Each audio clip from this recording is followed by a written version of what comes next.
In the Chief of Staff's office. Well done. Very nice. I'm glad to see this.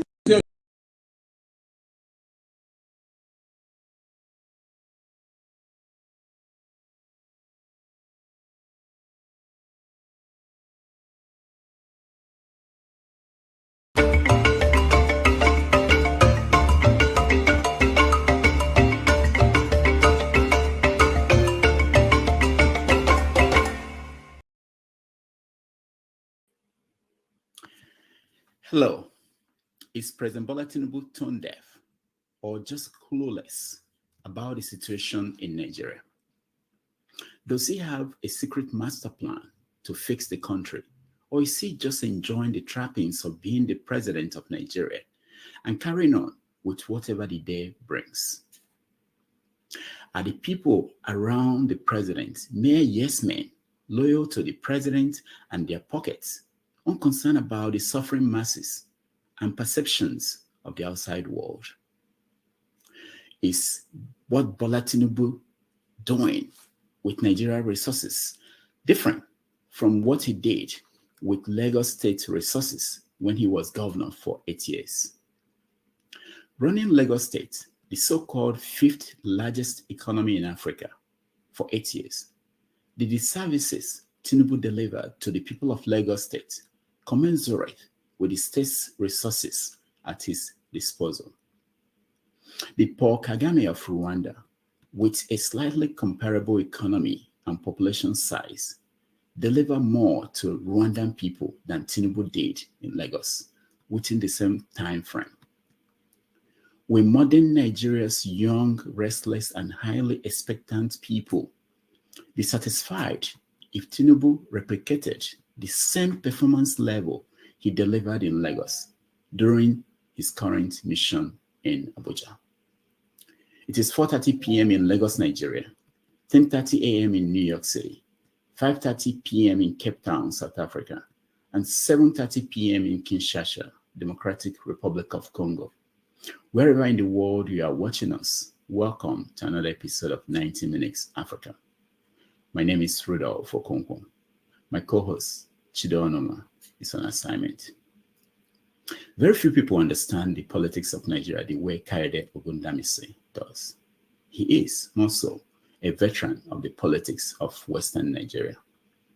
6 months after President Bola Tinubu took control of Nigeria's affairs, Mr. Ogundamisi is back on 90 Minutes to help us analyze the signs and wonders that people of Nigeria and the world are seeing from President Bola Tinubu. Please join me as we welcome to the show Kayode Ogundamisi. Kayode, welcome. Kayode, welcome to the show. Thank you, Rudolph. It's good evening in England. It's morning here. It's morning here in New York. Thank you so much for joining us. And you're wearing green, so that's Nigerian colors. Hopefully, we make it to the World Cup. Yeah. We're about to start that process again. Yes. Welcome so much. We just want to thank you for coming back. And we spoke to you last before the election. Yes, before the election, yes. So now we are 6 months into this administration. So let's start from there. What is your take on how things have turned out?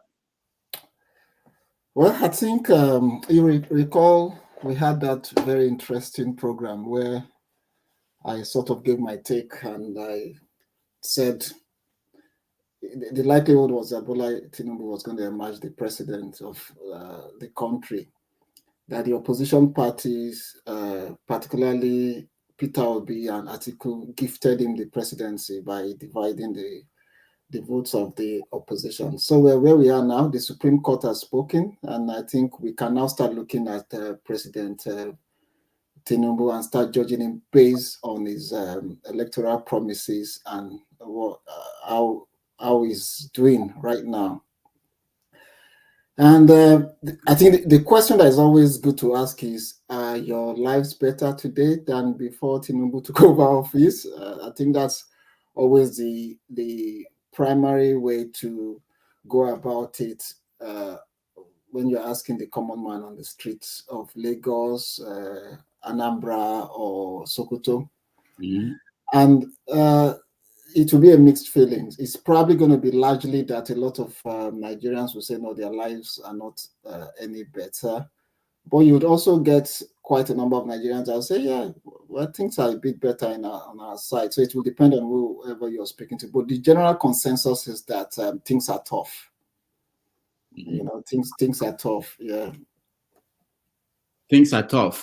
Let's see. So the economy is in bad shape for most people.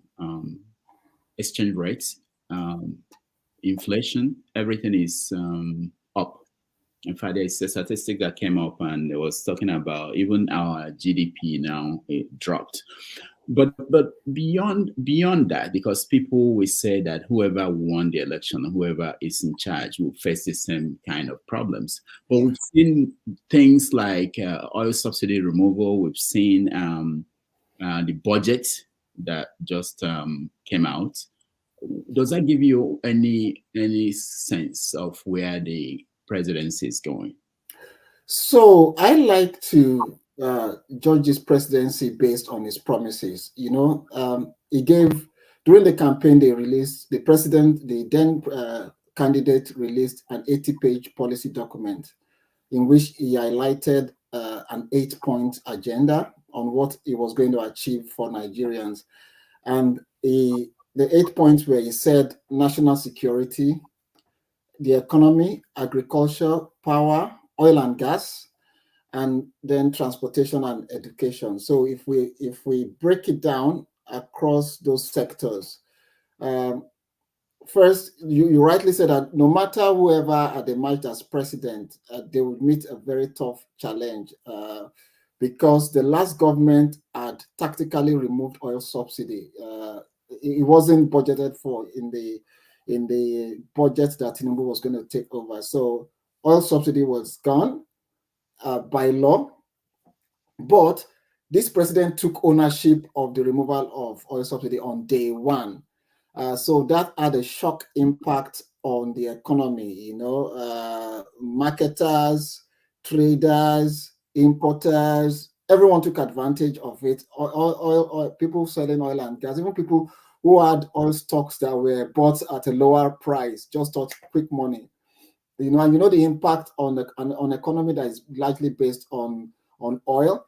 Where power is completely absent. You know, the country runs on generator, literally. Even NEPA runs on generator. The oil, those who give us electricity, oil, partially you go to the office, they're all running on generators. So taking away the acclaimed removal of oil subsidy was going to have an impact on the people, on the masses of the country. Where you would say the government claim is a reformist government and is taking very hard, difficult decisions that would have negative impact on Nigeria, and they claim in the long term is going to have positive impact on Nigerians. They are not walking the talk. The spendings of government, the attitude and behavior of elected officials is not reflective of the austere nature that Nigerians are going through. You can talk, you want to talk about the Jamboree to Dubai, where you have 1,400 delegates, even though the government claimed they only sponsor between 460 to 500 delegates to climate change conference. And you would think for Nigeria, where things are getting really tough for the ordinary masses, even taking 100 people to Dubai would be seen as a waste of fund. If you look at the breakdown of the budget, you see they want to fix the Dodam Barrack in Lagos, the Lagos office of the president. They want to fix the vice president's lodge, and both are going to cost 10 billion naira. And the so-called money they allocated for student loan is less than 5 billion naira.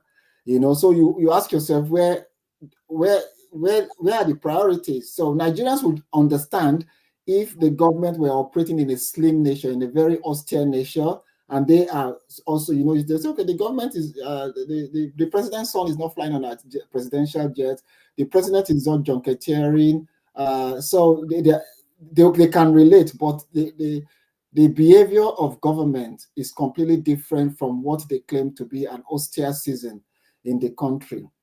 In the power sector, you know, I don't know if you saw the ridiculous statement from the Minister of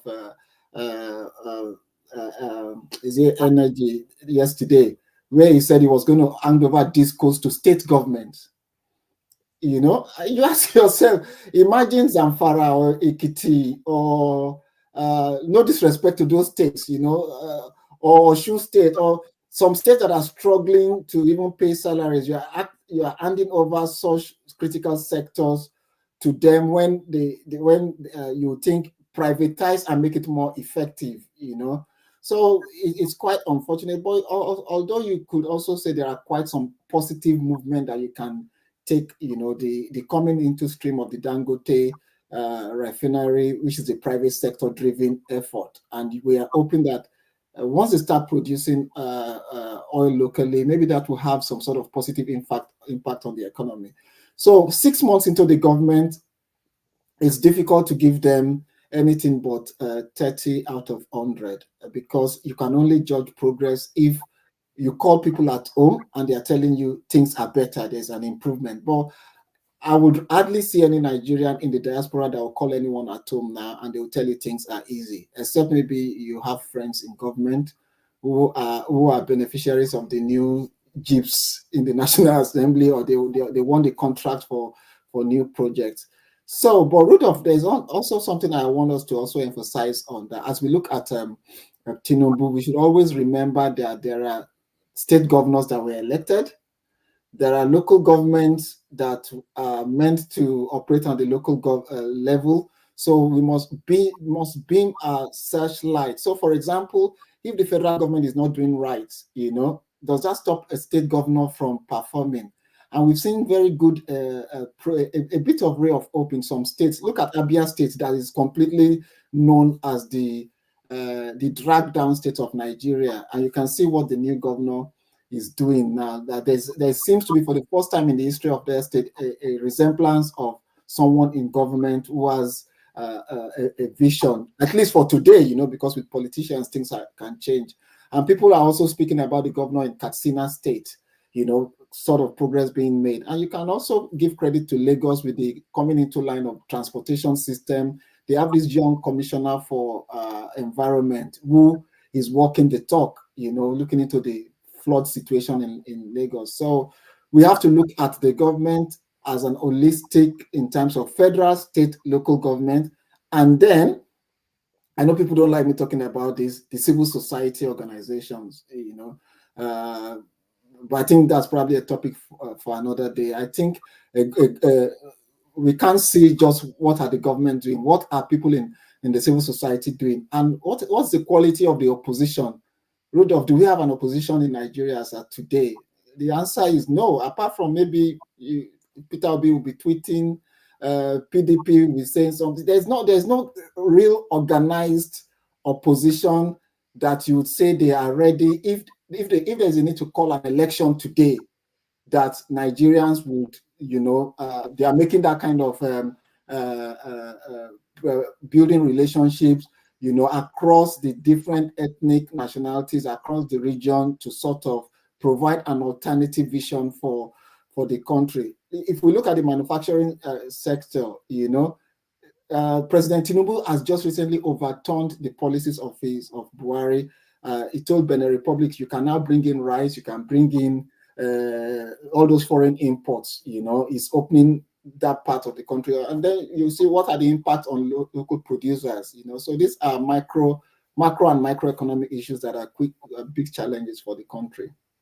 Thank you. We are going to get to states and talk about some issues going on there, like Ondo State. I'm interested in knowing what you think about that. Yeah. Let's get back to the federal, because sometimes, you know, if the head is not doing very well, it's very, very difficult to, if you look at our government since 1999, you know, they get the they look at the head, and people look at the head before they talk about the states. And most of the time they drag, even if the state is trying to do well, the head will drag them down. If anyway, let's get to so Tinubu went to this Dubai for the COP28, and he made a speech there that wasn't well received. One editorial in Mind Journal said that it was a fiasco. What happened? Well, what were people expecting? They didn't vote for an Obama. They voted. They voted for Tinubu, and I said it in our last chat. As a candidate, he was quite incoherent. He didn't seem to be able to gather his thoughts together in a way that he can deliver he can communicate his ideas to the people. As a matter of fact, this is a rather well improved version of what we saw during the campaign period, but I don't even think we should be judging them based on what they say, because even the most eloquent of presidents, could end up not doing anything for the country. One of the best, the most eloquent president in Africa now is that of Ghana, the current president of Ghana. If you hear him speak, but go and ask Ghanaians what they think now. His rating is probably get about 25% approval ratings, but I think they should be judged on, are they delivering on what they promised during their campaign? Tinubu can go to Dubai and say bala bulu bulu bala, Yeah, it's not just about Kayode, let me push back a little bit. Yeah. I know that he has people who can write good speeches for him. It's not about what was written for him to deliver. It was about the delivery. And for international community, people who are listening, who are there, watching him, presidents, leaders, it says something that he could not communicate to them. How do they ignore that and then do business with what do you think that they will ignore? I rather don't think business decisions are made based on the delivery of this. It would be nice to have a president that can deliver, give a good speech, deliver quite well and everything. But I think if they see that the economy is opened up, that there is security, that if I bring in my business into Nigeria today, I can go to any part of Nigeria and invest, and there will be no kidnappings in the country. I think business men and women across the world, that is what they look at. They look at the policy. But of course, it's quite unfortunate that it cannot string. It doesn't. There's a high and low of Tinubu in terms of you see him give some speech and you go, oh man, this guy, is this the Tinubu of yesterday? You've seen him when he gives speeches and they are quite impressive. But you see him give some speeches and you're thinking, what is this? That's a mess. This is not the kind of person I want to represent me on international platforms. He doesn't have that skill, but I critically just want to insist that we should judge him. Of course, we should be critical of how he gives his speech across the world and the impact on in terms of image, on the country. But critically, the question is, it is not that I'm quite concerned about. I'm quite concerned that in Dubai, 2 government agencies in Nigeria are signing MOUs in Dubai. Those are critical issues that we can hold on to. Why are two Nigerian government agencies going to Dubai to sign memorandum of understanding? The excuse they give is that the Chinese company that they want to do business with insisted on them signing it. They had no time. They had to sign it there. Okay, if that is the case, why are you publicizing it, that you had to fly from Nigeria as 2 government agencies to go to another man's land to sign a memorandum of understanding between 2 government agencies? Those are things that we can hold them on. Things like, why do we have, if you look at the list of the government delegates that went to Dubai, you have NOS, you have a PA to government agencies, people who had no business to do in a climate change conference. How are they spending the scarce resources belonging to the country? I think we can hold their feet to fire on that. And I would say boldly that the Tinubu government has failed in that, in terms of accountability. when it comes to demonstrating that they understand how Nigerians feel, the pain Nigerians are feeling. Why is that? Is it that there's nobody around the president that could tell the president that this is not going to play well for the government?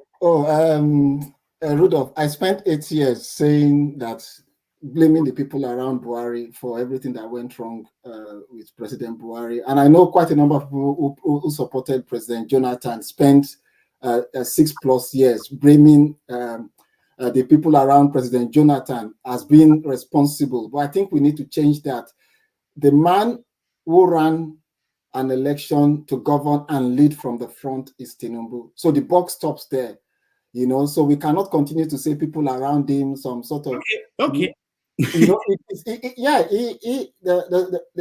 buck stops in front of Tinubu if things are going wrong. If, for example, he had to tell us on national TV that his son was attending a Federal Executive Council meeting. We didn't know that. He announced that to us, sort of saying, why is my son, it shows that there's no control, it shows that there's something really dysfunctional within that presidency, and it is not too late for them to check it. He issued a release about his chief of staff, that he's had a lot of allegations about his chief of staff, and he's aware about it. He has full confidence in him. So there's a dysfunctionality within that presidency that he needs to lead from the front, because at the end of the day, I saw in one of your stuff, you started counting down on the number of days left. Yeah, that's what we're doing now. So time is 4 years in the presidency. Some of my friends who were in the Buhari government for 8 years and they stopped communicating. It flew like this, and they're the ones calling now. It's our phone that is ringing now. So it flies. And before they realize it's 4 years, it's over. And what are we saying? 4 years? Give it another 2 years, we'll go into an election season.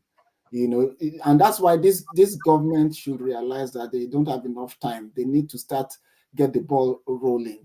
And particularly because for the first time, this is a minority government. I don't know if you get what I'm trying to say by being a minority government. The number of votes that make Tinubu the presidency is not greater than the number of votes when you combine the votes of both Atiku and Peter Obi. So they need to win the confidence of Nigerians. So a situation like what happened in Dubai, where we saw the number of people that went with the president, and who should be, I've not been around any government to understand how this works. Who is responsible for that decision to have those people, the names on that list? Who do you think is responsible?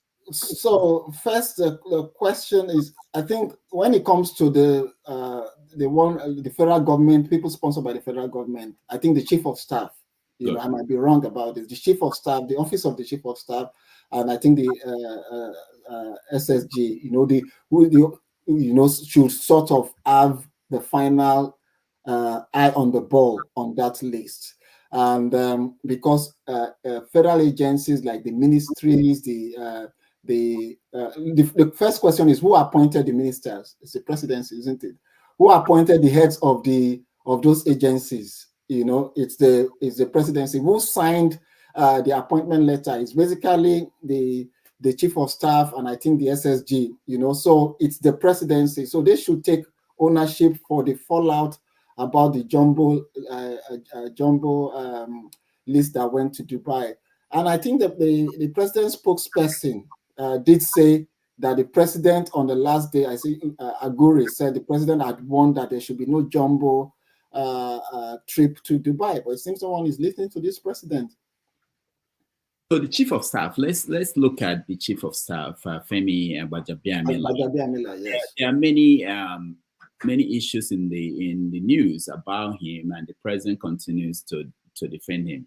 But what do you think about this budget, the budget and the amount of money that is channeled under his office? How is that? What is that about? Well, there's been a lot of outcry as to the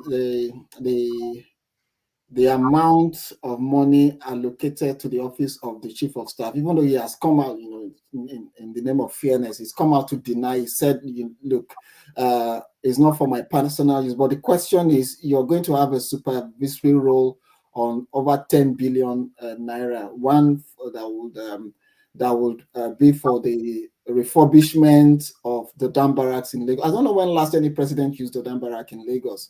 And I don't see any reason why the president cannot continue to go home to his very sprawling mansion in Ikoyi, Bodilon, just to save Nigeria some funds. I don't think we're going to have another president from Lagos after him in the next 30 years. So if you ask me, I don't see any reason why the Dam Barracks cannot actually be handed over to the private sector. We need more revenue for the country.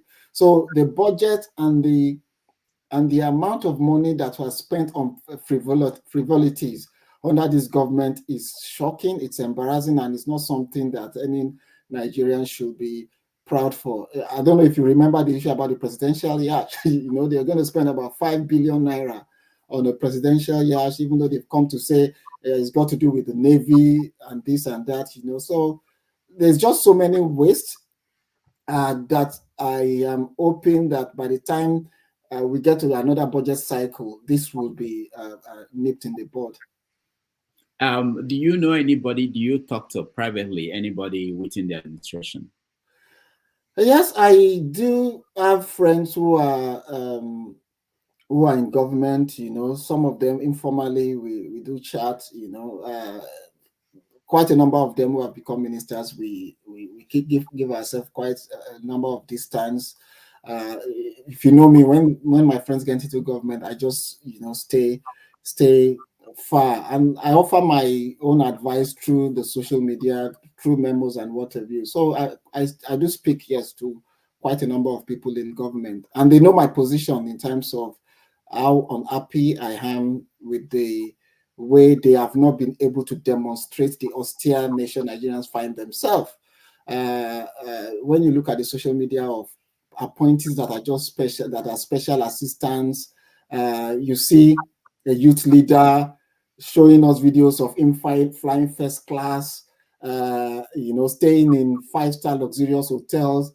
The ticket cost Lagos to London, someone was telling me yesterday, was 2 million naira on economic class, and you have a 6th level political appointees flying business class to Dubai. These are, it's just like, biting Nigerians and also just being nonchalant about the feelings of the people of the country. When Tinubu was governor of Lagos State, how did they run the affairs of Lagos State? Is it different from what we're seeing? So it is not. Let me put it this way. There was this analysis that someone put out, and I think I sort of agree with it. I don't know if you remember this. They were comparing Tinubu, Peter Obi, and Atiku. And someone said, Atiku will become president, it would meet 10 trillion naira in the coffers. By the time Atiku will finish his presidency, 10 trillion naira will be gone, and Nigeria will be owing about another 10 trillion naira, and Atiku will probably have 90% of that in his pocket, Then they said Peter Obi's case will be that Peter Obi will meet 10 trillion naira. By the time Peter Obi leaves office, you will find 9 trillion naira in the bank saved for Nigeria, and probably just 1 trillion naira to run the government. In terms of development, not a lot would happen. Then, coming to Tinubu, that Tinubu will meet 10 trillion naira. It will grow the 10 trillion naira into 100 trillion naira. It will spend 40 trillion naira on development. You will see signs of development, but that's definitely the balance of 60, the remaining trillions will go to his, to his pocket. So that analysis was used, and I agree to a certain. What about debt? What about debt? Who will borrow more? That was not. That was that was not factored in. But I agree to a certain extent. you would notice in Lagos, there were give it to him, there were quite a number of infrastructure, emphasis on infrastructural development, even though some of it I completely disagree with. I think most of it were elitist, like building that fantasy island, on the Bar Beach. The development were not structured towards poor people, not towards, if you know Lagos very well, once you leave the island, every other person can go to hell, it was centered on the sea axis, things that would the Novo Rich. You had more banana islands, more Lekki kind of thing. But when you go to Agege, Isolo, Mushin, Ekpete, the interlands, it wasn't people oriented. And you see development. So, but the thing is, this is the first time a Lagosian, quote and unquote, is going to be the president of Nigeria. And if you know Lagos very well, it's a go for show, there's going to be a lot of flamboyance, in terms of they will not care if you like, if they will fly in style. They are going to spend the money. But the problem is they are not going to spend that. That money being spent is not their private money. It's a money that should be used to develop the economy, the health sector, the educational sector, and what have you. And I think the way he operated in Lagos is that everybody is loyal to the governor, and if you don't fall in place, you fall out. You get out of the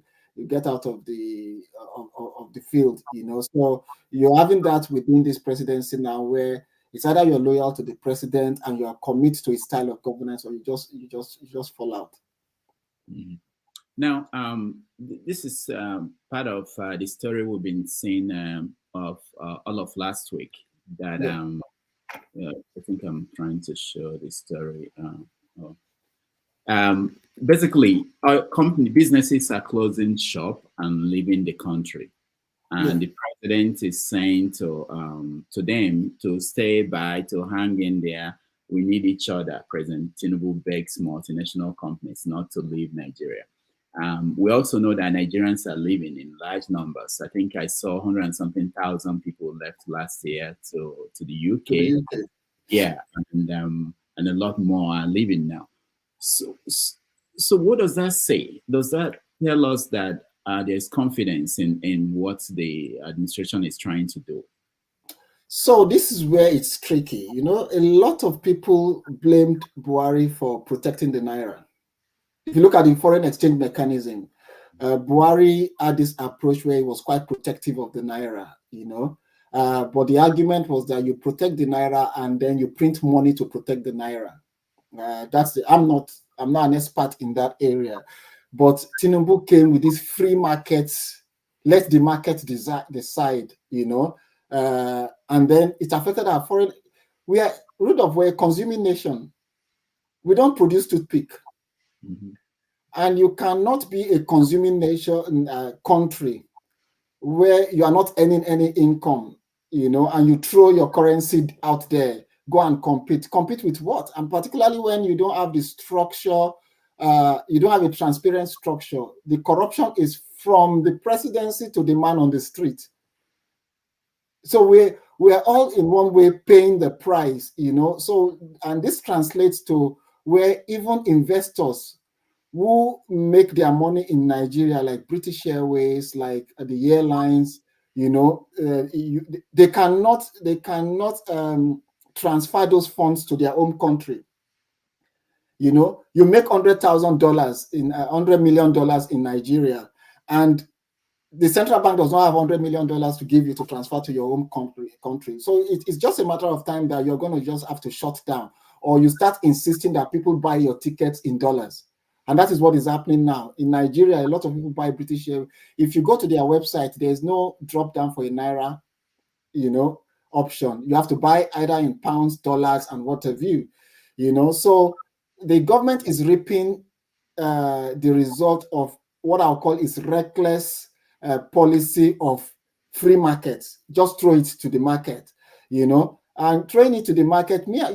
We both know how no disrespect to our fellow countrymen, but we just have too many people who operate, who take advantage of any policy. People in central bank who would hold on to the dollars and sell it to their agents and make their own money. And that is why you have, I don't know, you just recently came back from Nigeria. You'd probably be shocked at the number of your friends that have, quite as you see a number of your friends that are living in poverty, you'll be shocked at a number of your friends that are civil servants and they say they have properties in Lekki, in Aja, and in places in Ogui, in Enugu, or GRA, or in Apapanike. You know, you'll be shocked and you are thinking to yourself, in the US or in the UK, this is not possible that you are a civil servant, you know, because there are so many porous spots in our economy, you know, that makes any policy that you say free market, you know, easy to sabotage. And the government in itself is also spending that scarce foreign currency on frivolities. So it's not going to be a surprise that companies would leave. Again, if you don't sort the issue of energy, you know, most of these industries rely on heavy use of electricity. You know, how would you run your manufacture, even just plastic? You know what it takes, the number of megawatts you need to manufacture plastic to produce bottled water.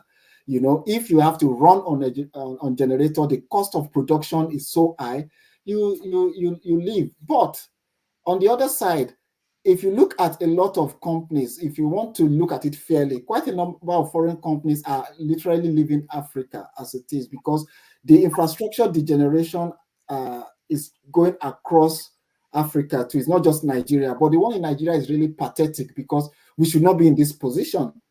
A lot of the negatives following us is actually handmade.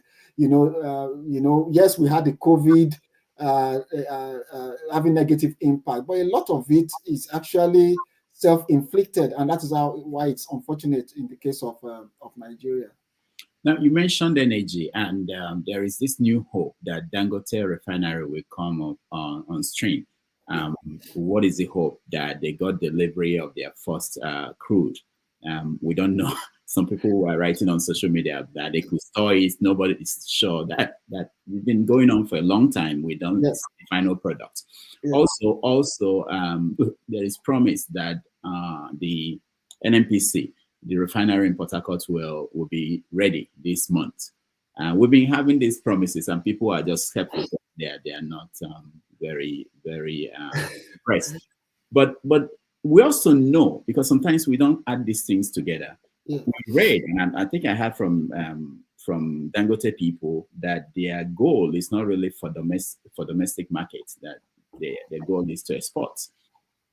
So where are we? What are we missing? Are this all part of the propaganda PR thing, or are we actually getting to something that we help? So I think first, everyone knows my position on Dangote, my historical position on Dangote. Not just Dangote and his likes, Nigerian billionaires, that they are beneficiaries of our Commonwealth. You know, people who enjoyed ruthless monopoly. You know, a lot of them became billionaires by just a president giving them the right to supply the sole distributor of rice, sugar, salt, flour. You know, even if you end up just being a lazy man and you have the sole distribution of salt across the country, you would have to be dumb not to become a billionaire. You know, so my position has always been that Nigerian government, particularly Obasanjo's government, made billionaires of people at the expense of the middle class. You know, killed competition and just sort of gave import license to individuals to sort of, including Globacom, what's his name, Adenuga, you know, and of course Femi Tedola and co, Elumelu and co, you know. If they bring out the list of these billionaires and how much they are owing us, our Commonwealth, you'll be shocked. You know, you'll be surprised. But having said that, credit to a number of them who have transformed that advantage into something structural, and Dangote is one of them. whether you like him or you hate him, establishing one of the biggest refineries in the world, is something we should be proud of as Black people. This is something Nigeria as a country has struggled to just. Port Harcourt is an element. All our refineries are down, and anyone telling you that thing is going to come on stream, I'm very positive about it. We are spending billions of yeah, dollars. It's a scam, Rudolph. It's a scam. From the days of Obasanjo, Jonathan, Buhari, and now we're just wasting money. People have been saying just sell it off. In fact, if it means let's just raise up our hands and say we're not going to have refineries and just sell the parts and give it away, it's a scam, as far as I'm concerned. So I hope I am going to be surprised that it will start.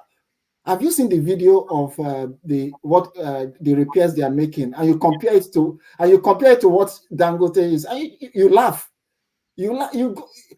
When I looked at some of the things they are showing, it looks like my former studio about 9-10 years ago. The cables that we have in the studio, and I'm thinking this is what they are spending billions of naira on.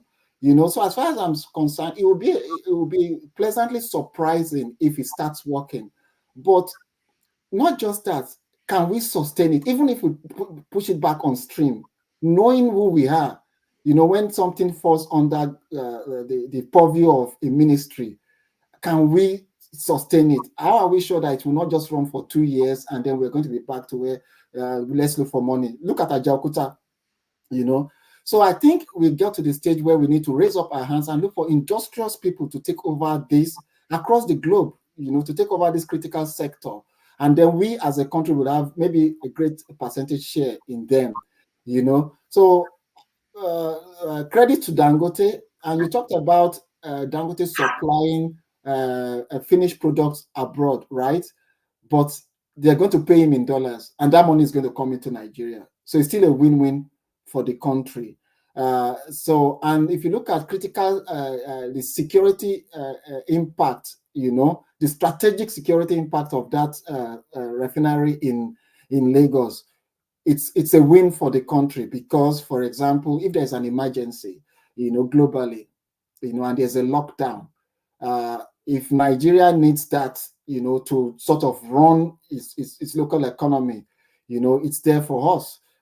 My regret is that my own state of Ondo State missed on the opportunity because it was meant to be located in Ondo, if you know, between Ondo and Ogun State, and we missed that opportunity, and Lagos got it.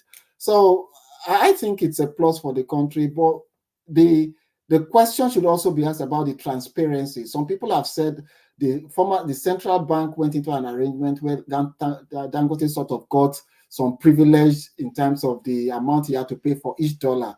He got locally. So we can ask those questions, but also admitting that something great has happened within our economy. There's a big question about the NNPC. And the former emir of Kano has been Sanusi asking that question. And we all have several questions. What is NNPC now? What are they doing? Are they a private company? Are they working for the... What is it? You've asked that question that I've asked several times. First, I think Lamido got it right when he said, why is the president the minister of petroleum, right from Buhari up till now, that there's no one to hold accountable, the NNPC is shrouded in secrecy, even though they try to say that they are transparent. The role of the NNPC. First, he made one critical point. We don't even know how many oil we dig out, from under the sea daily. We don't know. Did you see the photo, the video of the ship, that was loading loads of, and people just come in, they take it and they go out of the country. They said they found 4,000 openings throughout that they are using to. It's a free for all. It's a free for all. So the NNPC, to be honest, and that is why it's critical that if you take the state away, I come from a socialist background, and I'm always a great believer in the state, the people owning corporations. But sometimes you have to be pragmatic. in a state Nigeria where state state control has meant for Nigerian Airways, it means the minister will fly for free. 4 of his family members will fly for free, but you can't do that to Earpiece when the man knows that if he continues to give free ticket, it's going to ruin his business. You can't do that to a private sector. So I think there should be a sort of socialist capitalist alignment in the interest of our country, where critical sectors, I think at this point in time, we should allow honest, industrious Nigerians, to come and take, not just Nigerians, other people from across the world to come and take control, and we will buy a stake. The public can buy shares in this corporation, because the way it is being run now, it's just a matter of time that we are going to have a state collapse. There's so many things to get to, and there's something you mentioned now. We're buying the states buying shares or having it reminded me of what the new Minister for Aviation was talking about, the deal we had with Ethiopian Airlines. Ethiopian Airlines, yes. So this is a question I want to ask you. If you look at Emefiele and what he did at the central bank, and look at the Minister of Finance, the former Minister of Aviation, we don't know what the government is doing to recover the money that were stolen by these people. Yeah. And we hear through the back channels that money is being recovered. The country is not aware of that. The country is not aware of whether people are going to be punished. So is that the right approach? No, it's that is. So one of the things that this government is not doing is one of the things that is so obvious about this government is the lack of transparency. And this is where I would just speak directly to them that no matter how bad the news is, just be transparent to Nigerians. Even the arrest of the former EFCC chairman, Bauer, you just arrest someone, lock them up, the person is out on bail, end of the story. We're expected to just let it go. Emefiele is arrested, there's this news, there's an agreement, end of story. Tell me, are you even aware of the charges against the concrete charges? We just say Emefiele is told, he printed money, There's no figure to it. We don't have the details, and I think it's time. Once you're very transparent to the people that this is why you are doing this. These are the outcomes. Look at the Desiani, for example. We know why Desiani was arrested, why she's facing trial in the UK. You go to the CPS website, you see the particular charges and the amount in which she's alleged to have stolen from Nigeria, the amount of gifts it is alleged that she was given by corrupt people. They need to get to the point where they are quite transparent, and that is where you asked about the Lagos style. This presidency, you're going to have the KBAC style of governance. KBAC style of governance, where there will be a mistake that the president is the KBAC of the nation. He can govern as he wishes. And we're expected to just follow the flow, and I think that needs to change. It needs to change, not tomorrow, immediately. Yeah. So it's one thing that people are concerned about, whether we are going to have a replica of the Lagos state structure at the national level, and we're beginning to see people complain. Even people from the southwest are complaining that it looks like it's the Lagos boys that are getting all the advantage, and people in the north are complaining that, so is it that there is no other way, that this is Tinubu and this is what he's used to, or something else? No. Okay, so there's never, the problem we have with us as a people in Nigeria, sometimes we have what I call collective amnesia, and I would explain that. For as long as Nigeria is structured in such a way where the president decides who gets borehole in my village and your village and in Sokoto, right? For as long as the president is so powerful that state governors have to run to Abuja with their finance commissioner every month to collect VAT, right? For as long as our presidency is constitutionally designed to be the winner takes all, anybody that becomes the president, right, will first and foremost become the president of people, people loyalists. And I'll give you an example. It's not strange. When Jonathan was president, people accused him of being an Ijaw president. Because even when ministers were meant to pick in certain states, in Rivers State, the minister from Rivers had Ijaw links, and it's the same with this presidency. People complain under Buhari too, that most people that were appointed were people from the northern part of Nigeria. Critically, people would even say that there are people who had one leg or the other to the presidency. And the same thing with this president. And when people say that there are so many Yorubas in this government, and you ask yourself that we need to get to the point where the constitution will be quite clear, apart from the allocating 2 ministers to a state thing, would have to be clear that with those critical sectors, defense, finance, the critical areas, we can say, if you cannot have a minister for defense from this area, if you have it from this area must produce, as we do the president and vice president. So it's not a strange thing in our politics, but it's not progressive in our politics. We need to be able to get the best brains from across our country to be able to govern us as a people and deliver on good governance for our people. So, and if you look at people around this president, there are people they are his friends. They are his friends. There are people who are Cardoso. All if you look at all his appointees, they are his friends. But there are also exceptions to the rule. There is Bosun, a former obedient, who is now a minister. The minister for technology, who was a leader in the NSAS movement. So until we change the structure, where the structure makes it impossible for the president to act like a monarchical king, this is not going to change.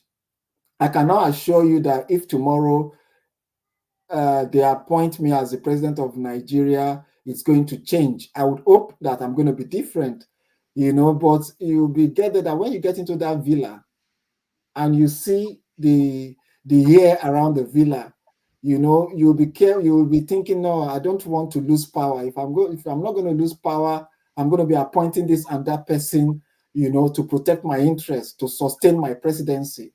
So the answer to your question is, until we change the structure, until we review the constitution and change the structure to make the presidency less attractive. And what do I mean by less attractive? Less attractive in the sense that I live in the UK. I live in the Midlands.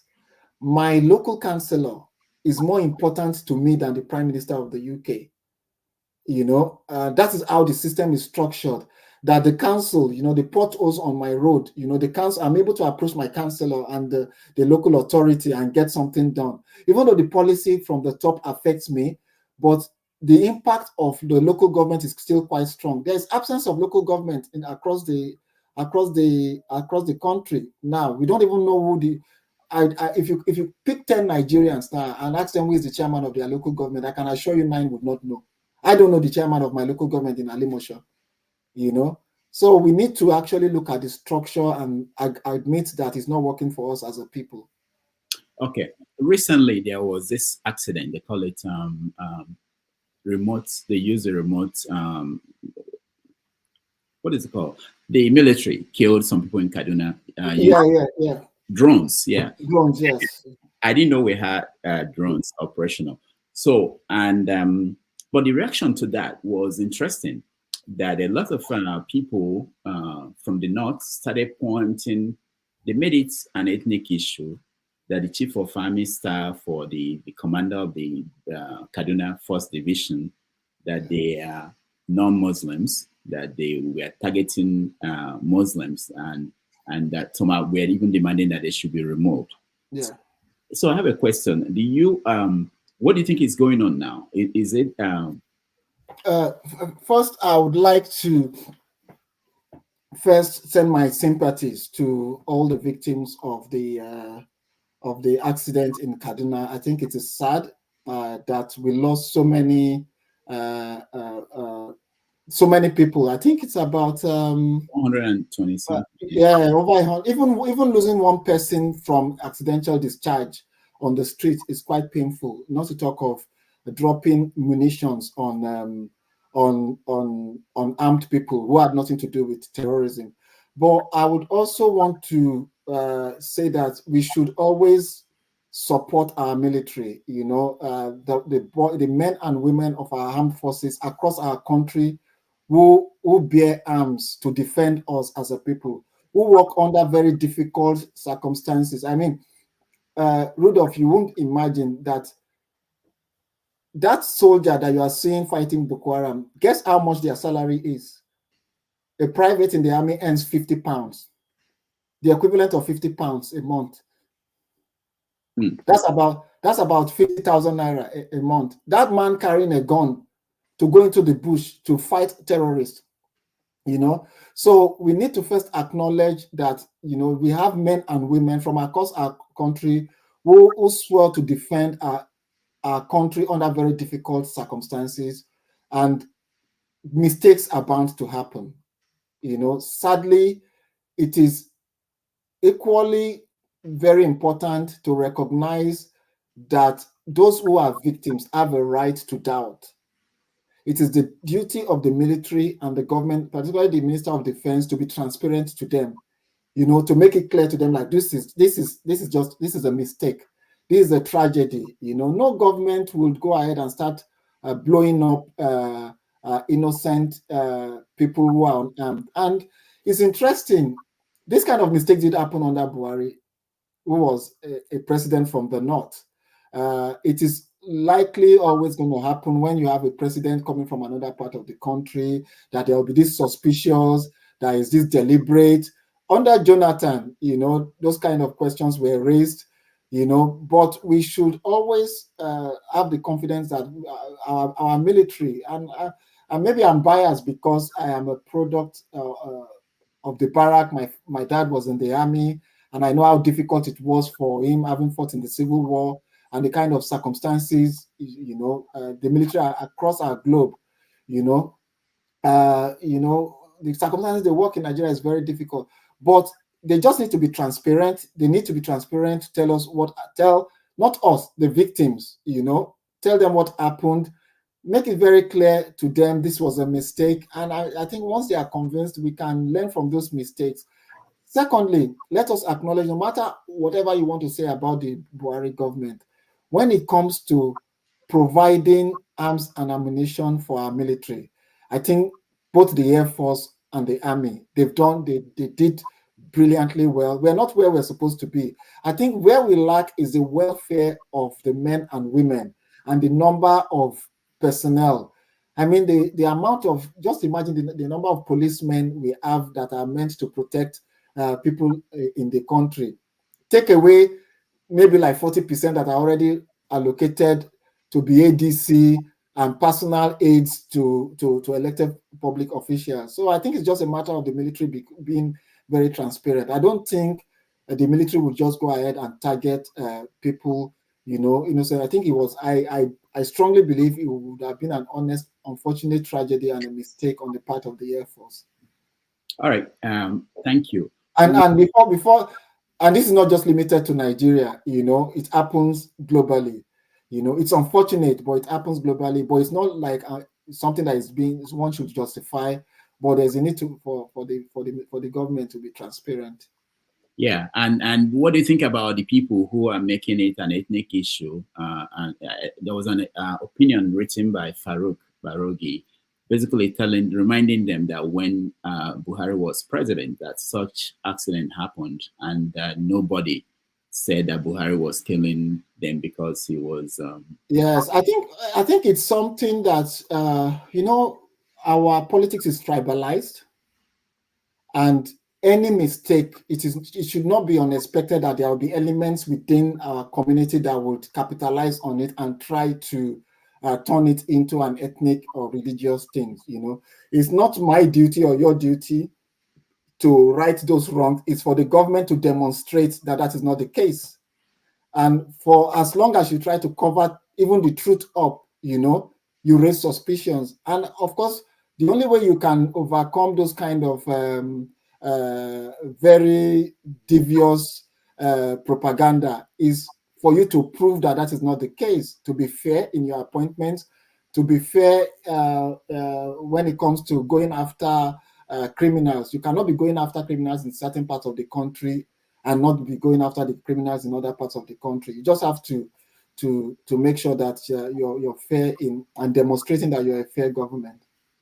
All right, we are going to take a break. When we come back, we will talk about demolition of houses in Lagos and other parts of the country. Also, I want to get your view on commentators and influential people in the media space like Rufai Oseni, Reno Mokori, and others. So we take a quick break and then we'll be right back. Christmas is coming, Baba, buy two for me. Oh, la, la, oh, la, la, oh, la, la, yeah. Hello, my dear, when Christmas is already coming there, and I know you want to buy a few things for your parents, but because Boji Jackpot, hello, my dear, even though you are not in Jackpot, you're not wondering who will help mommy in Beji to, buy all these remaining tomato, beans, egg, yam, rice, noodles, and cocoa. Do not worry. I'm here to introduce to you Help Me Waka. Hey, waka, waka for me. Amen. Now, what these guys are going to do for you is they will help you to deliver anything that you want to your parents, to your husband, to your wife that you have left in Nigeria. Kodagan, you that are giving Baba Bejo that is doing the work of former, according to former in your college, you're marrying. That's fact. So they can help you to build your house, they help you to buy cement, block, paint, tiles, that is, and so on and so forth. They also do personalized gifts. Look at this. For example, Ray has my name on it. And it has exciting and personal items. I love class. You already know that. They won't put clock gun to remind me, wait, I should not be using another person's clock to run. You understand me now? So anything that you want whatsoever, they are in Nigeria, they are in Ghana, and Cameroon. Don't worry, just go to their website. I'm going to put a link in my bio. Follow them on Instagram. Gbogbo Ishoro, Gbogbo Aine, Gbogbo Lile, Gbogbo Riro, Gbogbo Bibo, Gbogbo Kiki, Gbogbo Shisha. Any problem or any ills that you are having and you want it to be resolved, help me to waka. We help me to resolve it. You want to joke, you think I will cut and I'll not pack all these things. I will pack it. I will wash me eyeballs to eyeballs, so you can come to my house and come and take it. More cut me, Lily. Thank you.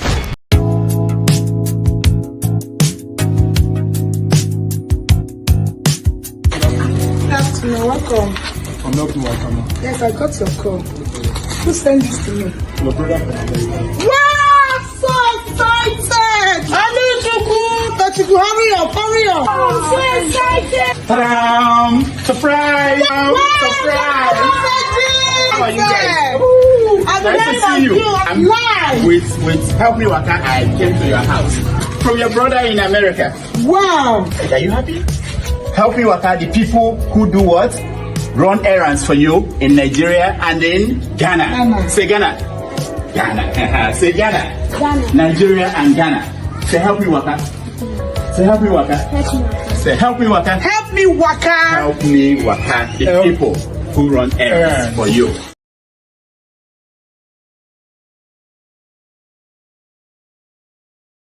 So we are looking for solutions. I know people like us to go beyond people complaining. We're challenging our people to give us solutions to the problems. Let's talk to this our man here who is busy, very busy on the roadside. Let me sit down. Do you mind if I sit with you? No problem. All right. Hey, I've been suffering here. So how are you today? I'm fine. What's your name? My name is Ismail. Ismail. Okay, my name is Dr. Damages. Okay, you're welcome. So I came all the way from Okokomioko. Okay. To come here. You live in Lekki. This is the first time I'm coming to Lekki. You know, things are just tough. So tell me, how are you doing? How's the business? Is this POS? Yes. Wow. I've never seen it before. I know I hear about it. Okay. So this can give money now if I have a card. Yes. I don't have a card. That's the You problem. have a card. I will give you money. Money. Yes. Wow. Okay, we'll try it later. See whether this our man got card. So how do you think? How do you think things are going in the country? This country, so bad. So bad? Yes. What? Why? Yes. We have Tinubu now. Why should things be bad? Yes. This time around, Everything's not good. Why? Is it the cost of living? What's the problem? Sell your market no first. Okay. There's no money. There's no food. Not anything. No money. No food. Yes, foreign is too cost. So what do you want them to do? Because they said they are just starting. Yes, but the starting of our president now. Yeah. It's not good at all, because before our president entered the place where the country's not be like that. Yeah. Yes. So okay. What else? What about the governor of the state? Because we did talk about president, but this state, Lagos State, how is the governor doing? Oh yes, we manage our governor. The manager. All of us is the same thing. Yeah. Seriously. Did you hear how much the governor they spend recently for food and for perfume and for all those things? I don't even hear anything. You don't hear anything. Yes. You know see them for newspaper. So I know People they complain. Say the thing too much. See. So waiting how people go stop this government, all these government people from wasting the money for the people. I don't know how to do it. If they call you now and say make we do something, you go do something. Yes. You can call me. Yes, I will go. You go. Yes. Did you vote in the last election? I know vote. Okay, but you did Lagos at that time. Yes, I did Lagos. Okay, why you no vote? I no vote. You no get hope, Yes. trust I for no the get process. hope. Yes. Yeah, for the process. Yes. Okay. Yes. So I no get hope. wow. So this year POS, how do you think they work? How are you making enough to take care of your family? Yes, no, they're making small money. Small money to Yes. take care of your family. Yes. Okay. Yes. All right. Thank you so much. Yeah.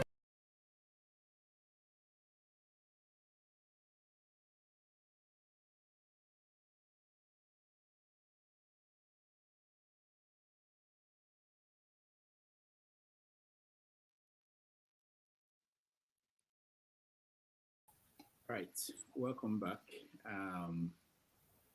We've been having a conversation with Kayode, who is joining us from the UK. Kayode, thank you so much for standing by. And for those who are watching at home, we are going to bring you in so that you can have a conversation with him in a few minutes. But let me just touch on a few more. The situation in Ondo State. Yeah. What's going on? Where is the governor? You see, Rudolph, it's such an embarrassment. You know, I'm from Ondo State, and it's quite a shame that first, you know, like I always start, Governor Akeredolu is human. You know, he can fall ill. We can all fall sick. It's not. We're not made out of machine. You know, we don't even know if we are going to be alive tomorrow. That's how mysterious the life of a human is. Like you own today, but you don't own the next day is a gift from God. That is my belief. But when you are elected into public office, you become a public property. You obey the rules. The governor has been out of the state for 9 months. So what I'm saying to you is that in my state, we've not had the governor step his foot on Ondo State since January, February, March, April, since May. So almost 9 months now. So it's unlikely he's going to spend Christmas in Ondo State. So we've had a ghost government for literally the most part of this year. That is one.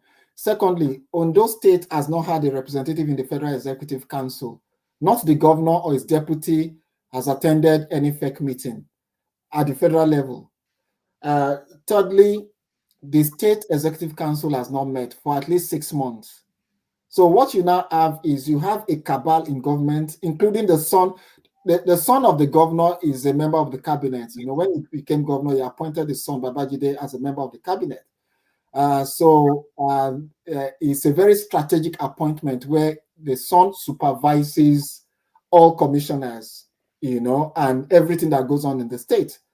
So you have a situation where the state has not seen or heard from the governor in more than 8 months, and they carry files. Since he came back from Germany, they take files to Ibadan, quote and unquote, and they come back and say the governor has approved this and that. So it means money is being spent in the state, purportedly signed by the governor, but we've not heard or seen the governor. You know, it's not just, it doesn't just end there. You now have a situation where the state in itself is on a standstill. Nothing is going on in Ondo State as we speak. The only thing going on is salaries are being paid, no development, no structures. Forget whatever coherent interviews my very good friend Bamidele as Commissioner of Information comes to speak on Arise and Channels TV.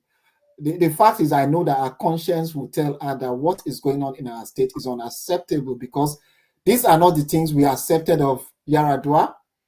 You know, the governor itself did not accept it when Yaradua's and the cabal sort of kept Nigeria in limbo, you know, and refused to hand over to Goodluck Jonathan. We all went on the street, you know, so it's quite unfortunate that we have a state in the country where things have gone really bad, where a few cabal in government, you know, are purportedly claiming that we are being governed through proxy by DHL, you know. So it's quite unfortunate, and it's a gross violation of the constitution of the country, because it's clear in the case where the governor is unavailable, you hand over to your deputy as acting governor. The state of assembly should do that, but unfortunately the state assembly members, most of the members of the assembly, are loyal to the governor, and they are benefiting from this unusual practice of governance, you know, where you have a situation where they will tell you the governor has made a decision, but there is no clear-cut way to verify that this is made by the governor. Is it that there is no hospital in Ondo State where he could stay? Why is he in Ibadan? Oh, we lost Kayode.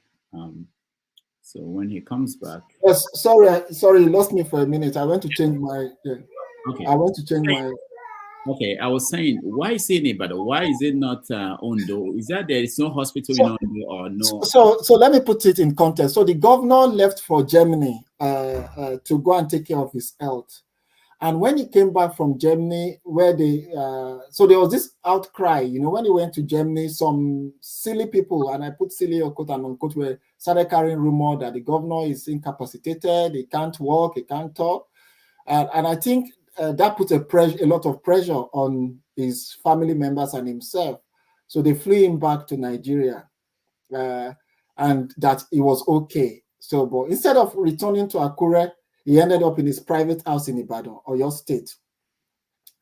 And since he got into Ibadan, Oyo State, no one has seen him, you know. When I say no one, I mean, we've not seen him on TV, on radio, he's not said anything. So since he returned, the argument of, I'm going to quote the Commissioner for Information now, a very good friend. And what she said is that the governor does not have a suitable place for him to stay in Akure, you know, to take care of his health. So the most conducive place is his private residence in Ibadan, you know. So fair enough. He chose to stay in Ibadan to take care of his health. That's fine. But Ibadan, Nigeria is a federal state. Ondo State is not a fiefdom of Oyo State.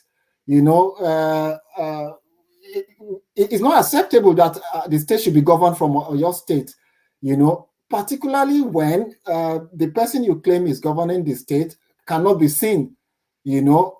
So that's what has happened since he returned from Germany. He's not stepped foot on Oyo State. I would not want to go into all the rumors in the state where people are claiming it's for diabolical reasons. It's been told that if he comes to Akure, things are going to happen. But the fact of the matter is he has not returned to Ondo State. Remember, if you know the map of Nigeria very well, Oyo State is not even the neighboring state to Ondo State. There is a state between Ondo and Oyo State, you know, Osun.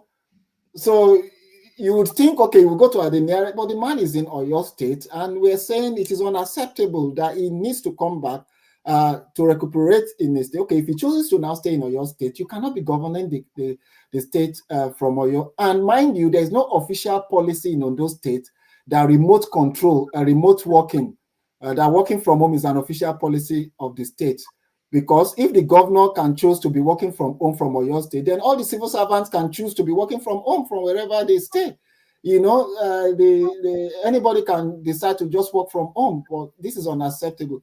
But root of the most annoying part of this is how we're being ridiculed by this the current people that form the government in Ondo State, where they know what the right thing to do, which is to hand over to the deputy governor. No, they carry themselves to the king in Abuja, the president of the country, to come and interfere, to come and, you know, we would say, okay, maybe because they are members of the same political parties, and considering the democratic antecedents of Tinubu, when they got to him, he will say to them, go and respect the constitution of the country. No, he did not do that. He told them, go and maintain the status quo. That is that Akeredolu should continue to govern the country, the state as the ghost from Oyo State, you know, and the deputy should just remain deputy, which is unacceptable. And I'm quite glad that a lot of people are speaking out more in Ondo State. There was a statement by myself and other people about this issue, saying that the right thing must be, and we're not giving up on it. You know, they cannot take the state for granted. And the unfortunate thing is that, imagine if this were to be a northern governor, or if this were to be a governor from the southeastern part of Nigeria. The Southwest Yoruba media and the Southwest focused social activists would have been copying United Nations, you know, Joe Biden. There would have been daily protests. But because Akeredolu is one of us, quote and unquote, you know, he can break the law. And this is a governor who had rightly called out Yaradua when he was NBA president, that there is no need to violate the constitution of the country. You know, power is given by the people and by God, you know, and if you don't have the capacity, we are not saying that you should come and start lifting weight, you know, in Ondo State, but it is clear that something is definitely wrong with the governor. He should just take care of himself, you know, and let the state move on. There's a tribal, unfortunately, there's a political angle to it, which I don't want to get involved because I'm not a member of their political party. I don't care who, I don't know the deputy. It was Akeredolu in his wisdom who chose this deputy. You know, this is the second deputy he's going to have. You remember he sacked the first one, you know, and if your second deputy, you don't have the confidence to hand over power to, there's something wrong with your own judgment, you know. My take is I'm from Akoko, you know, and I feel really embarrassed that the main reason that I'm hearing why they don't want to hand over to this guy is because he's from Arugbo Ijo Ilaje area. You know, it's just that tendency that a minority cannot get into seat of governance, because they think if he gets into the seat of governance, he will get the exposure. And, you know, election is coming up in, I think, less than 2 years' time, and he will be in a flying position to run as governor of the state. Now, you know, I also schooled in Akure, so I have interest in what's going on in Ondo State. And your friend, our friend Showere, also is from Ondo State. Yes. Now, there's a video of him speaking last week, I believe. I've been looking for it. I can't find it, but I saw it, where he said essentially that Nigeria cannot be reformed. What is going on with Showere and where he is now in his quest to change Nigeria? And do you think it's where most people are going to? Well, I think Showere is, you know, Showere has been very consistent about his methods, you know, and some of the methods I agree with, some I fundamentally disagree with, but you cannot deny his inbuilt yearning for change in the country. It's fire, you know, that Nigeria needs to be a better country. You know, if he's saying that Nigeria cannot be reformed, I don't think he's isolated in that opinion. King Igbe, the Labour Party senator from from FCT, you know, the FCT senator Ireti King Igbe, who was so firebrand during the election campaign, we're going to change, you know, just said it yesterday or day before yesterday that Tinubu can't find Nigeria is difficult to change. That he now says that even Tinubu cannot change Nigeria. That she's saying Nigeria cannot be reformed. And I think there's a lot of agreement going on among people that Nigeria cannot be reformed. There is need to quote and unquote a revolution. And this is where I disagree with a lot of people. I think my disagreement is not at the idea of revolution. But the question is, when I ask them, what kind of revolution? I never get answers. I mean, what define the revolution? I don't get. And once you cannot give me a clear-cut answer, what rings in my mind is the showrest of this world who were in Syria, the showrest of this world who were in Iraq, in Libya, who were calling for a revolutionary change without defining the kind, the outcome of that revolution. History teaches me that now people are calling for Gaddafi would have been better to be in government. People are saying, what's his name? The one in Iraq, Saddam. So the same thing in Syria, that, Assad, maybe we should have left Assad because Syria is worse from where it was, before the revolution. So, but if you give me a clear example of how you're going to achieve that revolution, what that revolution is, who takes over power, you have to give me that practical example. Then I'll say it's okay. You know what? Let's go there. How we're going to achieve that revolution. Burkina Faso, do you hear what's happening in Burkina Faso? Journalists who were calling for revolution, but now critical of the government, they are being given arms to go to the forefront. They are being forced to go to the war front to fight for the country, So the question is always beware of. I've learned so much. I've been involved in this kind of things. I've learned so much from the politics of other places and the kind of violent crisis that happens when revolutions are not clearly defined. Again, I should also warn that I have also seen a lot of activists go into government, and I've seen the outcome between their words and their actions. An example is an Akeredolu that we're talking about today. They are compare the Akeredolu, the activists, to Akeredolu, who now sits on power and not wanting to respect the condition of the country. So I pray and hope that Nigeria will reform slow and steady in a non-violent manner. So I think Showore will be in the best position to answer where he is at now. But I consistently support his activism in terms of Nigeria needs the Showores, to constantly speak truth to power, even when you might disagree with their methods or where they want the country to be in terms of how do we need to achieve good governance. But that is not to say that we do not agree on what they are pointing out has been wrong with the country. We're going to get our people in, but let me give you two more questions about influencers, public people we know in public, people like JJ Omojua. Do you know him? Yes, I know Omojua. Yeah, there's I think a post where I think he was leaving the country. Yeah. I don't know whether he was leaving for good or not, but people were essentially making fun of him.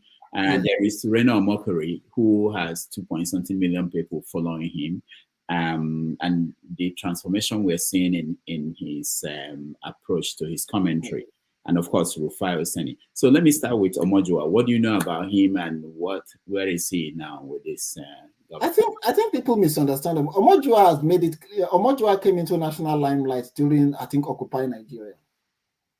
And if you remember, I was still contributing to Sahara Reporters then. I think I was the one that first had an interview with him in Abuja. If people look at that video and look at the Omojua, they will think it's not the same person, And I remember asking him then, I said, come. And he made it clear. He said, I am not an activist. He has never claimed to be an activist. He was just a guy who believed in the cause back then, joined the cause, and from my perspective, he went into business, So I don't think you can judge Omojua. You can use activism as a matter to just try and, judge Omojua. So I think as a young man, he has done well for himself. is saying, hold on, what does that mean? Done well for himself. He's done well for himself in the sense that he's been able to establish a firm where he's an employer of labor, compared to somebody you just saw way back. He's an employer of labor. He doesn't, if he supports somebody, you say, this is where I stand, consistently. And I saw the tweet. It was being sarcastic. It wasn't like he relocated to England. He was being sarcastic. He came here, then went back. I didn't see him when I've not spoken to him, on that level. He just, on Twitter, that generation, they tease themselves a lot. There's a back and forth teasing, particularly when positions change. Maybe if you had consistently you have been supporting a certain political ideology or platform, and you suddenly shift, they tease themselves, really. But I don't think Omojoa would want to be described. He's constantly said he's not an activist, that he's just somebody who intervenes on issues. The next person you mentioned was Reno Mockery. Oh my God. I'm a firm believer that people can, how do you put it? You are allowed to change your positions. It might be benefit of doubt. You can say, what, I used to support this person, but based on insight, I have decided I'm not supporting this person. But personally, I don't take Reno seriously. I think Reno, even when Reno tweets things that I agree with, I feel uncomfortable that I have to agree with someone like Reno because Reno has been consistently toxic, and when you say that, what do you mean? When you say toxic, what do you mean? I mean, when people don't want to be held accountable for their own deeds, for their own actions, you yeah, go ahead. Hello, the best way you want to achieve things is to gaslight others. So I would not take Reno. I don't let me put it this way, I'm not in his mind. I will not judge that he has not. The reason why he has changed is because he now feels this is the way he's metamorphosed into something else. But personally, I usually will not take Reno serious. So for example, if Reno tweets something about me now in a positive light, I'll never touch it. Because I would always believe there's an agenda. There's always an agenda for 3-4 years' time. There's always an agenda for 5, 6, 7 years' time. So Reno doesn't just give an opinion for the sake of opinion. That's how I feel. You said the other person was Rufai. Rufai Oseni. What do you think about his work? So we would look at it in two ways. First, I think is needed. I think when I see a lot of people within the APC sort of always come out and bash what's it called, Rufai Oseni, I just laugh because I just say to myself, look, you continuously speak about this guy and you continuously go to appear in his program. If I feel this guy is doing something wrong, I wouldn't just go on his platform. I think I don't agree with his method of interviews where he's quite combative with his guests, sort of at some point get to the point of undermining them and being. There's a difference between fact-checking people, right, and deliberately getting into sparring conversation and undermining them, belittling them, But majority of the time when you watch the guy, He's not further from the truth when he's holding you to account. I don't think people should get angry if he says, I don't believe in what this person is saying. But I think he just needs to cut down on the amount of time in which he undermines guests, sort of belittles them, gets to the personal level where they become extremely uncomfortable on the show. Journalism, the best journalists are the journalists who can tell people to go to hell and they would look forward to the journey. If you get what I mean.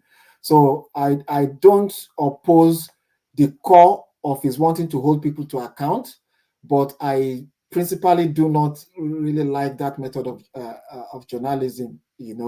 I think it can be done. You can hold people to account better, and it becomes less about your person. It becomes about the issue you're trying to highlight. For example, week after week, what trends is Rufai? Every week, what trends is Rufai? It is not the issue Rufai is trying to raise. So if every week the trend is about your person and not about, oh, this man has stolen 400 million, it's not the issue. If you compare it to the UK, to Sky TV, K Bonnet and everything, every time they hold somebody to account, you see that it is that person that is trend. It is the issue, immigration, lack of accountability. The issue becomes the form. But in Nigeria, where the journalist becomes the story. Is it his fault that people more or less, I think, is it not about the subject he decided to pick on and how he picked on it? Or is it that, is it his fault that he's the one trending, not the subject? No, I'm not blaming him, but I'm saying that when you look at the conversation, yeah, it takes part of the responsibility. The conversation is not about the subject. It mainly is not always about the subject he raises. It's about he himself, about his style of conversation. It's quite polarizing. People are free to be on opposite sets of conversations. But if you compare it to a lot of, say, for example, other journalists, it will be about the issues. The headline will be about this person has held this to account on this particular issue. So there a lot will need to be done, in terms of focusing on those issues so that you become less of the story, and the conversation you're trying to highlight becomes the story in itself. All right, one last question before we get our people in.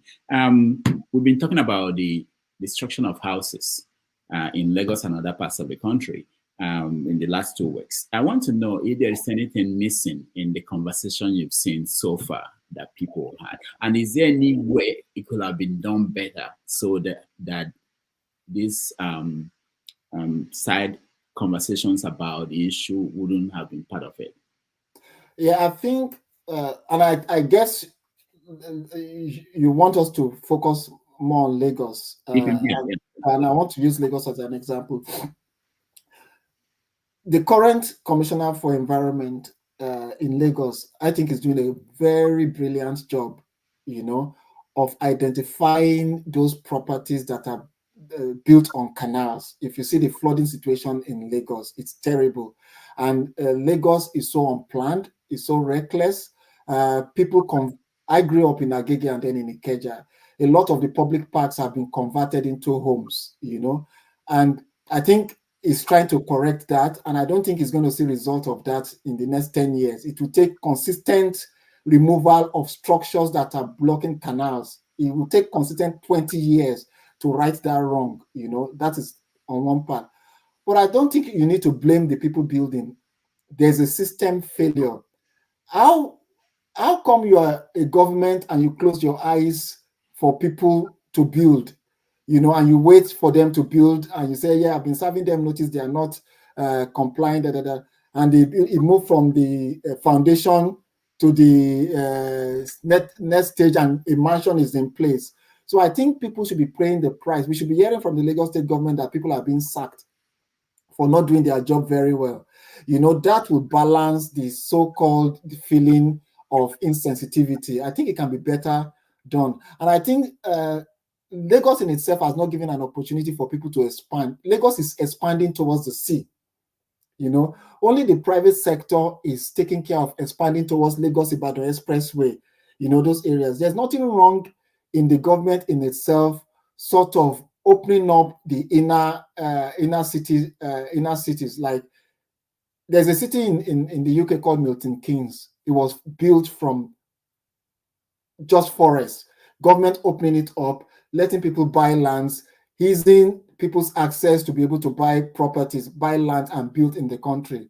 So I think the government should also take responsibility for some of the misgivings in terms of the exercise that is happening in Lagos. And I don't believe that this is targeted at an ethnic group. I think it is just clear that this commissioner is doing the job that should have been done many years ago. And if anybody has any documents to prove that they are being targeted, I mean, the courts are there. I've not seen on social media anybody comes with a document to say, look, I got permission to build on this canal. So I think we're just used to anyhowness in our country. And this exercise should have been commenced many years ago, but the government should take responsibility for its own actions, really, in terms of, they are the one who took over Morocco, you know, and they told us the reason they are taking over Morocco was because they just wanted this everywhere to be free. And look at Morocco today. The same government ended up giving multi-billionaires the authority to build mansions and estates on Morocco. The same thing with Banana Island and what have you. So it cannot be one rule for some and then another rule for the other people. It creates suspicion, really. Kayode, for staying, and let's invite our audience, people who are in the studio. If you want to join us, please turn on your camera. I see people whose cameras are off, and we're not going to let you in until your camera is on. And let's go to you, Ikolola. You are the first question for Kayode. Oh, good evening, Mr. Kayode. Good evening, Dr. Damages, and good evening to the other panelists. I really didn't have a question because I didn't start with you at the early stages of this interview. Yeah, but I had a conversation with two other persons sometime, and this came to, one said that it just shows that all the problems we are having just shows that Nigerians can't govern themselves. You know, based on, there was a regular saying that blacks cannot govern themselves. Now, the other one said, no, it's not that. It's not that Nigerians cannot govern themselves, because the first one's argument was, no matter how they divide, they're still going to have that problem because they can't govern themselves. Then the other one said, no, it's not that they cannot govern themselves. It's just that at this moment in time, Nigerians have leaders who are basically retired, you know. And what was his argument? I related to his argument. He said, look at it properly. For an average Nigerian politician, look at a politician in the Netherlands, look at a politician in Germany, look at the politician in the UK, look at the politician in China, and look at the politician in France. In terms of money in the bank, you cannot compare what an average Nigerian has in his bank account to these people.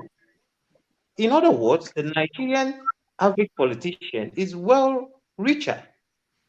But compare quality of life.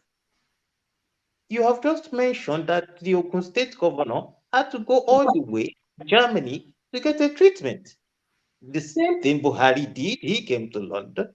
The other one who is there now was in France. These people took their time to work on. And now the average Nigerian politician bought himself a SUV. And he was asked, why are you wasting people's money buying SUVs? He said, because the roads are bad. So I'm actually being governed by retards, or just that we cannot actually govern ourselves.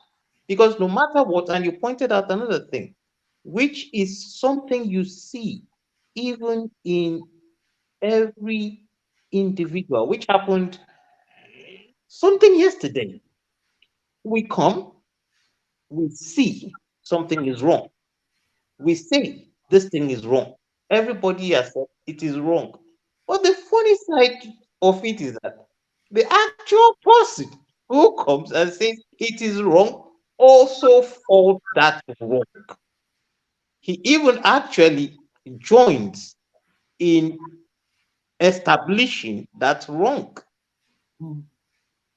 So it's a very funny situation. So my question is, are we actually, can we really govern ourselves? Because you've also said that it cannot be reformed anymore. So can we govern ourselves? or we are just at this meantime being governed by Peter.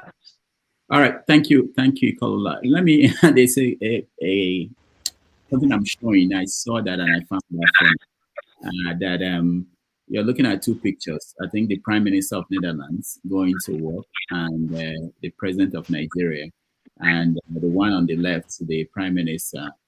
They are the people who are that are lending money to Nigeria, while we borrowing money and living expensive lifestyle. Anyway, Kayode, so the question from Ecolola, I want to maybe take on it and also talk about the size of governance, our governments, this presidential system, and why must we run it the way we're running it? Yeah, take it from there. I think thanks, Mr. Ecolola.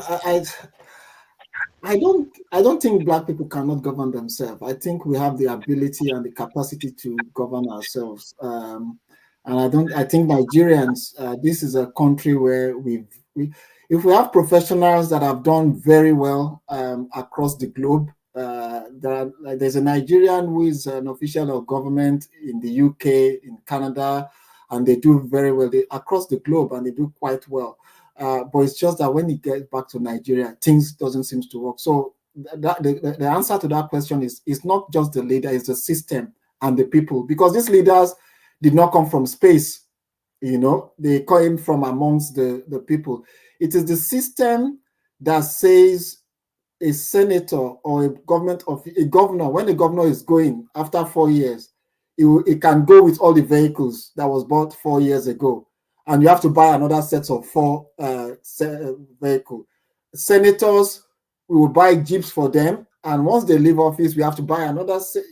The procurement regulation permits that. So officially, we are permitting corruption. Where public expenditure, the chief executive of a public corporation is expected to go with all the furnitures. Is it in Abia State that the governor met government office and there's just one single desk for him? He had to start governing from his house because the previous governor and the officials had gone away with, so there are no consequences for punishment for actions against the people. So if the system permits, people will take human beings. If the system permits a situation where they can take advantage of majority of the people, but what we need to ask ourselves: how do we reform? How do we tighten the laws in such a way that people will not get away? So, for example, make being a senator unattractive. If you have to go to the Senate as a part-time senator or the National Assembly on a part-time basis, not a lot of people will be killing themselves to become senators. If the governor of a state gets fewer allowances, does not get all the paraphernalia, or the president, fewer people, or if the president does not become so powerful, it will not matter whichever region. You see, people will not be attracted to becoming president or elected officials. So the reason why people want to go into elective, because the highest employer of labor now, technically in the country, is politics. It's the only industry that you go in and you recoup your money once you get into government. It's a system failure, and the people make the system, and the people is not just the leaders, it's the follower. They are the followers. There are some of the things I see amongst our own people. There are some, let me put it this way. There are some friends I have, and they are very loud on social media about how bad Nigeria is, But when they come to the UK, and I've not seen, it's rare for me to see 50-pound notes, to see 50-pound notes, and the bundle of 50 pounds notes and the way they spend 50 pounds, and I'm like, man, you're a public official, and Nigeria is bad, and you're in public office and you're able to get access to this kind of resources. These are resources that should be providing that could have made Nigeria better. So it's not just the man that is president or the man that is government, that is governor. It's also us as a people, So I think it's a collective responsibility. But I agree that if we have leaders who are visionary, who are exemplary, people will follow the examples of those leaders. Like nobody is going to listen to Tinubu now. When Tinubu is flying out every minute of the day, you know, his children are using private jets, you know, his officials, they are displaying ransom wealth, you know, as if the money is bottomless. Nobody's going to listen. But if the leader leads by example, then I agree with you. The follower are probably going to say, you know what, I need to behave like this leader. All right, thank you. Let's go to Olumide. Olumide, you're next. Thank you, Rudolph. My regards to everybody else on the panel. Ekason Kayode Ogundamisi. Ekason, sir. Ekushare Luwano. Awani. Let me say it in English so that people don't think that exactly. I'm giving you a joke. Before you think you are selling people. Yeah. Good afternoon, sir. How is everything, sir? And thank you for your work and all of your commentaries. But I just want to. I have a couple of issues that I kind of noted down when you were speaking. Yeah. And I don't think, because of the timing, I don't think I'll be able to run through all 7 points. But one thing I kind of grasped, some of the things I kind of grasped from what you said was that that government makes that maybe the reason why we're in the situation we are today in Nigeria is that the people who govern Nigeria, the executive, they make majority of their decisions are uninformed. And uninformed decision-making process due to lack of relying on institutions that should be independent of one another and are totally collapsed, or they are kowtowed towards working for or being a yes man to the government of the day. And also, you raise issues about fundamental issues about the Lagos economy. People thinking that maybe the ideology that he brought into Lagos, it will kind of reflect it all over the federation. But I mean, for some of us, we kind of we have the belief that we didn't think that it did anything special in Lagos, as a matter of fact. Especially, you said it yourself that some of the programs they were kind of executing were elitist programs. Yeah. And it didn't involve the middle income people or the lower income people, because they are the people who pay majority of the taxes anyway. Yeah. So how has it bettered their life?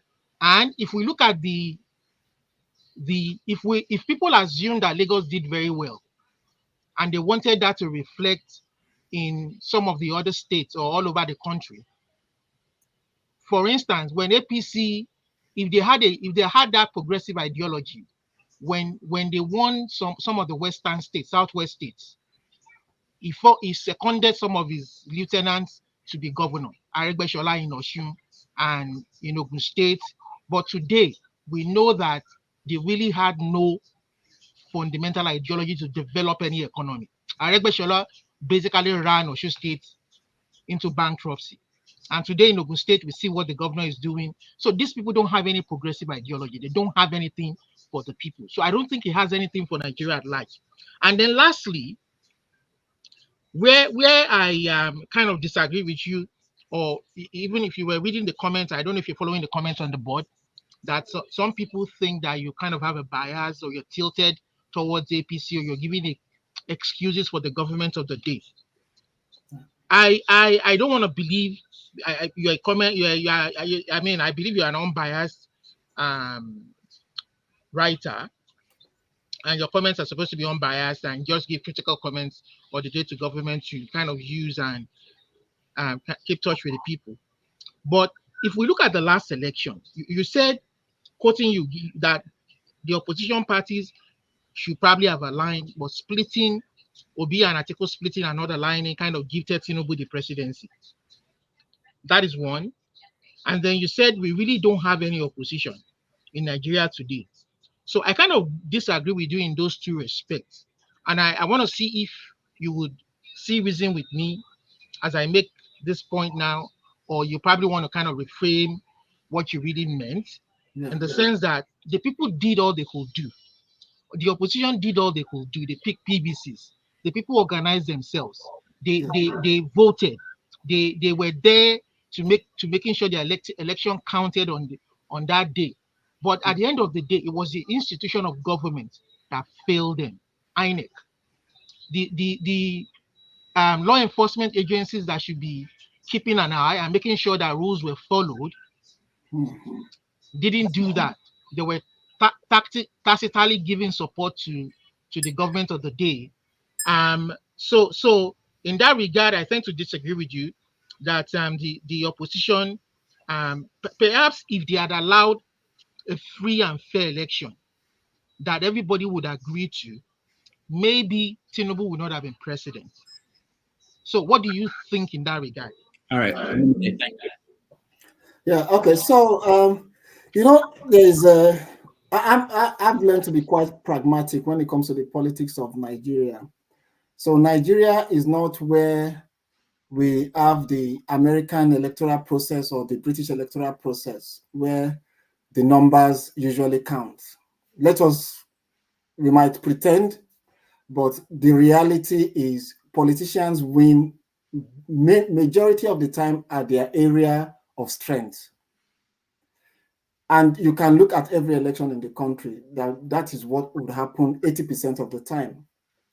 So an alliance, you cannot take away the regional, the sectional, and the primordial sentiments that goes with election. And I'll break it down.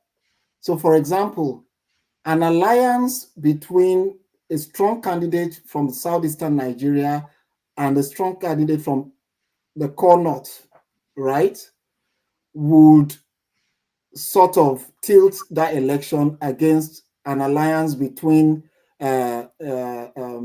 Tinubu as a candidate from the southwest and somebody from Borno State. You have to first take that into consideration in our electoral process. Well, I also agree with you that the election was not perfect. When I say it's not perfect, there are quite clear violations from across, particularly in the southern part of the country.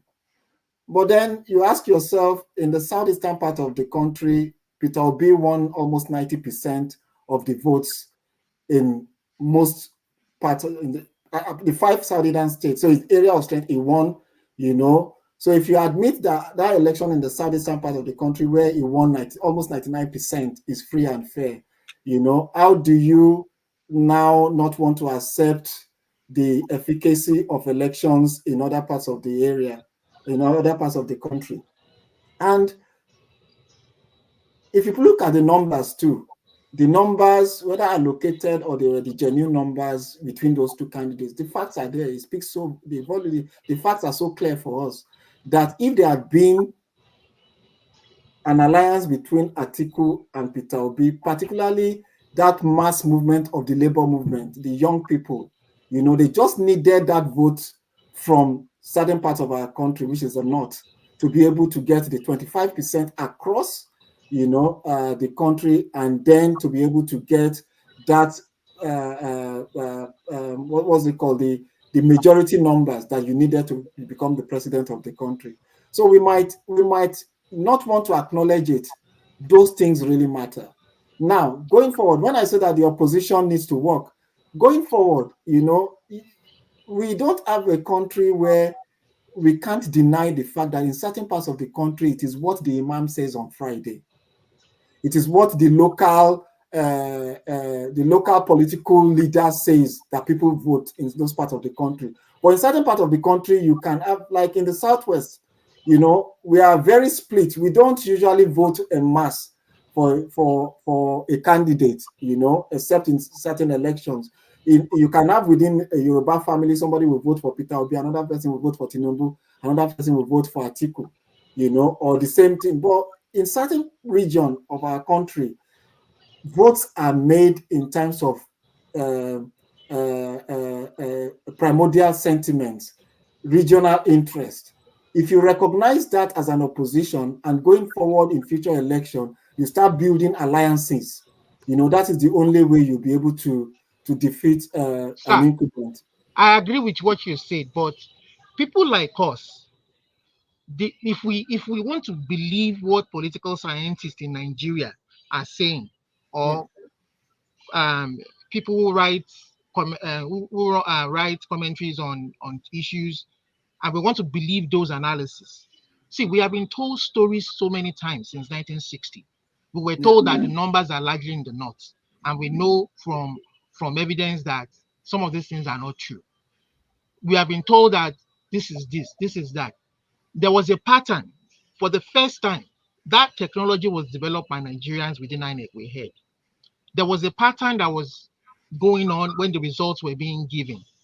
They released the result from the eastern part, but like the results showed in the eastern part, they should have allowed the beavers and the IF to give us the real results from other parts so that we can factually conclude that this is the way the votes went. But now that they shut it down, all of these analysis that we're giving, I mean, most of us will not believe.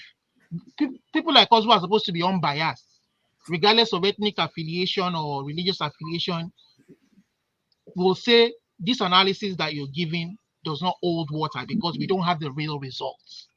Well, I'm not here to validate or to litigate the election. I can only speak on facts of numbers and electoral experience in the country. You might admit it or you might not admit it, but politicians themselves, acknowledge the realities of the issues I've just highlighted, that you need to penetrate certain segments of the country. You need those numbers.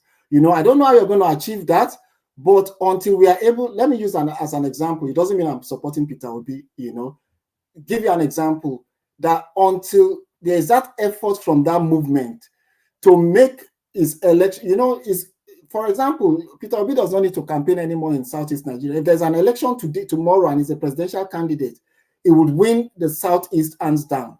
He would largely win the South hands down. He would compete very well in the Southwest, But whether you admit it or you don't admit it, he needs to penetrate the Northwest, he needs to penetrate he needs to get numbers. So right now, he needs to start building coalition, you might disagree with it, that's fine, but he needs those numbers. And look, this attitude and this belief that elections are won because we want a change, and yes, we hate this, and these people are the enemy.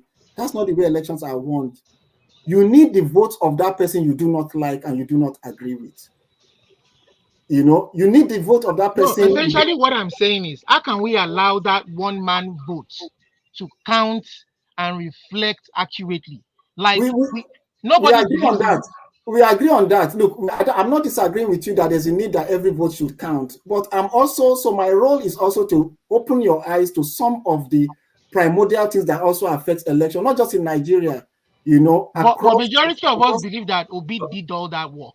He reached out to every divide of the society. Well, I respectfully disagree with that opinion. You're entitled to that sentiment. If we have chance, you come back, Olumide. Okay, let's get to other people. Kayode, before I go to Prince, Master Prince, there's a question on the comment section. Says, what was your reason for supporting Buhari, even when people were crying that he was going in the wrong direction? I know that we didn't touch on that. We did that in the last interview we had with you in February about your time with Buhari, but maybe you can touch on this before we go on to the next question.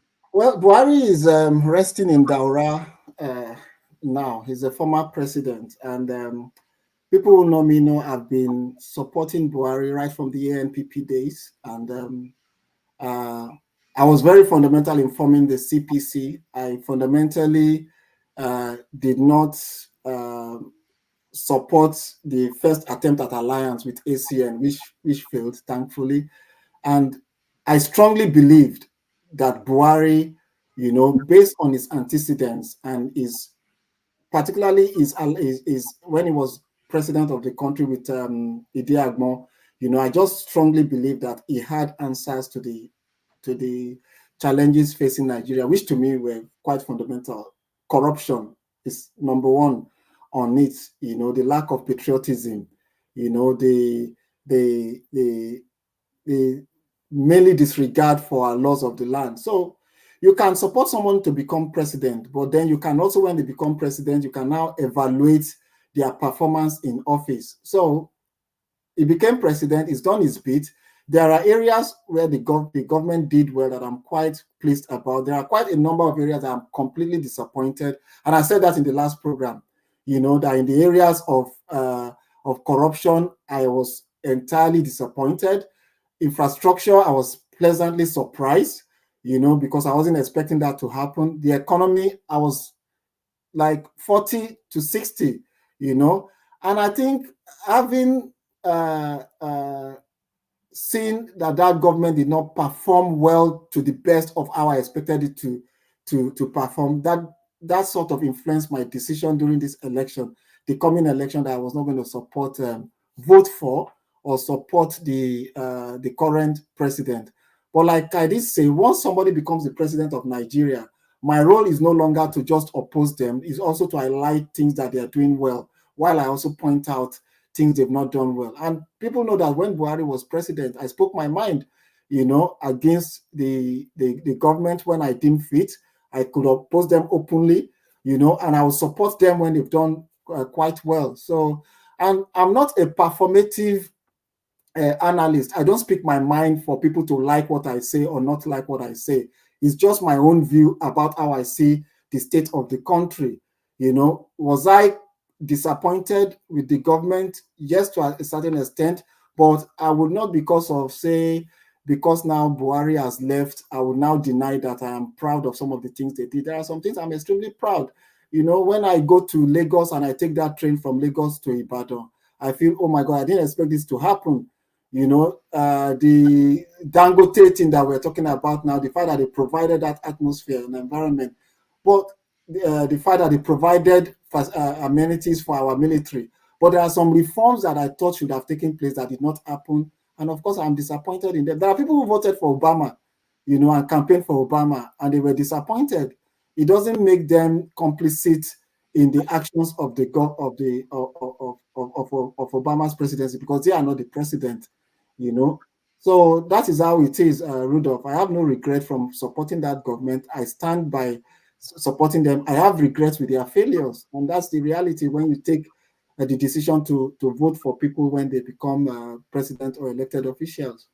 All right, thank you, Kayode. Mazi Prince, Yanis.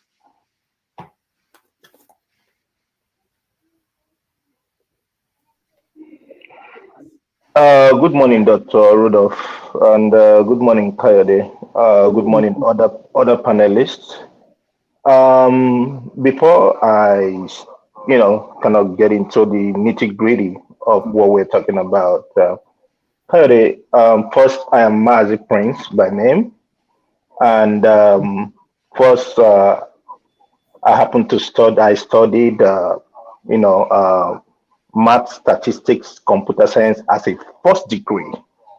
And in my second degree, I did psychology, where I am working in currently.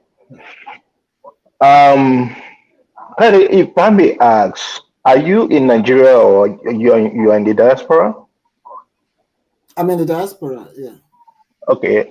If you don't mind me asking, is it in UK or in US? I'm in the UK, yeah. Okay. So that means you are privileged, or you have, you kind of like watch so many news stations like the BBC, like the CNN, like every other, Sky News and all that stuff, right? Well, you don't have to be in the UK to have the privilege. Watch all those. Good. Yes, so No. Why I'm saying it is, it makes me understand that you will know more when we talk about the way people go on with their journalism. You understand? Because first, I am starting with what you said about Rufai. Now, the times that I've seen him interview most people from the APC, he had given them chance to explain or to come clean, kind of like speak on facts. But most times when they come, they have him as a target. They start speaking evil. You know, there is always a saying that says, take a message and not the messenger. You understand? If I'm passing a message to you right now, you taking my message, but not me as a person, because I probably am doing my job. But the message that I'm relaying to you is what you're supposed to take. And in that instance, I would say, if you look at the likes of Christian Amampo, if you look at the likes of Chris Paul, if you ever knew him when he was in MSNBC, if you know the likes of Sean Hannity, in as much as I don't watch Fox News, but you see that they all have dynamics to which they interview people. They go about their journalism. Am I right or wrong? Well, I don't know the point you're trying to. So let me, you know, you've asked me a question. You give me a chance okay, to respond. good.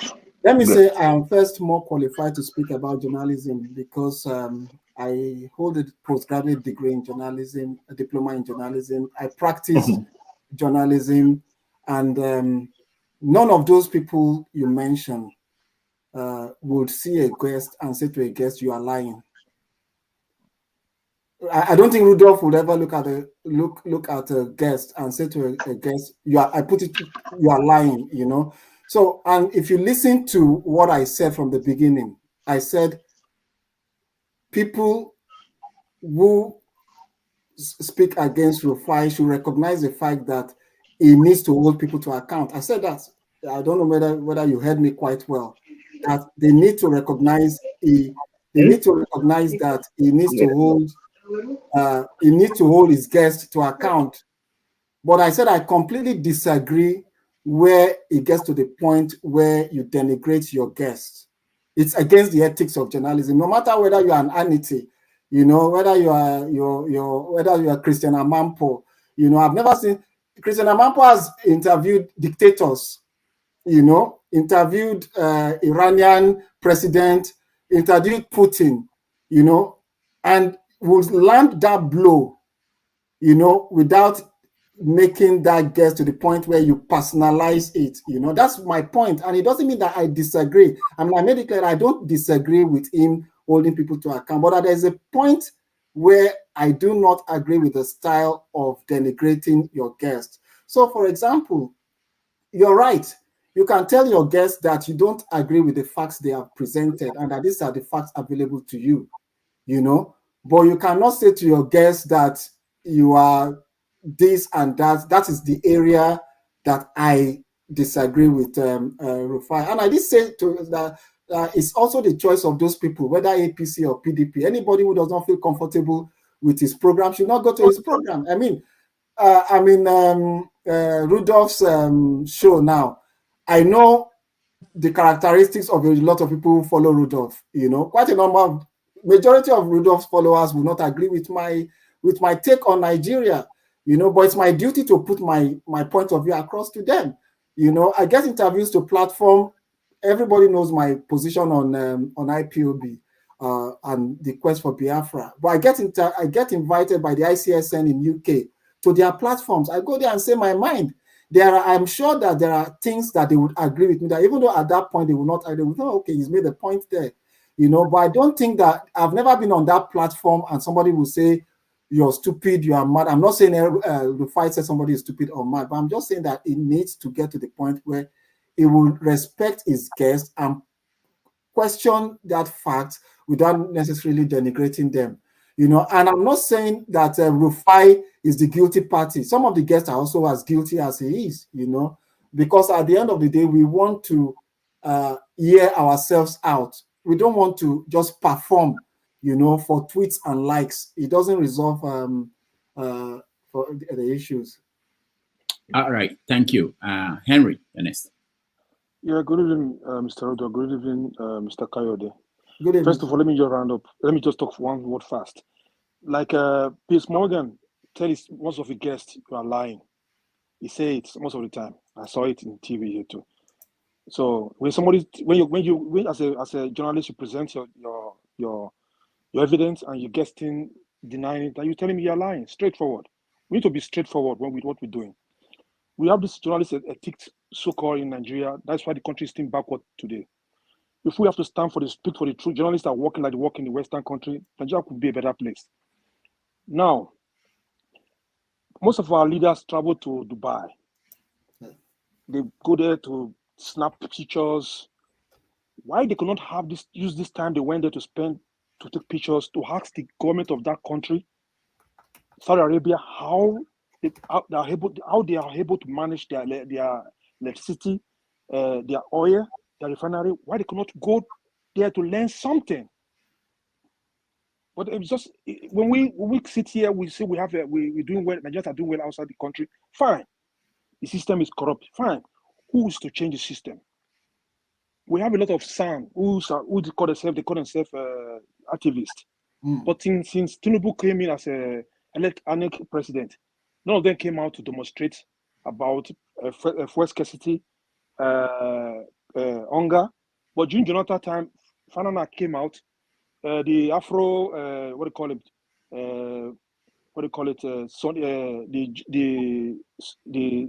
scriptwriter, they came out to protest. Why are they using indirectly tribalism? Because it's my tribal man, it's my elder, not to come out to protest against the hardship in Nigeria. The hardship Nigerians are facing these days, they never have it for many years. So now, have you one day think about it to apologize to Nigerians for supporting the corrupt system, the downgrades of Nigeria today, from Buhari, for supporting Buhari? Because you support Buhari. About 65,000 people wipe out during Buhari time. You supported him. Have you wanted to think about it to apologize to Nigeria for supporting Buhari? Because I never support Buhari. All right. Thank you, Henry.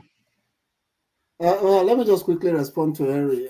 One of the beauty of democracy is that you don't tell people who make their democratic choice in an election to vote for a candidate or to support a candidate to apologize. We don't live in a dictatorial community where people would have to apologize for voting people, for electing people into government. You don't. You hold individuals account for their actions. If you find individuals in corrupt practices, they don't even need to apologize. They need to be subjected to the law and prosecuted. I think one of the things you also have to learn as an individual, and you have to accept as an individual, that people have democratic choices, in life, to vote for candidates in elections. And there are people who vote for candidates who regret voting for candidates. There are people who vote for candidates who do not regret to vote for candidates. It's their right. It's a democratic right, in a democracy. And that is why elections are held, and that is why when the next election comes, you mobilize to make sure that your candidate wins. You don't ask people to apologize. It's just like asking people to apologize for existing.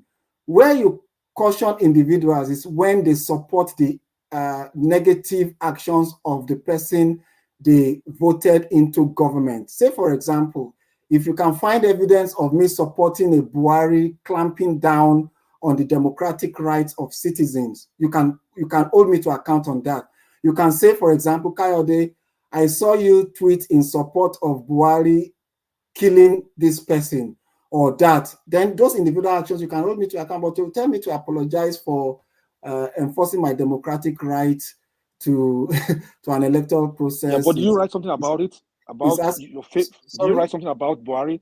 Do you write something about for your mistake for supporting Buhari in the public? Do you write something like that in your Twitter, Ando? You would have to. It is your duty to go on my Twitter page and I will check that. I will go there. Yeah, to check. But what I'm saying is that I do not. What I'm saying is that you should learn to understand that people have a democratic right and democratic choice, and their choices should not be.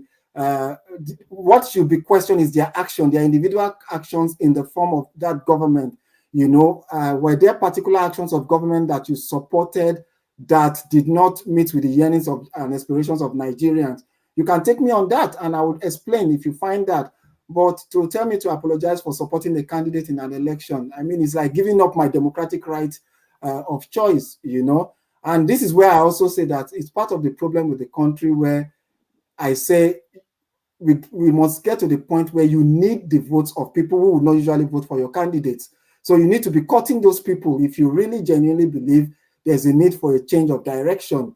You know, Buhari could never have become president if he had not aligned with what's it called, the coalition that they formed for him to become president. You know, and those are the things I'm talking about, that we need to get to the point where we need to recognize the need for alliances if we're going to deliver Nigeria. Thank you. Oh, Thank you, Henry. Sorry, give me 30 seconds, please.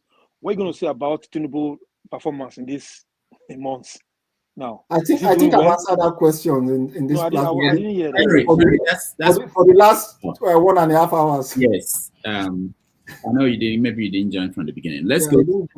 Step. Go ahead. Yeah, thank you, Rudolph. Good morning, Kayode. Good morning, sir.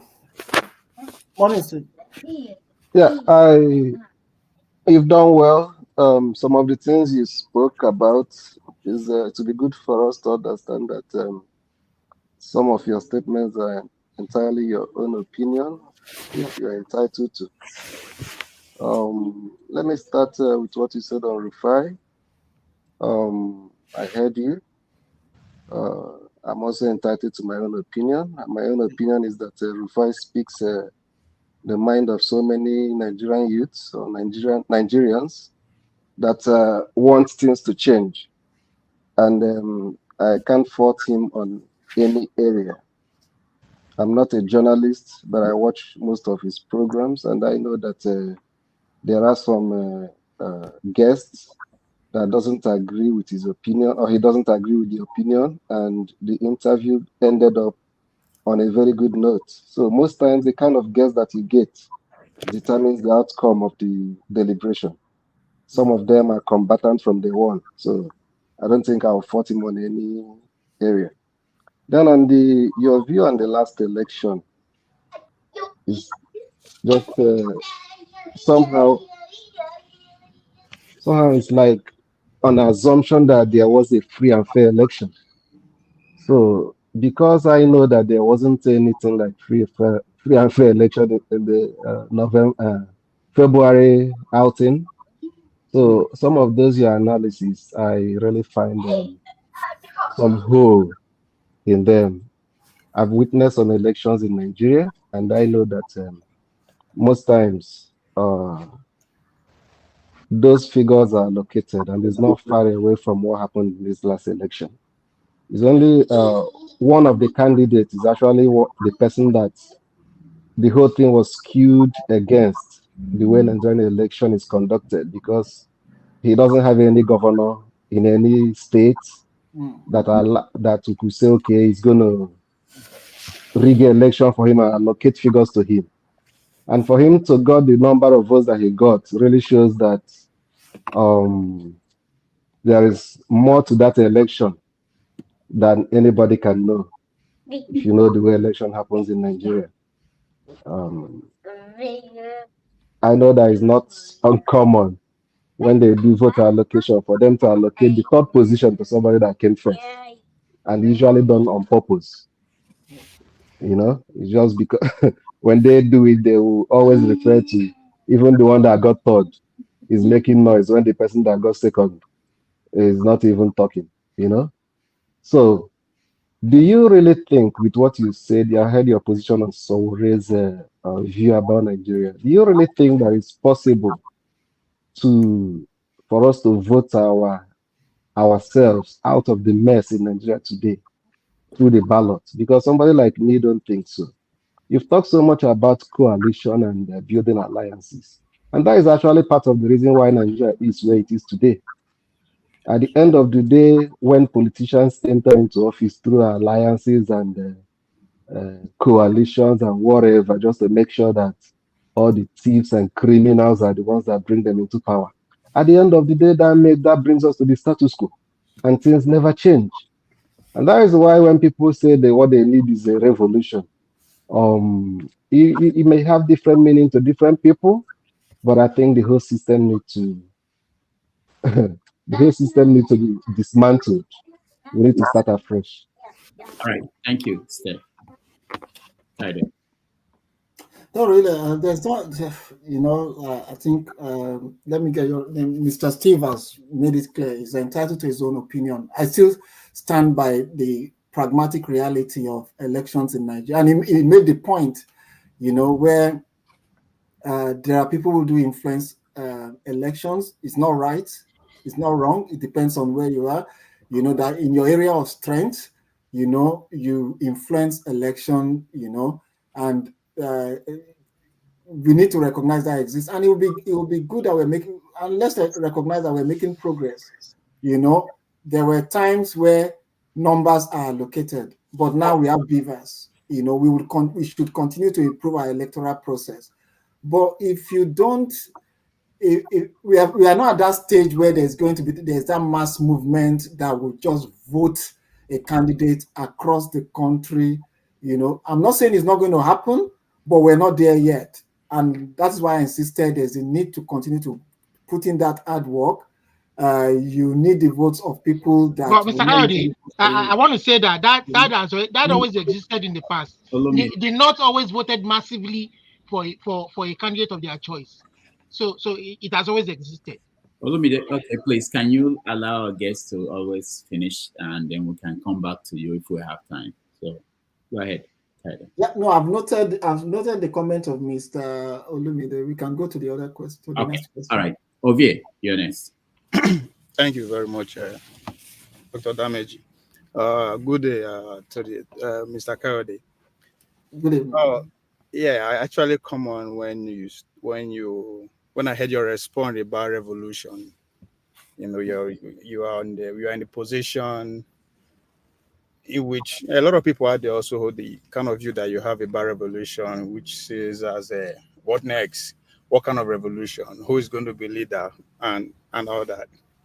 I don't know, as a public commentator, I don't know if you are familiar with a study called discipline called cliodynamics. I ask that because I think you are basing your response based on your study of revolutions across the world and all that. So if you really study that into, you understand the study of cliodynamics, which made popular by a man called Peter Turchin, who wrote a book called End Time. He analyzed data from revolutions, and he ended up saying that when you have a society that has overproduction of the elite, what do you mean by overproduction of the elite is a situation whereby you have too many elites, but there's no position for them to occupy, either in government or in private sector. A clerical example is me and you. We end up outside Nigeria because we don't fit into the system. There's nothing for us to do. So we fit into that overproduction of elites. Now, when we have that situation, then you have, with combination of immiseration of the public, of the people, when you have large majority of the people are suffering, you have no choice. You cannot control it. Soon as you have a fraction between that elite, it's bound to be revolution. We can't stop it. So I would rather challenge you, rather for me to criticize you, that with the knowledge that you have about revolution that are unsuccessful, I challenge you to start, instead of criticizing and standing on the fence regarding people who believe that revolution is going to happen, whether we like it or not, it's going to happen anyway. Why don't you use that, your talent, and what you need to start educating people where the direction we should go with our revolution, since we cannot avoid it. I mean, it's just a matter of time that people like me and you will stop running away from the country. They will just have to face it. And that will lead to that revolution. So why not you put yourself in a position whereby instead of asking that question, where is the revolution leading to, who is going to lead, and start educating people, especially the younger ones, because it's going to happen, either our lifetime or not. There's nothing we can do about it, especially the way you actually describe the way our elites are living, the way they are portraying our world. Just are very few people. So for how long? It is not going to continue that way forever. So revolution is going to happen, whether we like it or not. But it not depend on us for us to actually direct and lead, and actually teach people, so that we can be at the end of the revolution, we come out victoriously, rather than saying, how is it going to happen? Who is going to lead? This and that. Of course, we don't know it all. That's what we call revolution, right? So why not use your position to educate people that say, come on, yeah, if, as I said, it's going to happen. Educate us to what we should avoid. What do you learn from studying the Arab Spring? Teach us. What do you learn from American Revolution? Teach us. What do you learn from the British Revolution? Teach us. Because as I said, it's going to happen. So, all right. Thank you, Obi. Kayode. Yeah, thank you, Marty. So I think you got me wrong. Look, I didn't say I oppose the idea of revolution, but I say I don't support what I don't know anything about. Like, what is a revolution? Revolution for me is when I go to that airport and I don't give bribe. The attitudinal change, you know, where I am employed, right, and I am not taking more than, you know, my brother is not a minister and I'm collecting contracts from him illegally. That's a revolutionary change. If I am not a partaker in the corrupt system, that's a revolution. You know, but the revolution you're defining, when I say I don't understand it, I mean, look, system change, system collapse, what next? Like, if I can get an answer, okay, we say revolution, we march on the street, right? If we march on the street... No, sorry to interject. Yeah. But you did not take that route of revolution by rejecting contracts, saying no to all these things. You decided to run away, just like me and you. Right? We cannot. What I'm saying is that I run away, you run away. The possibility that the next person is not going to run away is there, and he's going to stay and fight, and that's revolution. Well, I think if you I don't mean to hype myself, but until people, like, if you can do 2% of my sacrifice to Nigeria, you know, I think you would understand where I'm coming from. And I know you. Well, that's why I'm challenging you to educate us. I say you educate us because I know what you have done doing. Educate us instead of opposing us. Can I finish? So Mazi, look. And I'm probably one of the few people that don't like talking about what I have done in the past, because what I've done in the past is a duty for my country. It's a privilege, right? You are not the one with a mark on your back, right? From the military. You are not the one as a young boy who carried stuff on the street that could have blown himself up for the sake for people like you to be able to speak today. If you get what I'm saying. You have not the one who went into the bush, you know, for many years, you know, for things that today when I look back on, I just go, oh my God, I can't believe how I survived that. You know, you're not the one who look back and you've seen people like Bagauda, Kauto lose their lives. So it's a privilege. But I am also somebody who decides to learn from that history, that today I look at young men and women in our country who do not have the opportunity that I have, who were carried away by this revolution, let us change things. And what happened? They lost their lives. And the same people we want, that we wanted to change, are the one ruling the country up till today. You know, there are just so many things I can't lay out there in the open. But what I'm saying is that if you don't learn from the mistake, you know, the left, the Nigerian revolutionary left, you know, like, if you've not defined it for me, you know, define what next, right? If chaos is going to, look, we're already in a chaotic situation as it is now. But just imagine being in a situation where the people of Syria were after the Syrian revolution, quote and unquote, after the Libyan revolution, quote and unquote, after the South Sudan, in the case of South Sudan, where South Sudan had to get away and break away from Sudan, and what is happening in South Sudan now. So, like you said it rightly, until you demonstrate to me that you've learned from that and you put a roadmap in place, I am not going to get in a situation where I will be encouraging people and just buzzword revolutionary change without a defined roadmap on what that revolutionary change. So what I would encourage people is that in whatever position you find yourself in the country, do right by our people, do right for our country. You know, that is the area of disagreement. And you said something, I've never condemned people who say they want a revolution. Good luck if you want revolution, but just make sure that you are out there to manage the consequences. But a revolution for me and reform as far as I'm concerned, in terms of people doing good by themselves, doing good by the country, is the most important thing. And you made a question. You said something that I don't know about you running away, but I never ran away from my country. And I'll because this is a public record. So, for example, all through the military dictatorship, right, I stayed and fought on the streets. You know, you might disagree. I stayed and fought on the street, you know, and the records are there. All through military dictatorship, you know.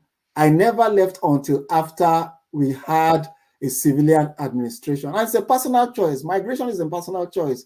But I've never detached myself from my country. And you see, it takes a lot. There's no way, even you might leave Nigeria, you know, but if you don't, if you leave Nigeria physically, Nigeria never leaves you. Unless if you are just somebody who is cold, who thinks, you know, I've left there, good luck to them, you know. So this issue of running away from the country, I think people should be respected for their personal decision wherever they want. And look, all the people that are gathered here today, quite a number of the people that are gathered here today are not living in Nigeria, but they are concerned about the future of the country because they have people in the country, they have family members, and they need to be committed to the country. So let us agree to disagree that until you define what that revolution is, I am not in a position to educate people on revolution, but to encourage people that there's a need for good governance and that there's a need for a change in the system, you know. And I expect that what people need to hold this current government to account for, they've not, which is the electoral promises. All right, thank you, Omazi Obie. Kayode, before we go to the next person, put his CM, let me give you this question from the comment section. The current administration budgeted 200 million naira to feed animals in Aso Rock. Do they have zoo in Aso Rock? That's from EJ in Germany. I think, EJ, you mean that's one of the things we've said about this government, that their spending has been really embarrassing to the country. It is uncalled for, not just the feeding of animal. We said it, you know, rebuilding or spending 5 billion naira, you know, on vice president's accommodation, saying that you want to spend 5 billion naira on the Dam Barracks in Lagos. The last time the Dam Barracks was used was during the military, during Babangida's administration. And we all, whether we disagree on other things, we have an area of agreement that this government has not demonstrated the paucity of fund that is eating our country. And a lot of this money they are spending are borrowed funds. It's not like the money is there, you know, it's like they are spending this money for their own lifestyle, and that should be condemned even by the supporters of the government. All right, thank you. CM, you're next. Okay. Good evening. Good evening, Rudolph. Good evening, Rudolph. I have listened to you probably from the beginning, but Kayode,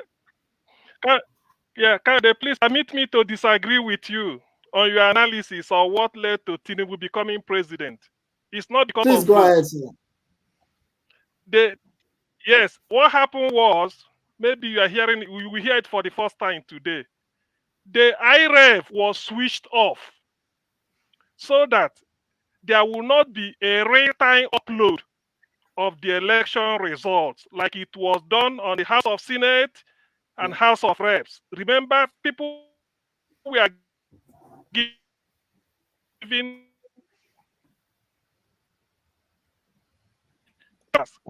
green, thumbprint, then you bring them. So this was what happened.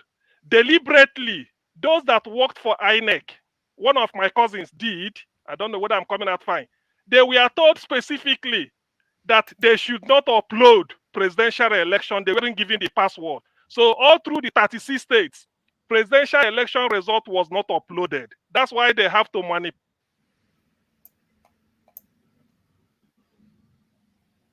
All right, CM, we can hear you very well. I think your system is bad again. You're frozen. That's why the we uploaded on IREC, INEF. That's why there was no result. So I'm sorry, maybe I'm not coming out clearly, but it's a shame. I don't know what is happening. So it is not a case of Tinubu maybe P2B did not penetrate the north. P2B did more than any other person. P2B won the result clear, just like Abiola did in 1990.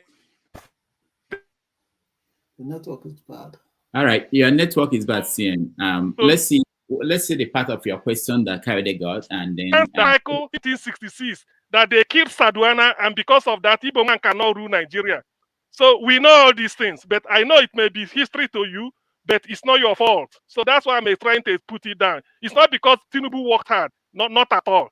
Rather, they want to give it to a Southerner so that Tinubu will hold it in keep for the Fulani. After a number of years in the South, they will take it back. P2B won the result. The North voted for P2B, but they did not. They switched up the IRF such that the election will not be uploaded, and by so doing, they went behind and they manipulated the house. Presidential election was uploaded. House of Reps and House of Senate, they were all uploaded.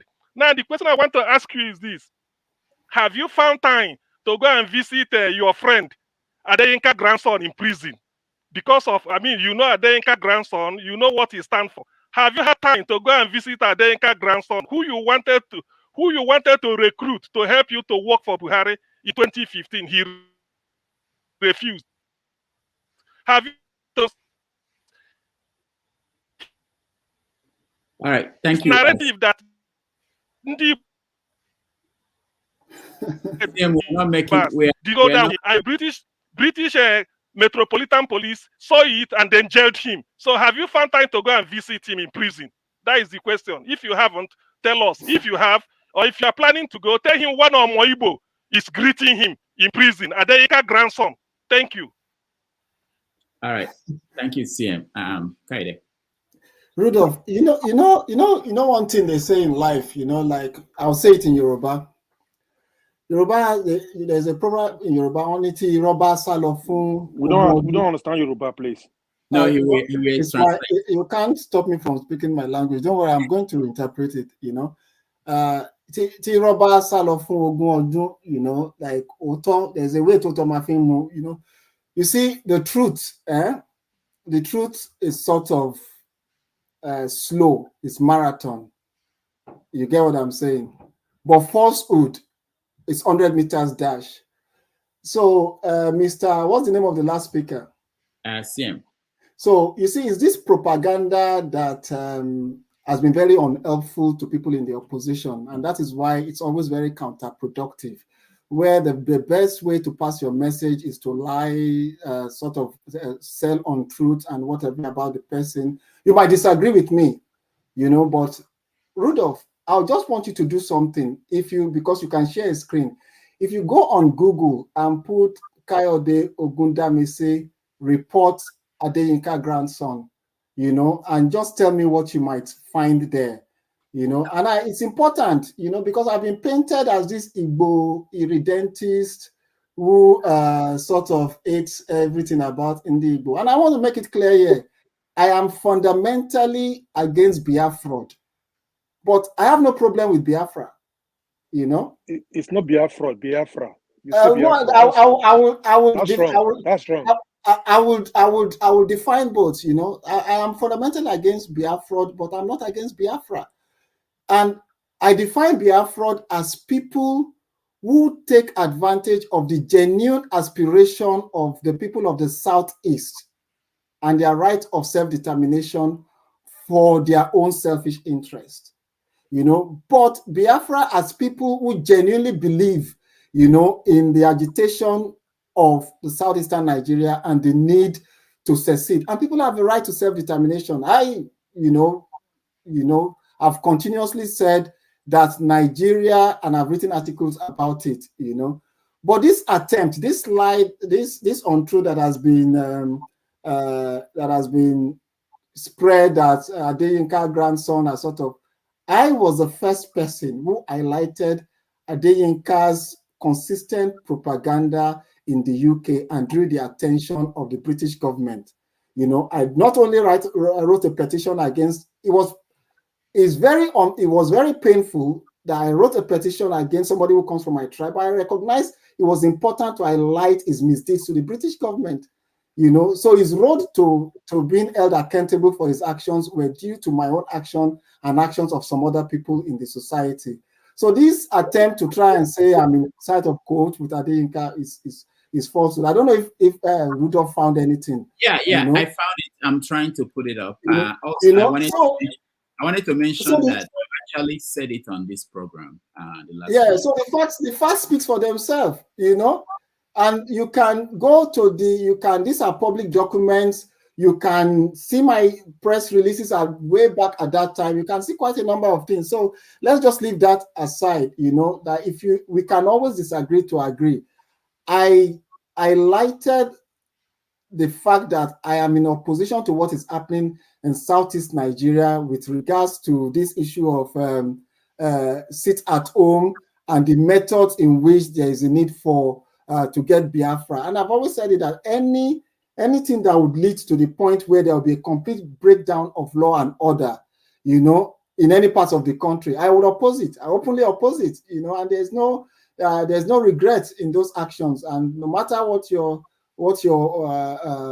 views are, I think the people who are suffering from the breakdown of law and order are our Igbos brothers and sisters in southeastern Nigeria, and that is important that we get it right. I'm not opposed to the campaign, but the methods are the things I can do. And I'm speaking historically that there was a time we were in this situation in southwest Nigeria, and it would have led to a complete breakdown in law and order if we are not put a break to that method. All right, thank you, Kayode. And let's go to John Abba. John Abba, welcome. Thank you, Dr. Rudy, for having me, and thank you, Kayode, for coming on Dr. Rudy's show. You and Dr. Rudy have some similarity, calm and cool, but very determined, and I appreciate your determination and the work you do. I share your common philosophy of life, and I don't have so much question for you. I just come to say thank you for what you do, and the grace should be available to you and for you to carry on. You are one in a million of Nigerians, and very brave. Thank you for what you do. Thank you, sir. All right. Thank you, John Abba. Pansat, Ernest.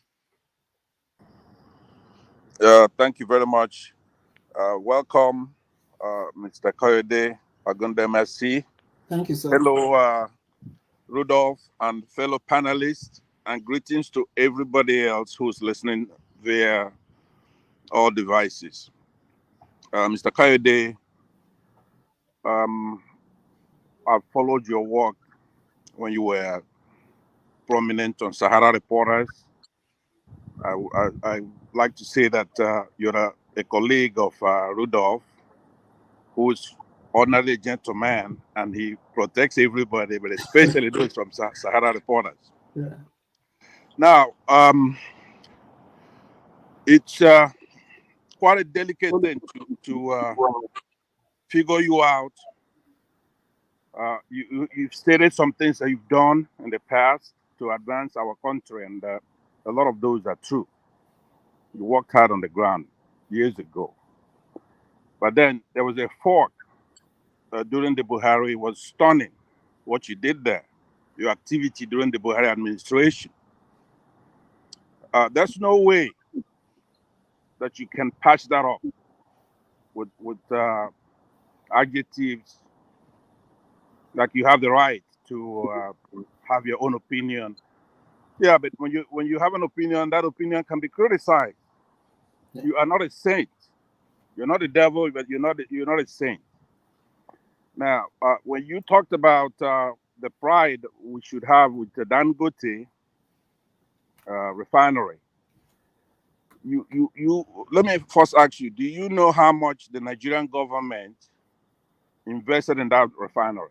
Just give me a magnitude amount. That's all. Just because I'm not done with my question. Do you know how much was invested by the Buhari administration in that refinery? How much was it? I don't have the figures, but I did say in my comment that people need to scrutinize the way the role of the central bank, you know, in the establishment of that refinery. I don't know if you've joined us then.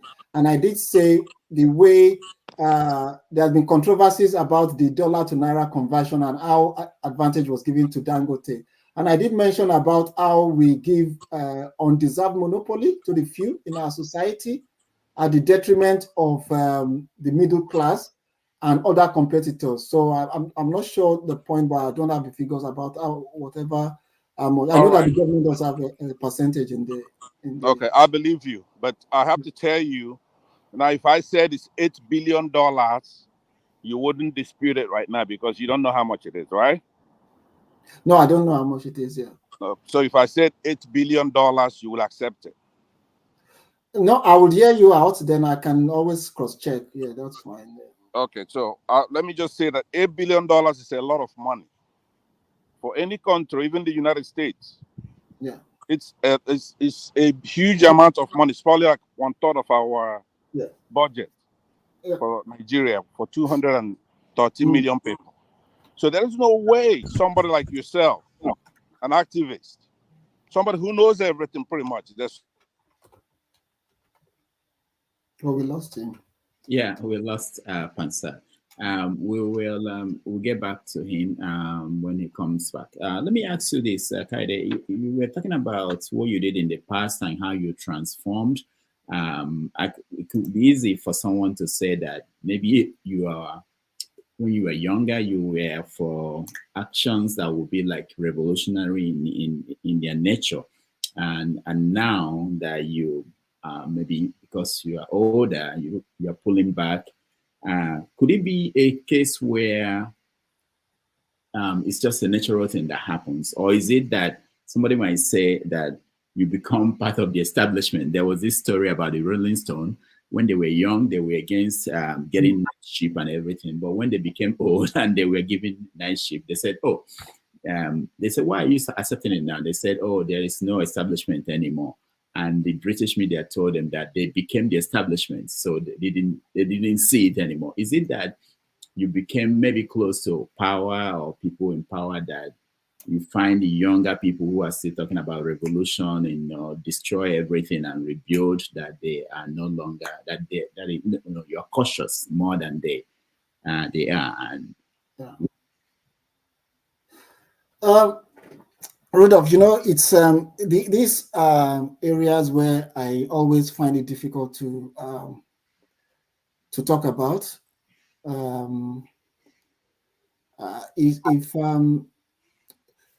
First, as young people, our blood is quite hot, and that is why I say to people, when you see young people saying let's break down the system, don't condemn them. We were like that, But what I learned over time, right from my activism to self-determination activism up till now, is that beneficiaries of chaos always end up winning.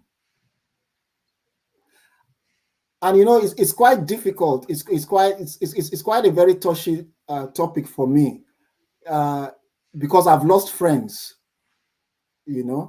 Not just that I've lost friends. As Secretary General of the OPC, I buried young people. I physically had to go to homes and bury a lot of young people. And when you look at the dreams that were sold to those young people on the part of the leadership, right? And you see all the leaders survived. And you see those young people are not, and you see those leadership are back to where we started from. They are beneficiaries of the system. So when you see other people making those kind of mistakes, you say to them, hey, take a caution, be cautious. At the end of the day, these people will end up, winning. They would end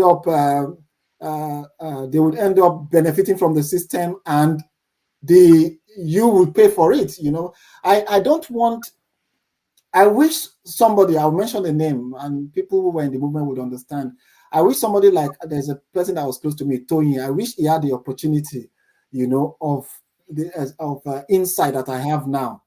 He would not have had his head cut off, put in a calabash, and presented to his parents, you know. And he died thinking he was fighting a cause that would deliver Nigeria, you know. So don't blame me if when I'm abroad, I don't ask people to go and face soldiers on the streets. You know, if I'm not the general leading the battle on the ground, I am not calling on anybody to go into battle, you know. So don't blame me if I caution people when a demagogue speaks so well and saying, yes, everybody go, but that demagogue's family are in the UK or in the US, you know, because at the end of the day, the ruling elite will never target the demagogue because they know the implication of killing the demagogue, but they will kill hundreds and thousands of young, innocent people, you know. So that area of caution is based on experience. It's not because anybody has bought me. Look, I'm the most fulfilled person because I took that honorable decision, you know, way back to live and work hard. Since I left university, I've always worked. I've always been employed. You know, I have never, and I say it boldly, I have never received a dime of any federal government funds. If I have, you know, I would have been exposed first by the Jonathan government. When I was very critical of the government I support, they would have exposed me. This current government that I speak my mind, they would expose me, you know. So, but I'm not in the position, I'm not campaigning for election. I have no plan to run for public office. I'm more than happy and fulfilled that my hard work. I just want a society where people can work, they can be cleaners, they can send their children to holiday, just as the way as members of parliament would send their children to holiday. But people should not make some of the mistakes we made, in which we agitated, and the beneficiaries of that agitation, you know, was the same people we were fighting against. Look, just take who is the Minister of Defense today? The Minister of Defense today was an Abacha person. You know, who are the major people, the frontliners across the federation, even in Southeast Nigeria? What role did what's the name, the former governor of Abia State, Ojizo Kalu, what role did he play during the military? You know, but they are beneficiary. Where are the activists who fought? Either they are in their grave, you know, or some of them are so wretched within the Nigerian community that they can't even, their main concern is how to survive. So that's why I always caution people that as you fight and advocate, you know, use your common sense. Don't let anybody use your head to break the kola nut, and at the end of the day, they'll be the one to benefit from it. I'm not saying don't revolt. I'm not saying don't fight. I'm not saying don't carry arms. You know, I would say don't carry arms. I'm not, do whatever you want to do, but always know that it is important that you learn from the mistakes some of us made. And I've had this conversation with Chevrolet that in the students' movement, what did we do? We opposed the military, but we never prepared to take over power or take over government. And at the end of the day, it is the same people that we opposed, you know, that are running the country today. All right, thank you, Kayode. Let's go to, I think, Ikola, yeah, go ahead. Just a follow-up, just a question. Make it 1 minute because I want to go to people who are here to speak. Okay, I wanted to take my permission to leave, and I wanted to thank Mr. Kayode for coming in. But I also made an observation from all the questions and answers that has been given, you know. Because for me, I believe in the freedom of choice. And I also believe that the reason why we learn and why we get educated is to be able, because a leader is not necessarily that you're taking a position. A leader is when you are looked up to, so because you're enlightened to direct others. And I think Mr. Kayode should be someone in that position. And I've also had someone here ask him, why won't he apologize for supporting Buhari government, who actually practically might not have met the expectation? And I think that question is in order because Mr. Kayode also said that when you are in the public face, you are no longer yourself. You don't need to correct that, please. You don't need to say what you want to say. Leave that question out of it. You don't need to speak for No, it's my question, sir. Unfortunately, No. maybe it's you that said it. I don't, but it's my question. So it's if you are enlightened, so you should be able, your voice and opinion is now in the public domain, and you're answerable to it. Because I would say, I know Mr. Kayode would know that Buhari was a man who was the PTF minister, and Buhari was the man in these heydays that people are clamoring that he did well, was one of the men that loaded Ghanaians in the back of lorry and shipped them out, and people were having babies at the back of lorries. So if you are an enlightened man, no doubt about it, you knew all these things and you supported that kind of person to still be president, and you're being asked to apologize for that mistake. I don't think it's too much of a question to ask. But like, I also agree, we should have a freedom of choice. So it's just my observation in the whole thing. And I hope Mr. Kayode would not be offended by my own view of the whole thing. So no, not at all. No, not at all. I'm not offended, and I think we have a fundamental disagreement here, and it's fair. It's not unexpected. Like I say, you don't tell people to apologize for making a democratic choice to vote for someone or supporting for someone, but people, you can hold them to standard if they support certain actions of the government that are unfair. If, for example, I say I support Buhari's clamp down on this, hold me to account for that. But I'm not saying you can't ask me the question, but I'm just saying that it's a fundamental of a democracy that people should have a right to choose, to pick a candidate. Asking them, you must apologize for voting this person. I don't think it's a fair question.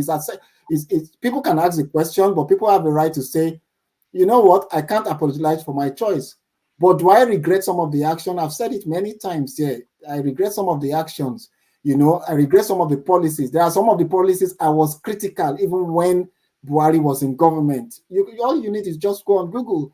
There are a lot of policies I was critical, and there are a lot of policies I commend the government for. And I think that is a fair thing to do. But to ask me to apologize for fundamentally expressing my fundamental right to vote and support candidates is to actually tell me to erase all the years of fighting for a democratic government in Nigeria. And you'll be surprised that it is as a result of the experience of that Buhari, 8 years of Buhari, that I was careful in this current election. And I made it clear, Rudolph, it was on your show too, that when you asked me, am I going to support Tinubu for this election? I said no. And you asked me for my reasons, and I gave my reasons why I was not going to support Tinubu for this current election. But it will not stop me if I see anything that Tinubu is doing right to speak out and say they are doing things right. But if I see things that they are doing wrong, I'm not on anybody's payroll. I'm free to condemn those inactions too. All right, thank you. So with that, please, I would like to. All right, thank you. Okay. All right, let's go to Exera. Exera, yeah. Yeah, good evening, everyone. Sorry, I'm at a place of work, but I just had to chip in because I heard the conversation. It was exciting. Good evening, Mr. Kayode Ogundamisi. Good evening. I've been seeing your stories for a long while, and thank God we have you here today. Most of the questions I wanted to ask, some people have asked something similar, but I don't know. I just wanted to get your opinion about some issues. Like when Obasanjo said that we, the youths of Nigeria, should not accept what is happening now. What do you interpret that to mean? And when Dati said that democracy is not for people who sit idle, that you must go and take it, how do you interpret that? And then lastly, do you know a guy called David Hudeng? What is your perception about his style of journalism? Thank you very much. I think both people know I'm not a fan of General Obasanjo, neither am I a member or supporter of the Labour Party. So Dati would usually not be my cup of tea, but both statements are right, but I will put it in the context, and the context is that young people should not just agitate. They should agitate with the ambition of being in power, because with power, you're nothing. With power, without power, without power, you're nothing. Without power, you're just an agitator. It's only when you have power that you can allocate resources. You can do good for your society. So, and I said, learn from our mistake where we saw ourselves as change agents, but we did not see ourselves as people capable of leading our country. Our contemporaries, people that we were in the West African students movement, those in Burkina Faso took over leadership. Those in Ghana, they took over leadership. But those of us in Nigeria, we remain agitators till today. That is why you see somebody who is an activist 30 years ago is still on the street till today. So the context that young people should agitate with intentional progression of wanting to participate in the political process, change the political process, and I think a shining light, you might not disagree with them, is in the obedient movement, is the fact that there are young people who congregated and they were able to push an election where a candidate you never even expected to get 1,000 votes became a contender in the election, in the last election. All right, thank you. You wanted to talk about David? Yes, David, who then? Oh, David, yeah, I think, David, you see, every society deserves a disruptor. If you don't have disruptors in societies, you can't make progress. So there are some actions of David you might not like, but is disrupting the system. And every society has disruptors, and it's just meant for people to take them on where they've gone wrong. If they've put out falsehood, you counter them. But otherwise, this is what we did with Sahara reporters. Anything goes. So when you have people who can say anything goes, you let them be. You might not agree with their style, but every society would have a David Ndeyi, you would have a Showore, you would have an Husseini, but it does not mean they are also not beyond reproach, or they cannot be criticized with about their methods. But you didn't. What exactly about his style do you not like? No, like I don't have he has not gotten to the point where I would say he's done something that I have an opinion on, like the issue about going to Zimbabwe. Was it Zimbabwe, or there's a country he visited, and the facts he presented to the public were completely different from the facts the country put ahead. Some of the facts, he said he has a Ghanaian passport. The Ghanaian government has come to say he does not have a Ghanaian passport. He has a Ghanaian refugee status. So what I'm saying is that we need to leave the example of what, say for example, if we ask people in government to be transparent, we need to leave an example of how we want them to be. So I wouldn't want to knock the young man down. You would agree with a lot of the things he's doing, that they are necessary for the system to be disrupted. But you have to highlight that they need to also be ready to be held accountable, just as you're asking me to be held accountable on this platform. Nobody is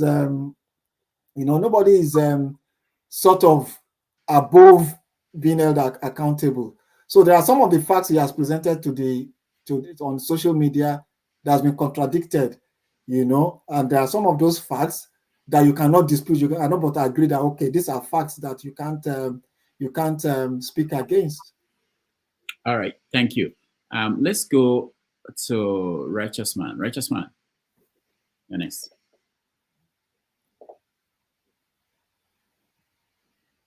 Unmute yourself, Righteous Man.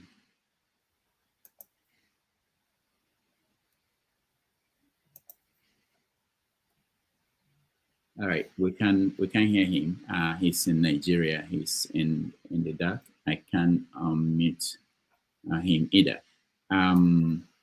Okay, Olumide. Thank you, Rodolph. So, Pres Ogundamisi, So I want to. You made a statement. You said young people must agitate with the goal of power in mind in order to make the changes they want. Which is one moment, which I totally agree with.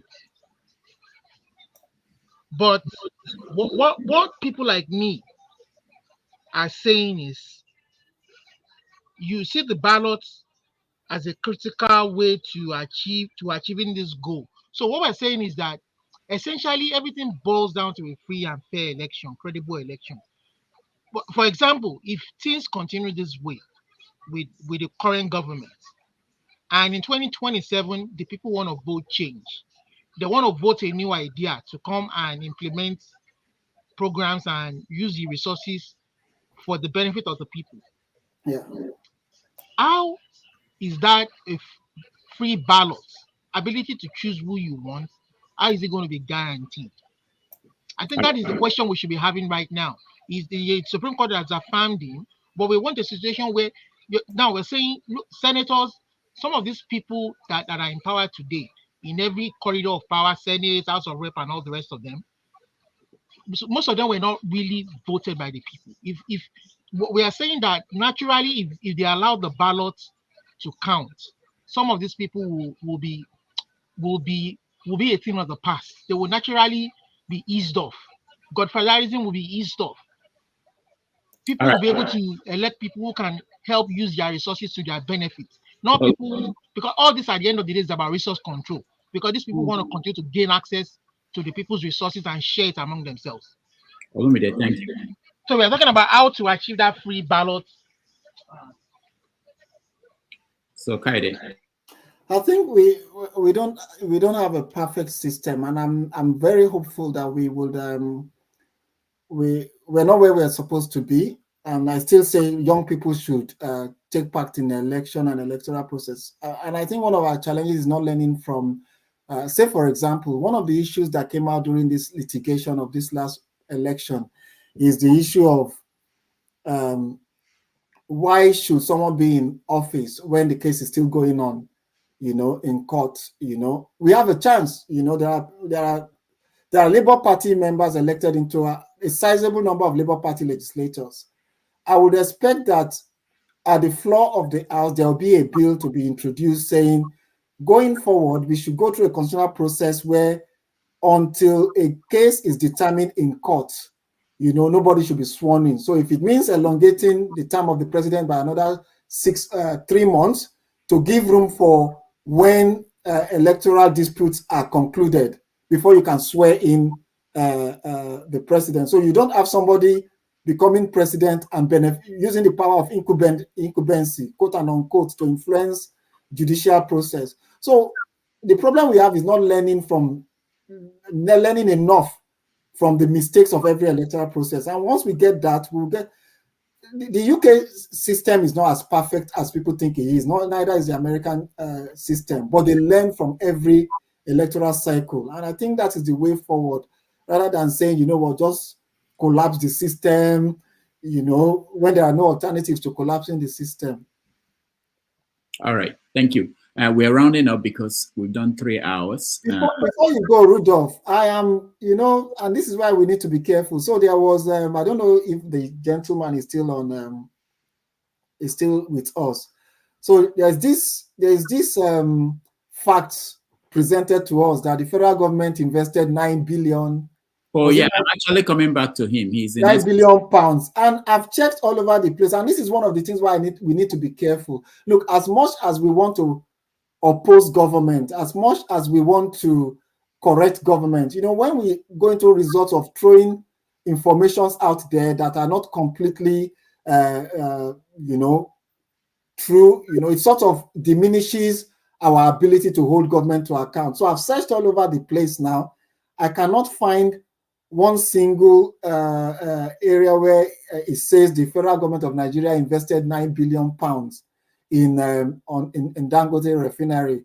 What I am critical of is the fact that it gave Dangote an undue advantage in the Forex exchange process, So except Rudolph was able to find those facts somewhere else, you know. I searched Okay, I'm right here. I'm gonna post. I'll post a link in the private section, and then Rudolph can research it. Okay. But I have to tell you something. I'm happy that you said that. I gave you a chance. I said, "Have you?" I mean, you don't doubt it, which means you didn't know, for one, right? Now, in this particular article, it has it for $2 point something billion. Now, I didn't use pounds when I spoke before. Sorry, dollars, $9 billion. I use dollars. Yeah, that's okay. So now I posted the article so you could glance it while I speak a little bit off the cuff, and then you could respond when I have a question for you. Okay. Because I find it stunning that you don't know how much our government invested, that magnitude of money in a refinery that you're proud of. Because there's nothing here that you have said, I don't know. You have an opinion on everything. And you're quite active. I looked at your social media with Twitter, the X. And you got your fingers on everything, right? And like I said earlier, you played a positive role in the past prior to Buhari coming into office. And we're very proud of you. So when you changed under the Buhari, you know, the Buhari, you supporting Buhari is not a frivolous, casual thing. It's not. It's nothing you could say, hey, look, when he did some things right, I supported him. When he did some things wrong, I was against him, like you're doing in this present administration. Well, that's you stand to be criticized heavily for it. And anybody who's criticizing you would elucidate the reasons why they're criticizing you. You have to be man enough to take it in and say, you know what? I chose to change, and I should be criticized for doing what I'm doing now. No, but I've not objected to any criticism throughout our No, conversation. I know, but I'm just not, sorry to interrupt you. I've just not conceded to what you want me to say. You know, I take but it's not a choice. It's not for you to hold on, sir. It's not for you. Nobody's waiting for your reaction to that criticism.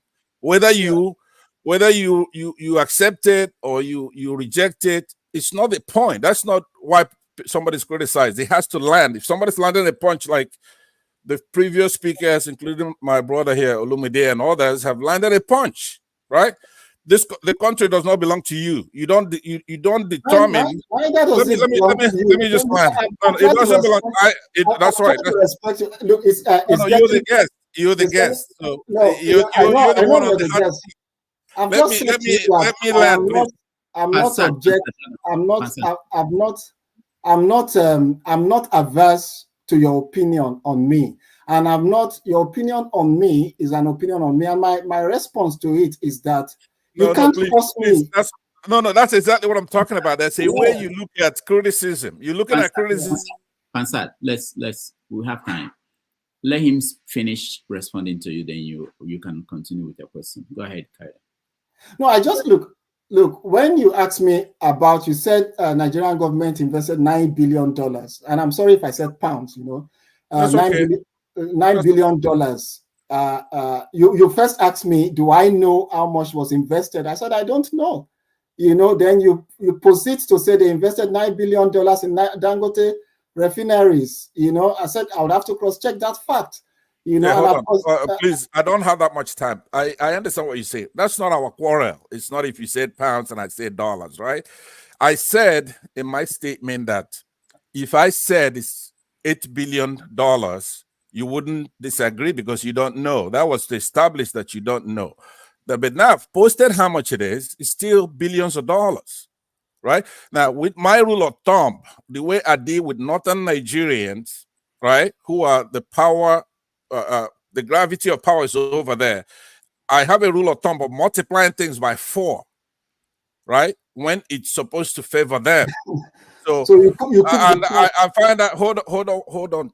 What I'm trying to say to you is that you're looking at criticism as something that you could hide under. Sometimes I say, hey, well, that's your opinion. You could criticize me. I don't have to accept it. But that's not the point.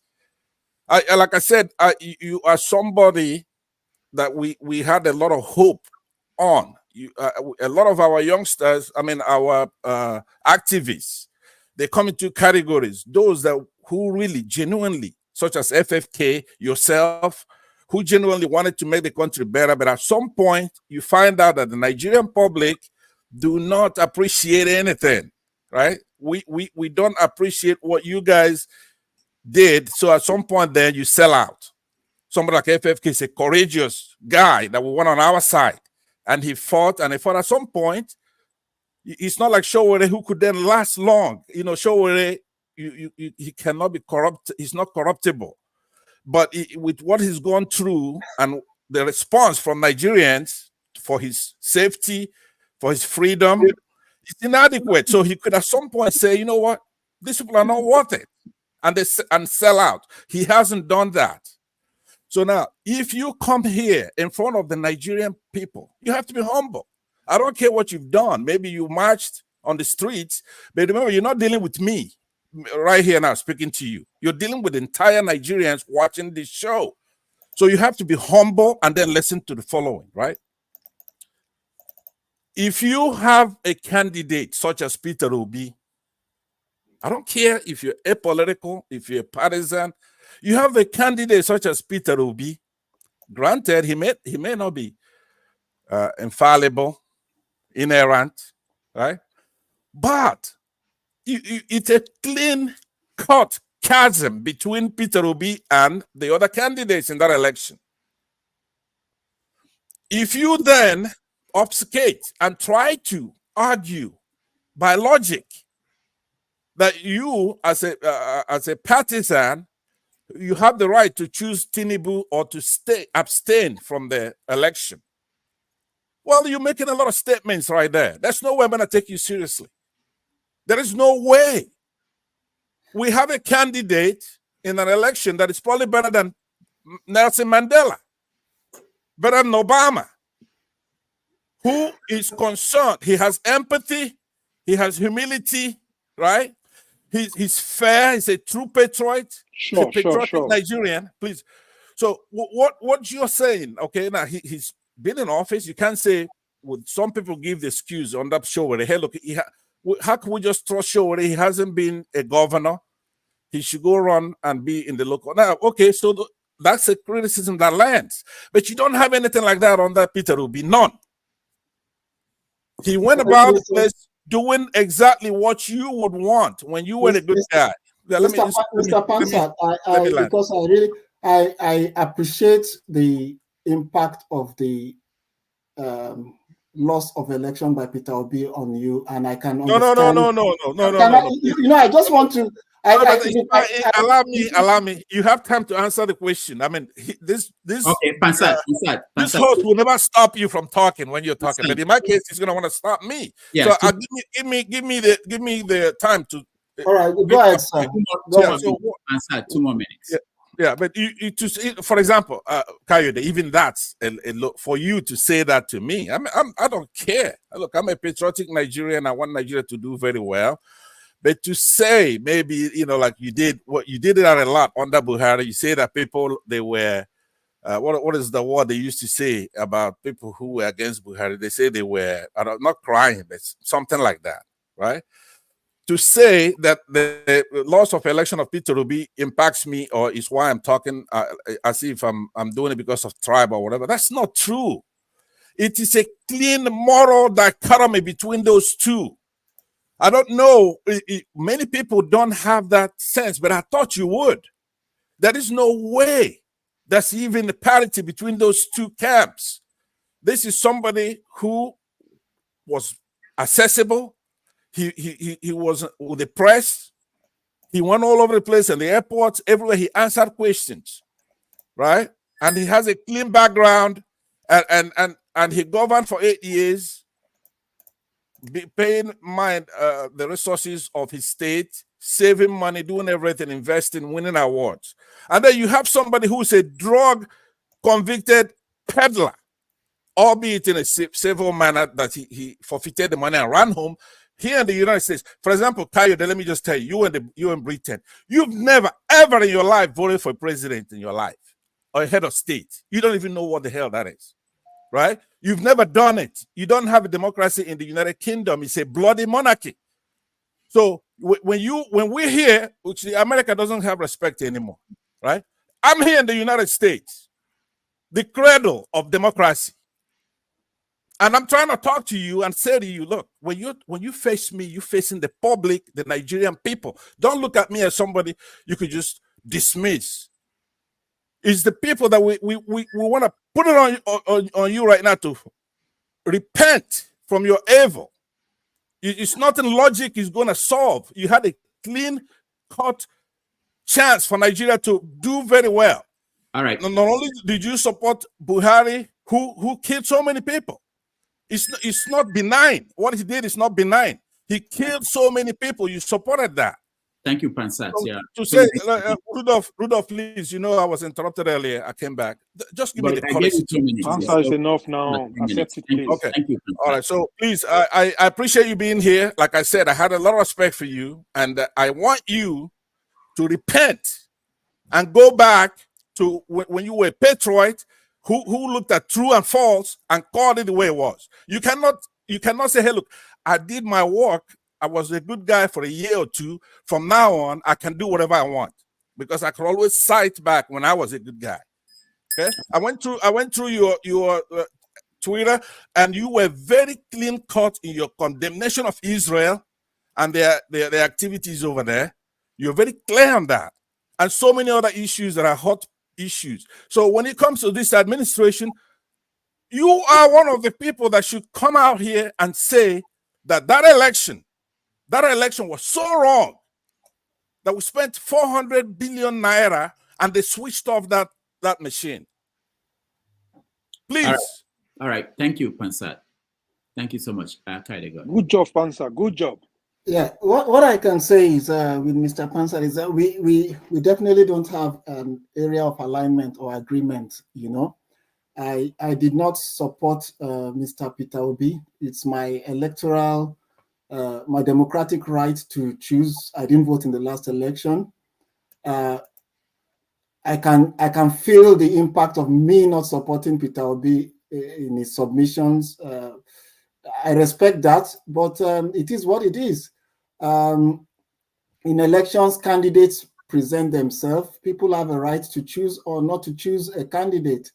You know, nobody has the monopoly of who is patriotic or who is not patriotic. I mean, that is the matter of who is patriotic or who is not patriotic is a matter of conscience as far as I'm concerned. You know, so I just think there's no point just litigating that. We would agree to disagree. I do not find Mr. Obi as a candidate that was electable during that election to the point where I would go and vote for him. I've only voted in one election, presidential election in the country, and that was the 2019 election. Or anywhere else. You've voted in Nigeria or anywhere else. You've only voted for a head of state once in your life. That's what you're saying. Well, I vote regularly in the UK, no matter what. Well, look, but I don't want to make it. You said I should respect your. No need for half truths, though. So, I mean, it's a half truth. Oh, the only person that has presented a half truth is there's a large difference between a $9 million and a 2.5 billion shares in the Dangote refinery. 2.9 billion, not $9 billion. Yeah, 2.5 and 9 billion. They are quite far from each other. But you have to add that rule of thumb, like I told you. Nigeria is not known for the exactitude when it comes to numbers. Let's agree to disagree on this issue so that we can take other questions, because we will not. You can't force me to support Peter Obi, and I cannot force you not to support Peter Obi. You know, and but it does not criticize you for supporting Buhari, right? It does not mean I criticize you for the next election. Buhari. What about Buhari? Forget about. I told you that I told you that I said it over and over again that my right to support a candidate should not be requested as an apology. You know, you can't tell people in an election to apologize for voting for a candidate in an election. It is anti-democratic. I agree with that. The combination of voting for Buhari. Hold on 1 minute. The combination of voting for Buhari and being against Peter Obi, I mean, it tells who you are. Well, it's your opinion. There are people who will sit on the other side of the table and completely flip your argument, and that's why we have that's why we are free in a democracy to agree and disagree. To constantly support a candidate or not to support a candidate. So I don't think there's any reason where we should put a gun on each other's head to force ourselves to agree on each other's position. It is not to say that if I find Mr. Obi appealing in future elections and I would vote or not vote for him. But in the last election, I didn't find him get to the point where I could campaign and support him. And if you're disappointed in that, that's fine by you, And in the election between I'm not. I agree with that last statement. Listen, what I'm saying, Kayode, listen to what I'm not really against. Yeah, what I'm saying is that I'm not criticizing you for not supporting Peter Obi, right? I'm not. What I'm saying though, when a critic such as myself now come to look at your actions and your activity, right? And I look at the 4 candidates, it's a judgment call. For example, we all respect Showore. He didn't support Peter Obi. As a matter of fact, he ran against Peter Obi. It depends on the reason why the reason you're elucidating, right? You said about Buhari, why you said Buhari built some infrastructures. That's why you supported him, right? This is a military thug that committed a coup d'etat, right? You have been an activist fighting for the country. So they bring this geriatric patient who was a military dictator, a jackboot thug, right? And he's running against Jonathan, who's a civilian, who's a Democrat, right? He may not be Jeffersonian, right? But you chose Buhari over Jonathan. Okay, so that's one. Somebody can make that mistake. That's okay. But then you have another chance where you have Peter Obi with another patient, a criminal, right? And and you just say, hey, look, it's my choice. I could choose whoever I want out of these 4 people. Peter Obi. You didn't even support Showore, right? So now you come here as a guest, and you don't expect us to be angry. But I've not told you not to be angry. I've acknowledged your anger. I've acknowledged your anger, yeah. I've acknowledged it again and again, and I can see it in your tone, in your temperament, that you are angry, that I didn't support Peter Obi, and that's your judgment call, and I've got no problem with that.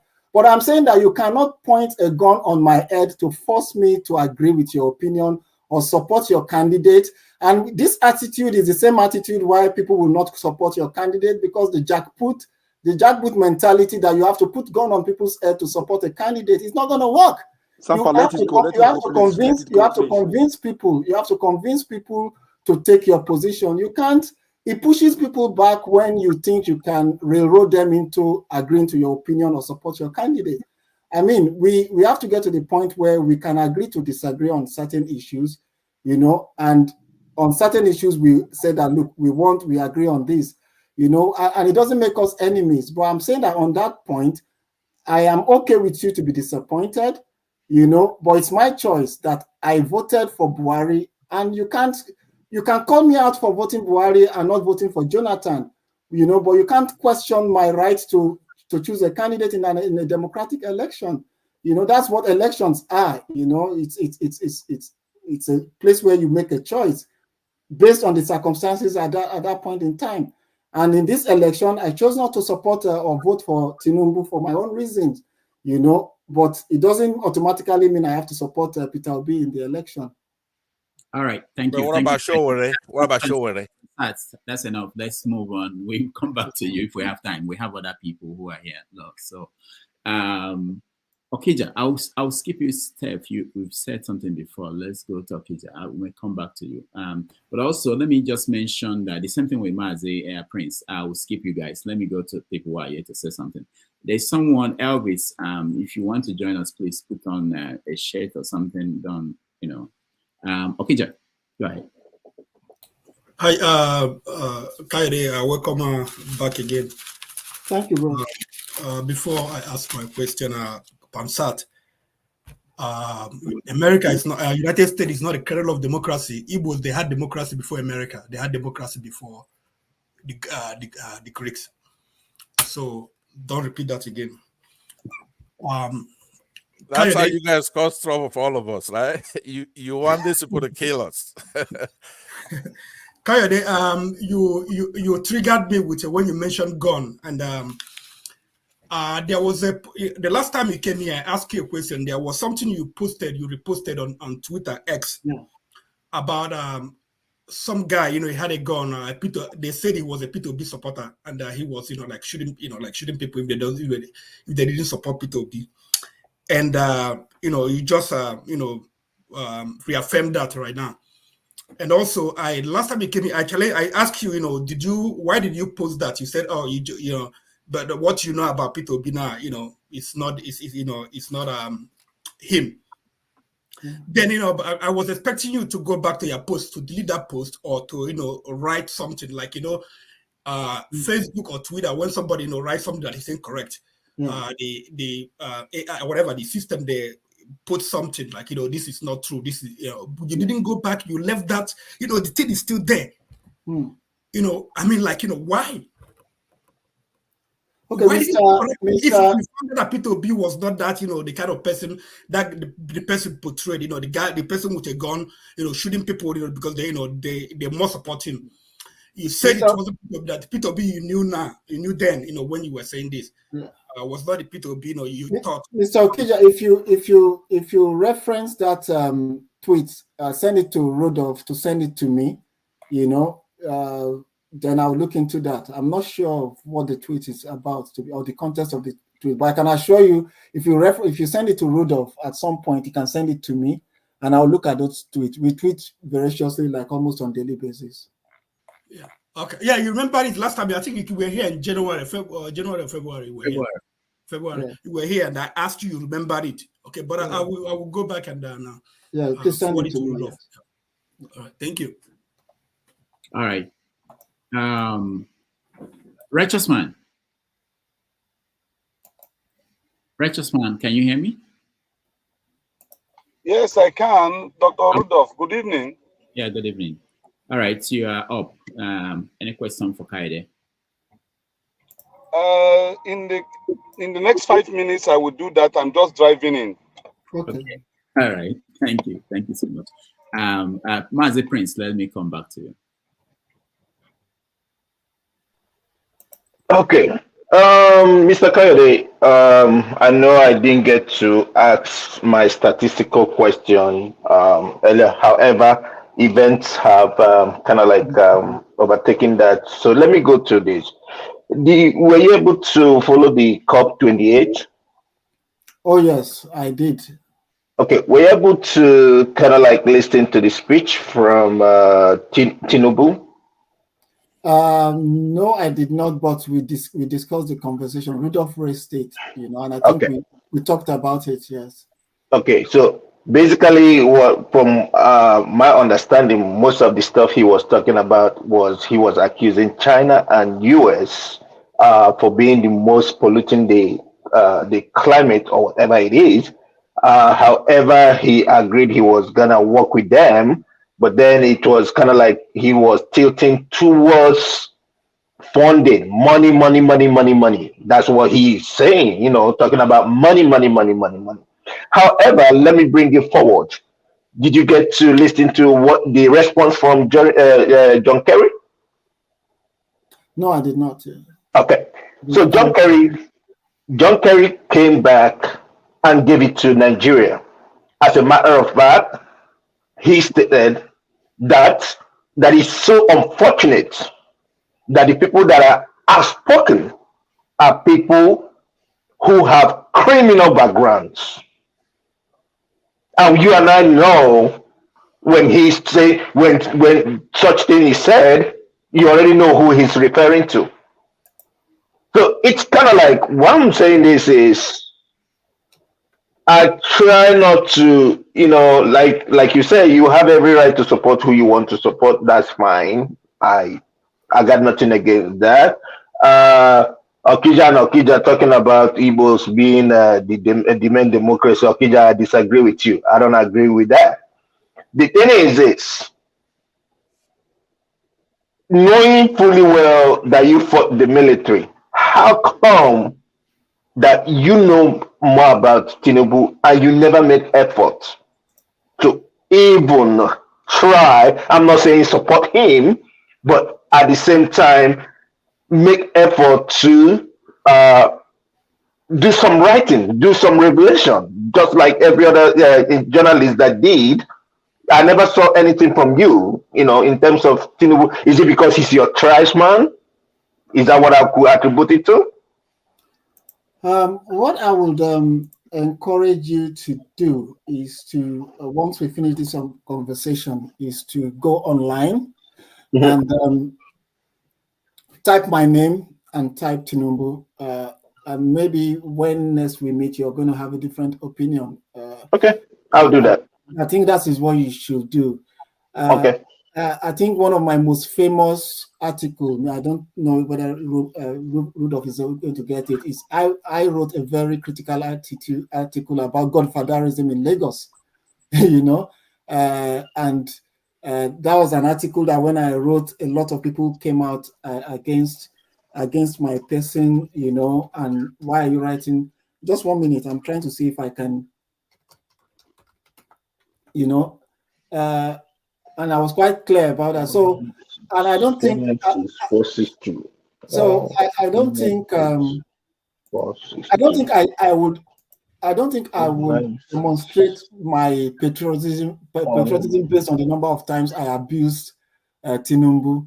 But my positions about Tinubu was quite clear before the election, and way long before that election, I've asked critical questions about this president, and I don't think there's a need to, I think the article is titled The Baba Sokwe Political Ideology and the Myth of Yoruba Omoluabi Ethos. You can check it out, So I've been quite critical, but, I'm not going to be critical for entertainment purposes, when the issues are germane, and they speak to the core of my value, I speak out, when the issue of the Labour Party candidate in Lagos, this issue of whether is Yoruba enough or not Yoruba enough, when it was germane to me, I spoke out, I wrote about it, but I'm not a performative citizen.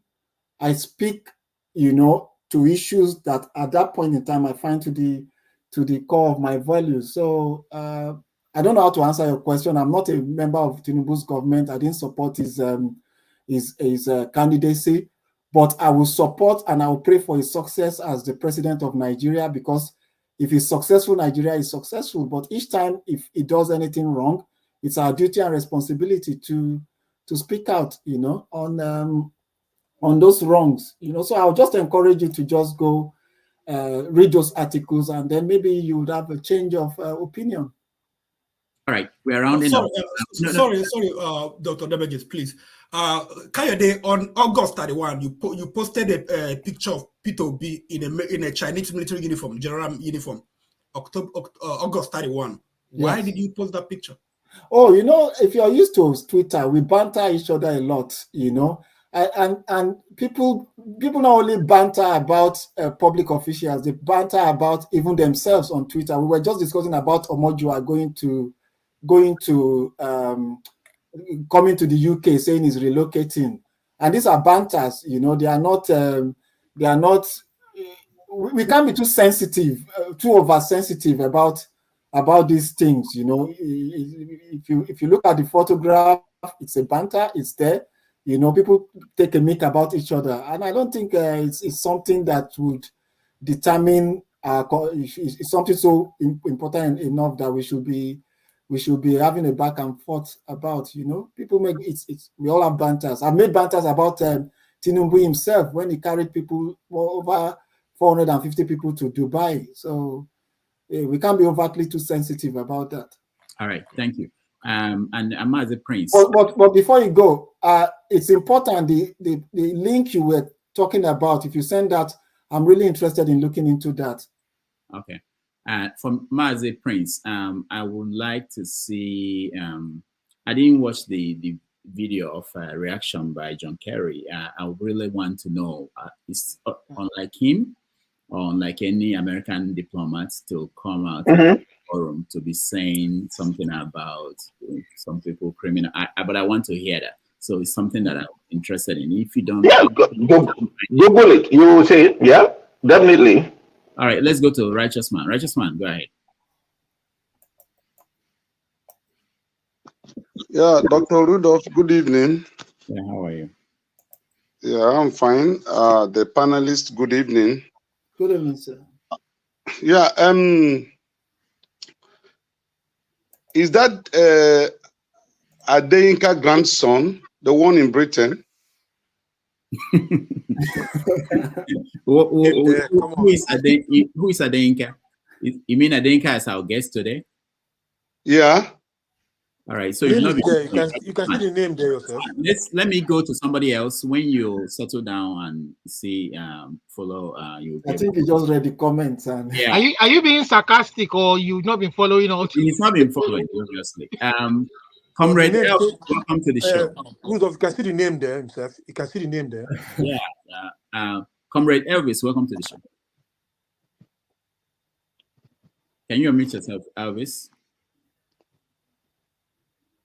All right. If you pass Righteous Man, Ronald, I'm saying my turn now. No, he's been here for, I guess he's been here for more than 3 hours now, 3 hours, 40 minutes. So we have to so let me just okay. Rudolph said you're gonna get back to me. I just have one last question for. Okay, I will take 3 more questions and that's it. Okay, so it's just a quick question. Yeah, go ahead. I just want to ask our guest one simple question. I'm not, when they want to justify the outcome of elections in Nigeria, the usual word they use or phrase they use is they say no election is perfect. So I want to ask you: do you believe that the beavers was purposefully turned off during the last February election? To be honest, I think I would answer your question directly. I don't believe so, but I believe the malfunctioning of that beavers has affected the credibility of that election a great deal. Because if electorates are already suspicious about the process, and it was during a presidential election period that you had that such so-called error, it's sort of imprints on the confidence of the electorate on that election. So I don't have the facts to say they purposely turn it down to sabotage the election. Okay. If that is your view, do you think it was not the right thing to do for the government to have ordered an inquiry, independent inquiry into what happened to that beavers on that day of election? And why don't you also think that the president-elect or the current president had that moral duty when he was still president-elect to also condemn the turning off of the beavers on that election day? Thank you. Steph. Which kind of inquiry? You won't give them money chop again. So first, Dr. Rudolph, I cannot come in, Dr. Rudolph. No, hold on. Let the guests answer the first. So first, I think the current INEC chairman, I think there's a need for this government, particularly since the president comes from quote and unquote a pro-democracy background, to review the whole INEC machinery. And I think you're right that we need to learn lessons on what went wrong during this election. I don't know what the law says, despite the Supreme Court ruling, it's still within, and I think it's the role of the National Assembly, that is composed of all political parties, all parties in our country, to have a review of the electoral process and how we can improve on things that we got wrong during the last election. We need to win back the confidence of people. We can't win the confidence of everyone or majority of the people on the electoral process. All right, thank you. So, Righteous Man, you're next. Go ahead. Yeah, please, Mr. Dekunle, I'm very sorry because I was driving all this while. So you Yes. know Lagos. Adekunle. Who is Kayode. Well, the name I was seeing on the, you say? What name? Kayode. Kayode. Okay. Sorry, sir. I'm very, It's very okay. sorry. It's okay, I boss. apologize because those people in the comment section, they can confuse. I was driving and I was just trying to listen, and Lagos very rowdy and noisy, So, but I was following the comment section. They were calling you grandson Adekunle, Adewale. So I'm sorry, sir. I please No accept problem, boss. I completely understand. Yeah. So just two questions, sir. The Reverend Minister of God, in the person of Bishop Kuka, made some remarks today that Nigeria is irredeemable. And for that reason, he is encouraging the Nigerian youth, whoever that has the opportunity of leaving Nigeria, to please find his way. So, sir, this man is a man that is respected all over Nigeria and the world, and is a proponent of one Nigeria. Him coming out to make such a statement today, what do you have to say about that? Then number two, my second question, looking at Nigeria today with a possibility of, from what we have today, the structure of political parties in Nigeria, it seems to me personally that we are already in one party system, because those whom we thought would have been a viable opposition party, they have gone to sleep because of money that have exchanged hand. Now, what do you think should be the proper thing for the generality of the common people in Nigeria to do, so that in 2027, Nigeria decide will be for real, not just for theory? Thank you, sir. Thank you so very much, Mr. Righteous Man. And I think this is actually the most important question. All the questions are important, but this is really, really quite germane. First, the issue about Reverend Kuka. I think Reverend Kuka speaks volume, a lot of what I think a lot of people say in their private homes. I tell people, look, if you have the opportunity, you leave the country.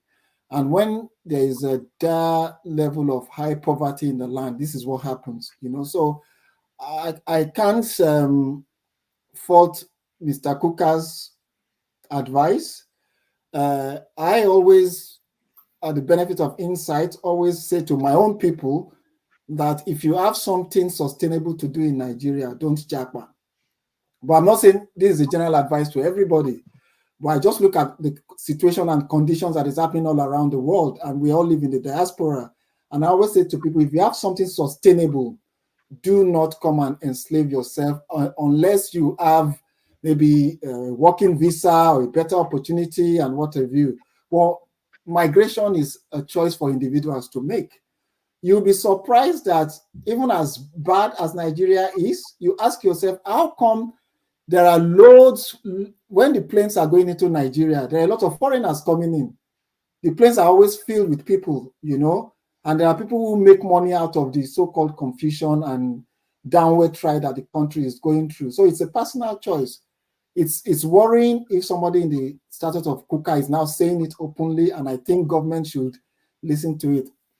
On the issue of one-party state, I think you've made a very important point. And I said it before now. I said we do not have an opposition in Nigeria.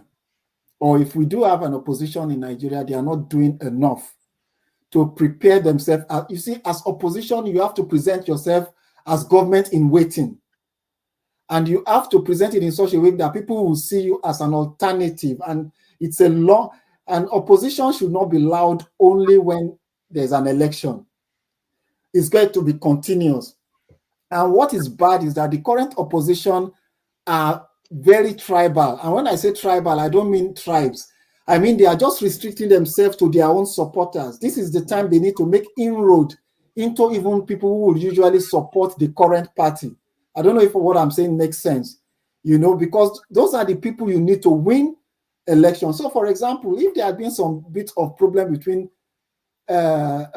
majority, mainly in the Igbo electorates and Yoruba electorates in Lagos, an opposition will look at an opportunity to unite, and look at that differences. How can we sort of marry these people together in such a way that if we want to get into 2027, these two groups will know that, okay, you know what, for us to come together, or somebody from the middle belt or from the north, that for the interest of Nigeria, we need to vote a certain way. That is a lot of hard work that goes beyond social media. It goes from the world level to the zonal level and to the national level. This is the hard work that political parties, grassroots political parties, are not willing to do in Nigeria. And that is why you have, there's radical parties in Nigeria for a long time. We had the Labour Party before now. We had the, what's it called? There's been a lot of, well, I've forgotten their name now. There's been a lot of revolutionary parties that were registered by INEC, way back, and they just fizzled out. So, but there's a lot of hard work that needs to be done. The problem with the current opposition is that they are not presenting themselves as a government in waiting. They are just very reactive to issue. Hey, Tinubu has gone to Dubai, he has wasted money, we issue press release, you relax. And on our parties are also centralized around individuals. They are not institutionalized. People should start, when I talk about young people going into politics, go into your ward level. In Lagos, I'm in Alimosho, If I go to Alimosho to contest election, I will lose woefully, You'll be surprised that the person who determines who wins Alimosho is somebody who is in that local area, who has spent time knowing who lives in flat A, flat B, street A, street B, who has contributed to that. So our elite needs to take over and go onto the streets and get familiarized to be able to properly deliver a change. So right now, the political parties are not very well structured enough to challenge the ruling party. And that's not to say that things cannot change before 2027. I would like to see a sort of grand coalition, that would happen to present a formidable challenge. All right. Thank you. Can I ask one question, please? Hold on. I'll come to you. We have to let him go. And but let me ask you a question, Kayode. There's this picture I'm looking at. I just saw it. Where hold on, where the former Emir of Kano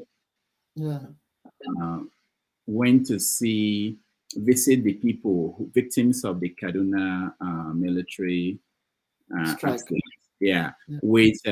With El-Rufai. Right, I can't seem to pull it up. But too many adverts. What does that say about the government? I really want to know, is it that nobody thought that it should be necessary for them to visit these victims, or what is going on? I think the vice president did visit Rudolph. Oh, the vice president, Shetima? Yeah, he did. Yeah, he did visit I think the vice president, you can Google it. The vice president was there. We can check Google right now. The vice president did visit Kaduna. I think it's quite unfortunate what happened in Kaduna, and yeah. Okay, because I was thinking that they were taking the spotlight from. No, he did. He did visit the. Okay. You can just Google Shetima in Kaduna. Yeah, I have a lot of adverts everywhere. I don't know what's going on. Okay, let me go to you, Henry. Henry, go ahead. I'll figure it out. Mr. Kayode, I think I have a problem. You fought against the military, likewise myself too. June 12th, there in Benin City, we did a lot there.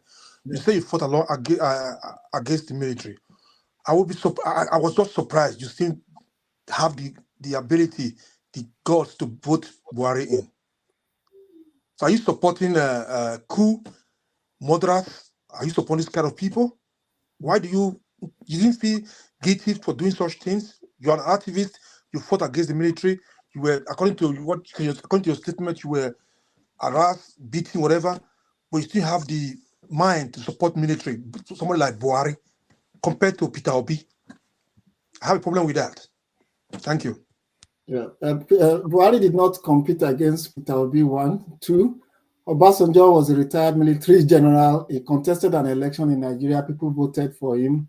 So I don't think we're going to agree on that. So I think it's going to be a waste of both our times to continue to litigate on that. No, you didn't get it right.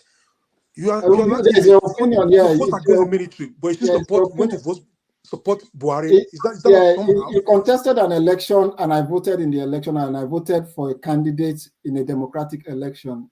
So the constitution allows allows retired military generals to contest. We can amend our constitution to say retired military personnel should not contest elections in Nigeria, and then that would be the choice of Nigerian people to make. All right. Dr. Rudolph, thank you. Please, can you put me in the background? Let me listen from the background. All right. One more, your question, and that will be, I will let you. Yes, my final question, and I will listen from the background too. Yes, Mr. Ogundamisi, you've been evading a lot of questions. I think you're being very smart so that nobody is going to pin you down to any particular answer in this age of the internet. And I think you have your own choice of the way you want to answer questions. But now I want to read deeper into you. I want you to tell me, with the situation of a country like this, if you, for instance, have the opportunity to change 5 things in Nigeria, what are those things you will change that are critical to you?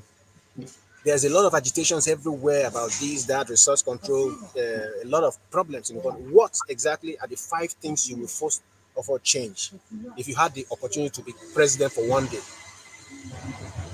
So the first thing is, one, I'm never going to contest to be president of Nigeria. I don't envy whoever decides to do that. Secondly, I would like to use the example of this president. One of the critical things I agree with this president when he was in the pro-democracy movement is that he was very vocal on the issue of the structure of Nigeria, that Nigeria needs restructuring. Unfortunately, as a president, he's going a different direction. Any Nigerian president, and remember, it's not a president that can make such huge change. It will be the president and the National Assembly until we recognize that the Nigerian structure as it is today is not sustainable. And what do I mean by that? Our political structure is too expensive. We can't afford it. This upper house and lower house. We need to recognize that it's not affordable. Secondly, the structure in which the building blocks that make up the country, those who produce, right, do not get their resources. They have to take it to Abuja, and then Abuja will decide what they get. It's not working. And that is why everybody wants to become the president of the country, because they can go there, and the Niger Delta basically feeds the whole country, And if you go to the Niger Delta, what do they get for what they contribute to the country? So we need to seriously have that conversation of restructuring the country to bring power closer to the people, strengthen the local authority, the regional government, and make the federal government a ceremonial place where the president is just the president who will be sharing the confederating unit. We need to start having that conversation.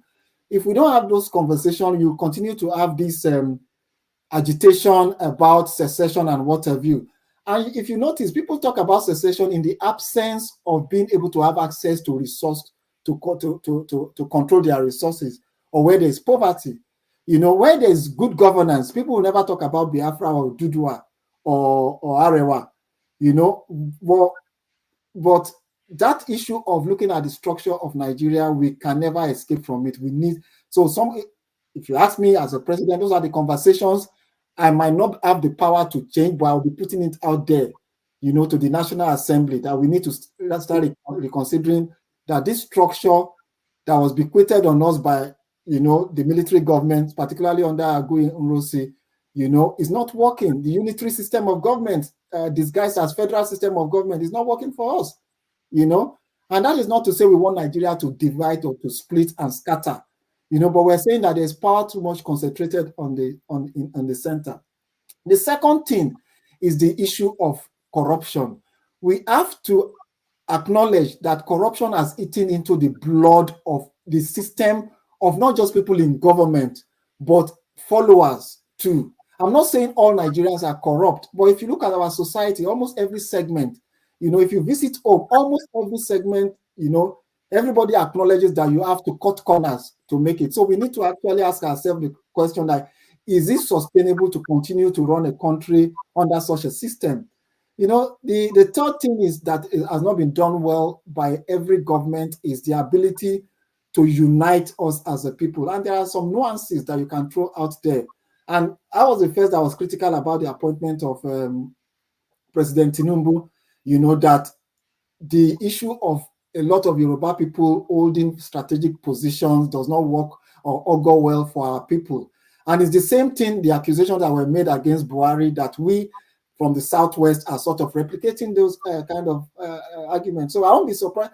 So when people are in opposition, they say the right thing, and when they get into government, they do the opposite. The last one I would also want to mention is that, you see, over the years, we've always focused, and I said it to Rudolph, we concentrate on the center. It's good to concentrate on the center. But what about the state governors? What about the local government chairmen? They get away with murder because we are all concentrated on Jonathan, on Buhari, on Obasanjo, or Tinubu. So, for example, in a state like Abia State or Ondo State, governors are getting away with, literally getting away with, but I'm not talking about the current governor of Abia State, So because even those confederating governors will divert the attention of the citizen to the federal level so that they can continue to steal. Is it the federal government that is stopping your state, our state, from creating an enabling environment for people to establish business, for people to be able to provide education or good health care for the people? Do they have to wait for the federal government? What stops Southeast Nigeria, for example, to have a coalition where, like Ariara Market, becomes something where each state will contribute and change it and turn it into an international market? In the Southwest, what stops the Southwest governors from forming a regional corporation where you can collectively say tie a road from Lagos to Ibadan, Ibadan will tie to Ondo to Ekiti, and you create a network? What stops the North from doing those regional cooperations, to develop those regions? We're not having those conversations because even look at it today, we spent, out of 4 hours, we probably spent 3.5 hours discussing Tinubu and the federal government, which is right. But there are state governors, that are getting away with murder, literally. Then, finally, this is quite controversial. The national question, I say this all the time. I'm a very proud Yoruba man, and I say that I'm first and foremost a Yoruba man, and I have to be a good Yoruba man to be a good Nigerian, This attitude of trying to stop people from identifying who they are, we can't force it. We should leave people to identify and be proud of who they are to make a better Nigerian, because what it makes is that the diversity enriches us, But this forced unity where you have to first kill the subunit, and force the Nigerianness on them is not working. Let people, look at Lagos. Lagos is a shining example. When you go online, you think Igbo people and Yoruba people are enemies. That is what you see online. But go to Ajawo Estate, that's where I vote sometimes. Go to Alimosho, in my community, in my street, the man nearest to me, is an Igbo man. Those conversations, we can have those abuses online, but people, I use Lagos as a shining example.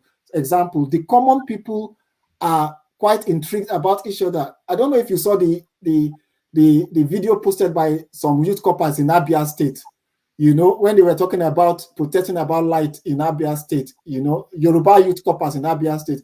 So it means that this issue of enmity amongst the tribe is promoted by the ruling elite because it serves their purpose. So as individuals, we will need to try and... I do agree with you on those points, sir. I do agree with you on those points. We need to read between the lines and look at what works for us. Because, for example, poverty does not have tribal marks, It doesn't have the tribal mark of an Ijebu or an Igala man. The poverty, when people say that Southeast is disenfranchised, I agree. But you need to go to Akoko, where I come from. You'll be shocked. You know, the so-called area that so-called have benefited from Nigeria. If you go to and you see the underdevelopment in Akoko, you'll be surprised. And that's why I laugh at a lot of some of our people in the South when they say we are advanced and more developed than the North. And I say, look, you are sitting on a time bomb that you don't realize. What did Obasanjo's 8-year presidency benefit the Southwest? You just need to look at the road from Ikeja to Ota, or the road to his own village. You know, that to tell you that when these people get elected on the platform of their tribe, it benefits their friends. You know, look at Tinubu's cabinet, Cardoso, they are all his friends. So we need to have those conversations, and then we need to also learn to agree to disagree. You can't have 200 million people and they all always agree on issues. There will be times when we would agree, you know, to disagree on some issues. Thank you so much, Kayode. And thank you very much. Please, Rudolph, put me behind the scene. I want to do some other things, but I'll be listening.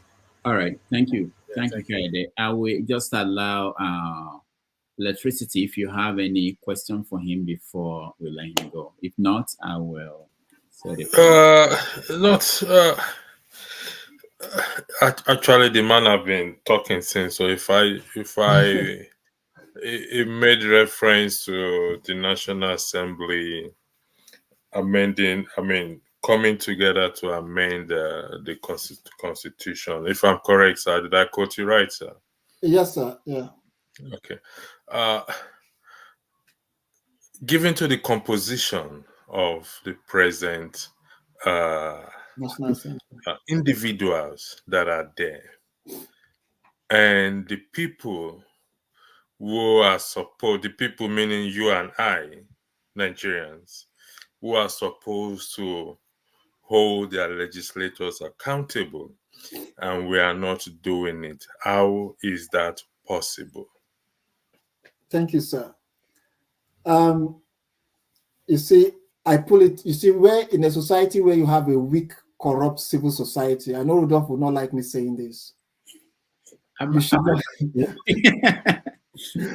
You know, where you have a civil society that is a reflection of the ruling elite, you should not expect anything better. But in areas where civil society have had advocacy, a consistent advocacy, things that, and I'll give you an example where the Nigerian civil society has been consistent in advocacy, they've made success despite the fact that this composition are there. And one example is the not too young to run bill. I don't know if everybody recalls that bill. You know, it was a major constitutional change that was required because that bill needed to go through all the state house of assemblies and get two-thirds majority of the state house of assembly, and then get majority of both the Senate and the House of Reps, and then the presidential accent. And you have these young people able to lobby every state and make the change and get the not too young to run bill passed, where it lowers the age of electoral officers across board. So it means that if we are determined, if civil society is determined, they can get things done. If people are not just collecting millions of dollars from foreign donors and using it to build houses in Lekki and Nigeria under the guise of advocacy, you know, and they channel it to lobbying the lawmakers, channel it to influencing change, things can be done. You know, I don't generally believe that all hope is lost. I am a firm believer that Nigeria will survive all of us. That's a reality. But while we're still alive, what can be done to make sure it doesn't get to the point where we're using AK-47 to chase each other? And from my experience, and I'm speaking strongly as an experienced person, when society gets to the rule of AK-47, the generals are not people who speak English. You know, the generals are people who sort of have a lot of the harms. People like us will be sergeants in that kind of revolution. So we can make those impact. The civil society are not doing enough. Rather, everybody is online now, statistics and data. They need to go back to the street and start lobbying. And yeah, the composition of the National Assembly is nothing to write home about, but I believe it's a marathon, and we can always, we should not give up on we can't give up. It's our country. We can't really give up. We just have to hope for the best, really. All right, Kayode, thank you so much for joining us today, and we always appreciate you, and hopefully when next we call you, you will join us again. Oh, definitely. All right, thank you. So we take a break, and when we come back, we do a recap, and then we move on. But hello, Dr. Ogundamisi. Yes, sir. But I seriously want you to. I'm not a doctor. Before they say I've started calling myself doctor. I apologize. Mr. Ogundamisi. So, yes, so I seriously want you to give a rethink to this position that if we want a country that will work for all of us, perhaps, I'm beginning to have a rethink myself to say that maybe the reason why some of us are shouting for our own state, Yoruba nation, Biafra nation, maybe all this will end if the Nigerian people truly get a chance to actually tasting the efficient, the real essence of good governance. Yeah. If this crop of corrupt politicians are voted out, maybe through a free and fair election, how can we have a free and fair? How can we allow the beavers work? How can we have a free and fair election? I think it's very. All right. All right. Thank you, Olumide, and thank you, everybody. Let's take a break, and we'll be right back.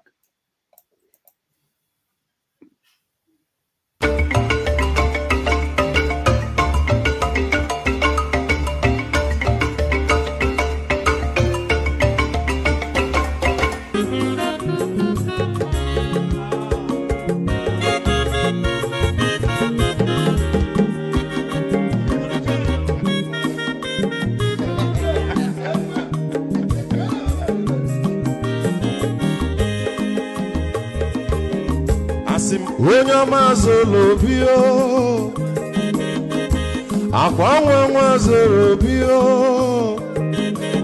Max ịbịa bunye gokwanụ m n'ofube n'azụ ụlaga n'ịbịa zugo, mmanwụ ụlaga do n'ịbịa zugo, akwa nwa ilochi o, biko rapụ zoro ka ọ nabazi ya. Onye ọma zoro biko, abọmma watara ndasari, ịbịa wunye n'ịgwana m ụlagado n'ịbịa zigo, mma ụlagado n'ịbịa zigo, abọmma nwe ilochila, biko rapụ zoro ọ na-abazi ya. Mazi weko mamwe Odogu no kwerezi neka Onyoma niga dele mo Mazi ni bazi kame Ibu go wuti baladi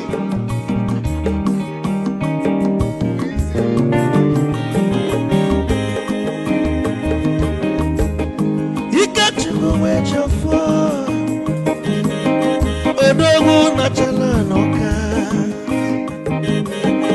Ezi wane mliga dele mo Olagado ni bezigo noe Ma olagado ni bezigo Amama mwilo chilo Bigora muzoro Anabazi Te Onyama zoro de Sorry, if I were to go on a fool, Olaga, don't if Yazugo, Nazaboy, Molaga, don't if Yazugo, Mama Wilo Chilo, Miko Rapuzoro, Hanabazi. Odogo Canary be kitchen for. I'm a Quamnica Gogodia. Well, you work well. You get your mobile bag. Hey, you want?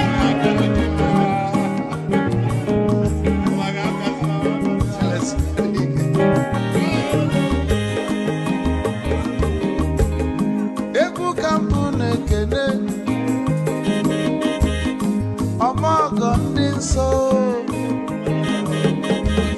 Chukwu Mekalumo Ike Chukwu Negaji Esi nwanne m ekene Ịla polife nini na-eme wee bịa Nke gosili na anyị na gị bụ nwanne wisdom Negaji Ka nye gị maịkị ka ogobanya bụ egwu Isili maxi Obu na-etiri egwu a malụkwa malụ n'imego m ife ọjọọ wee sị gị nwanne m ife ọkụ na ịchọlụ na ngeme wisdom onume ekene gị gbamanwụ iyo iyo biko lapụ na-amasị ya zoro zoro zoro zoro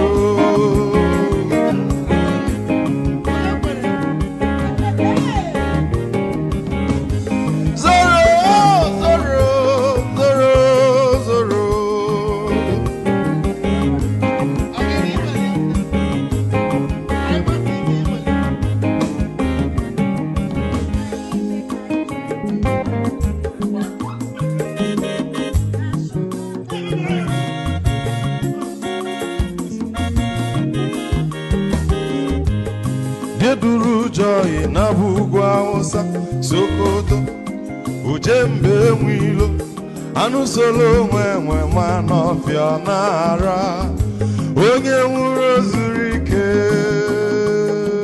Christmas is coming, baba, buy two for me. Oh la la, oh la la, oh la la, yeah, boom. Hello, my dear, you know, when Christmas is already coming there, and I know you want to buy a few things for your parents, but because Boti jackpot, hello, my dear, even though you are not in jackpot, Otilofa, you're not wondering who will help mommy in Beji to, you know, buy all this evening tomato, beans, egg, yam, rice, noodles, and cocoa. Do not worry. I'm here to introduce to you Help Me Waka. Hey, waka, waka for me. Amen. Now, what these guys are going to do for you is they will help you to deliver anything that you want to your parents, to your husband, to your wife that you have left in Nigeria. Koda, you that are giving Baba Bejo that is doing the work of former, according to former in your college, you're marrying. That's fact. So they can help you to build your house, they help you to buy cement, block, paint, tiles, that is, and so on and so forth. They also do personalized gifts. Look at this. For example, Ray has my name on it. And it has exciting and personal items. I love class. You already know that. They're going to put clock. Remind me, wait, I should not be using another person's clock to run. You understand me now? So anything that you want whatsoever, they are in Nigeria, they are in Ghana, and Cameroon. Don't worry, just go to their website. I'm going to put a link in my bio. Follow them on Instagram. Gbogbo Ishoro, Gbogbo Aile, Gbogbo Nile, Gbogbo Riro, Gbogbo Bibo, Gbogbo Kiki, Gbogbo Shisha. Any problem or any ills that you are having and you want it to be resolved, help me to waka. We help you to resolve it. You want my joke? You think I will cut and I will not pack all these things. I will pack it. I will wash me eyeballs to eyeballs. So you can come to my house and come and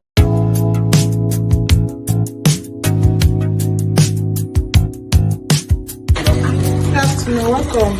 I'm not welcome. Yes, I got your call. Who sent this to me? My brother from America. Wow, so excited! Tachiku, hurry up! I'm so excited! Ta-da! Surprise! Surprise! How are you guys? Nice to see you. I'm live. With Help Me Waka, I came to your house from your brother in America. Wow! Are you happy? Help Me Waka, the people who do what? Run errands for you in Nigeria and in Ghana. Say Ghana.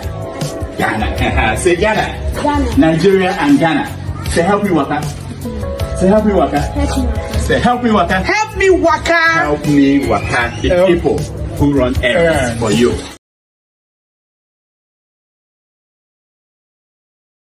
Thank you so much for watching. Thank you. Have you subscribed? Yes, you. Have you subscribed? You. Yeah, before you go, click. It's free. Click. Just that's it. Have you subscribed? You are laughing. Have you subscribed? Have you subscribed? Thank you. Thank you. Thank you. Hey, madam. Thank you so much. I can see you. I can see you. We have to get to 100,000 subscribers. This by the end of the year. How are we going to do that if you don't subscribe? Yes, you. Yes, you're about to click off. Why? Have you subscribed? It's free. If you don't, ask your son, ask your daughter how to. Just one click. Thank you. Thank you. I see you. Aha. Thank you very much. Thank you very much. I'll see you tomorrow.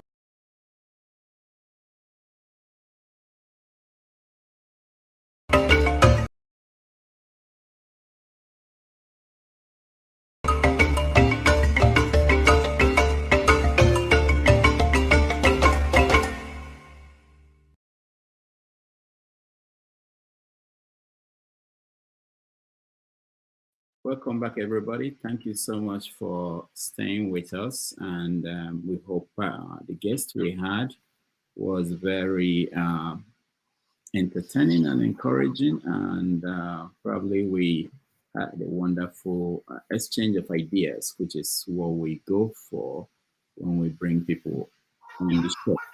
And next week, we are going to bring another interesting guest for you. But in the meantime, I just want us to briefly, I will have to leave in another 3 minutes, but I want to hear feedback from the people who are watching and the people who are in the studio on today's guest. And go ahead, let me come to you, Olumide.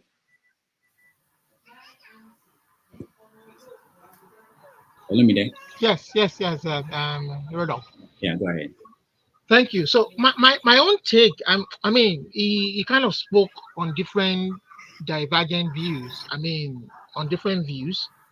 But my own worry is that when people that we're supposed to be listening to for their opinion and trust their opinion on major issues happening in the country begin to analyze and give critical analysis based on a false result or false election.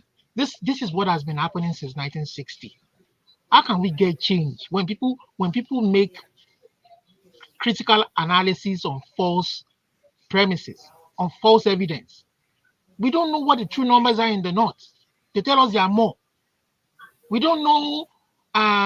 We didn't see the Beavers results. You understand?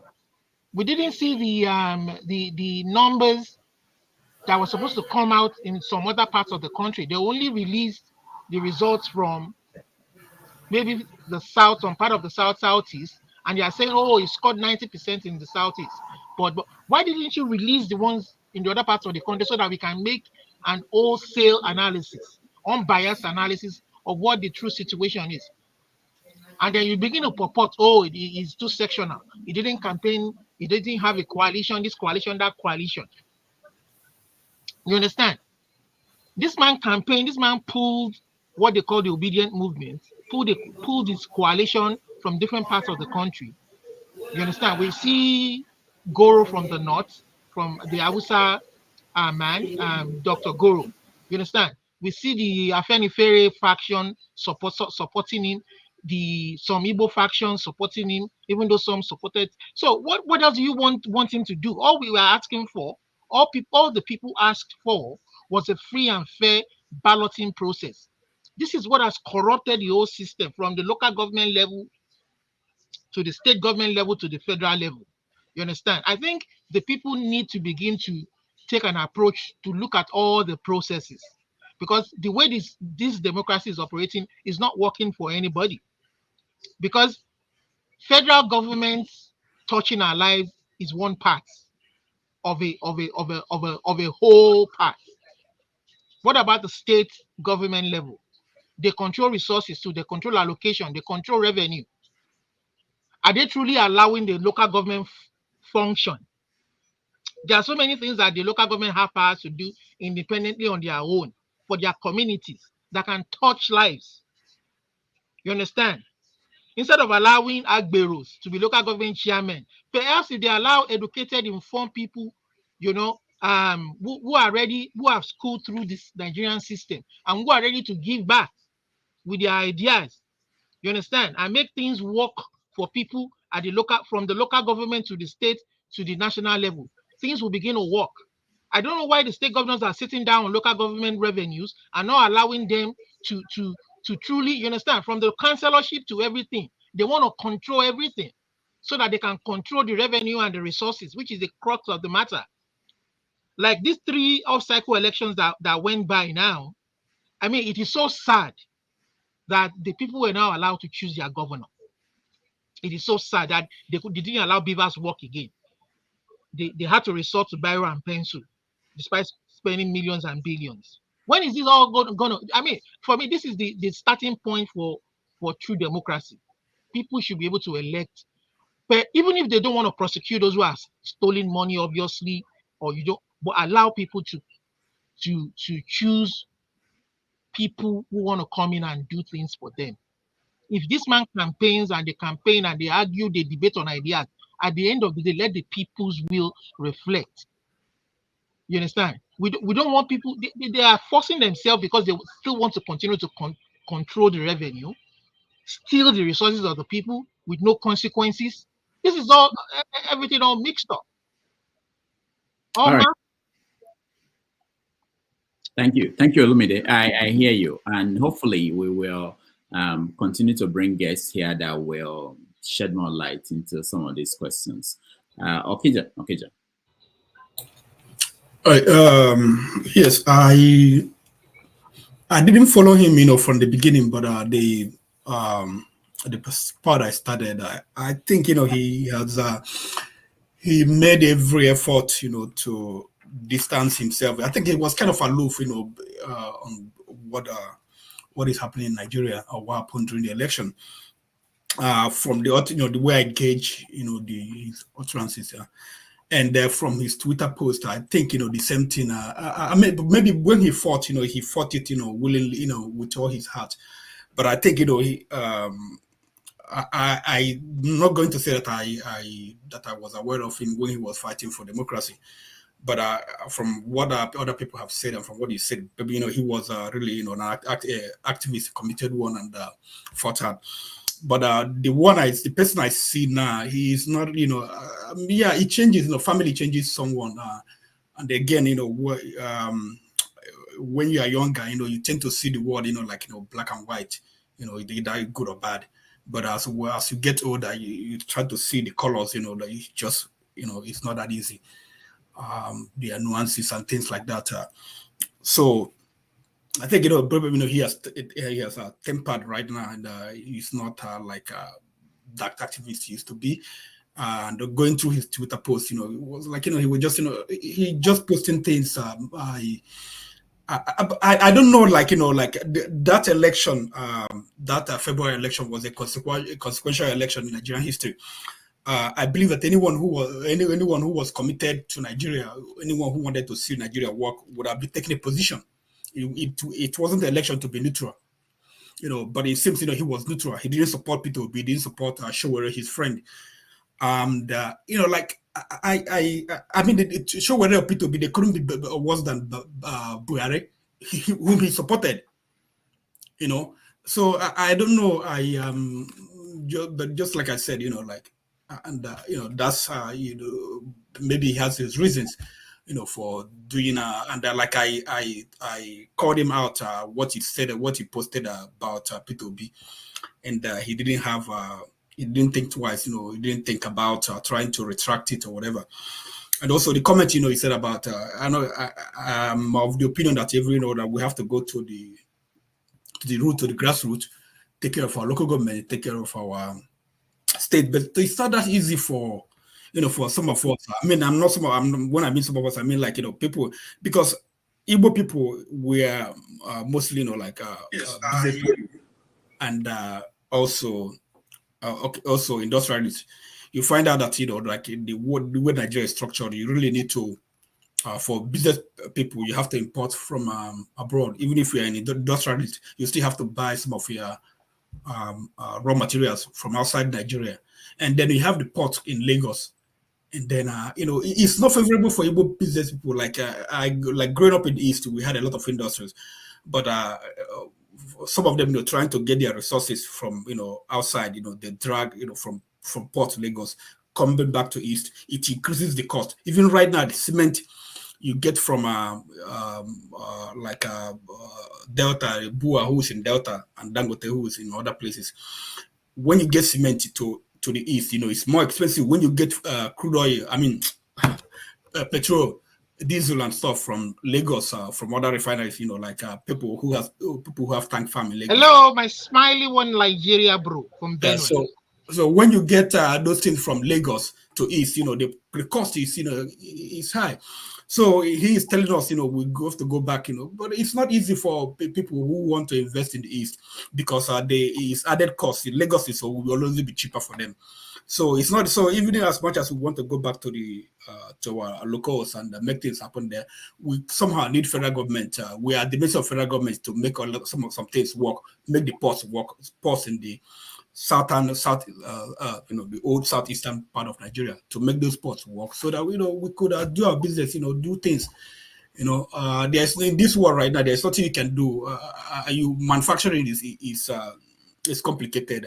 Sometimes even Chinese that build factories in Mexico, they bring some of those things, a lot of all those things from China, and they bring them to Mexico, and then they use and then they couple them there. So sometimes they have some local content. So somehow I would say that being somebody of Igbo extraction, I would say that it will not be easy for us to achieve that dream the way we want it. We can always try do other things, but the way we want to have it happen for us, it's not gonna be easy until the federal government either they remove their hold on us or they let us go. All right. Thank you, Okija. Righteous Man.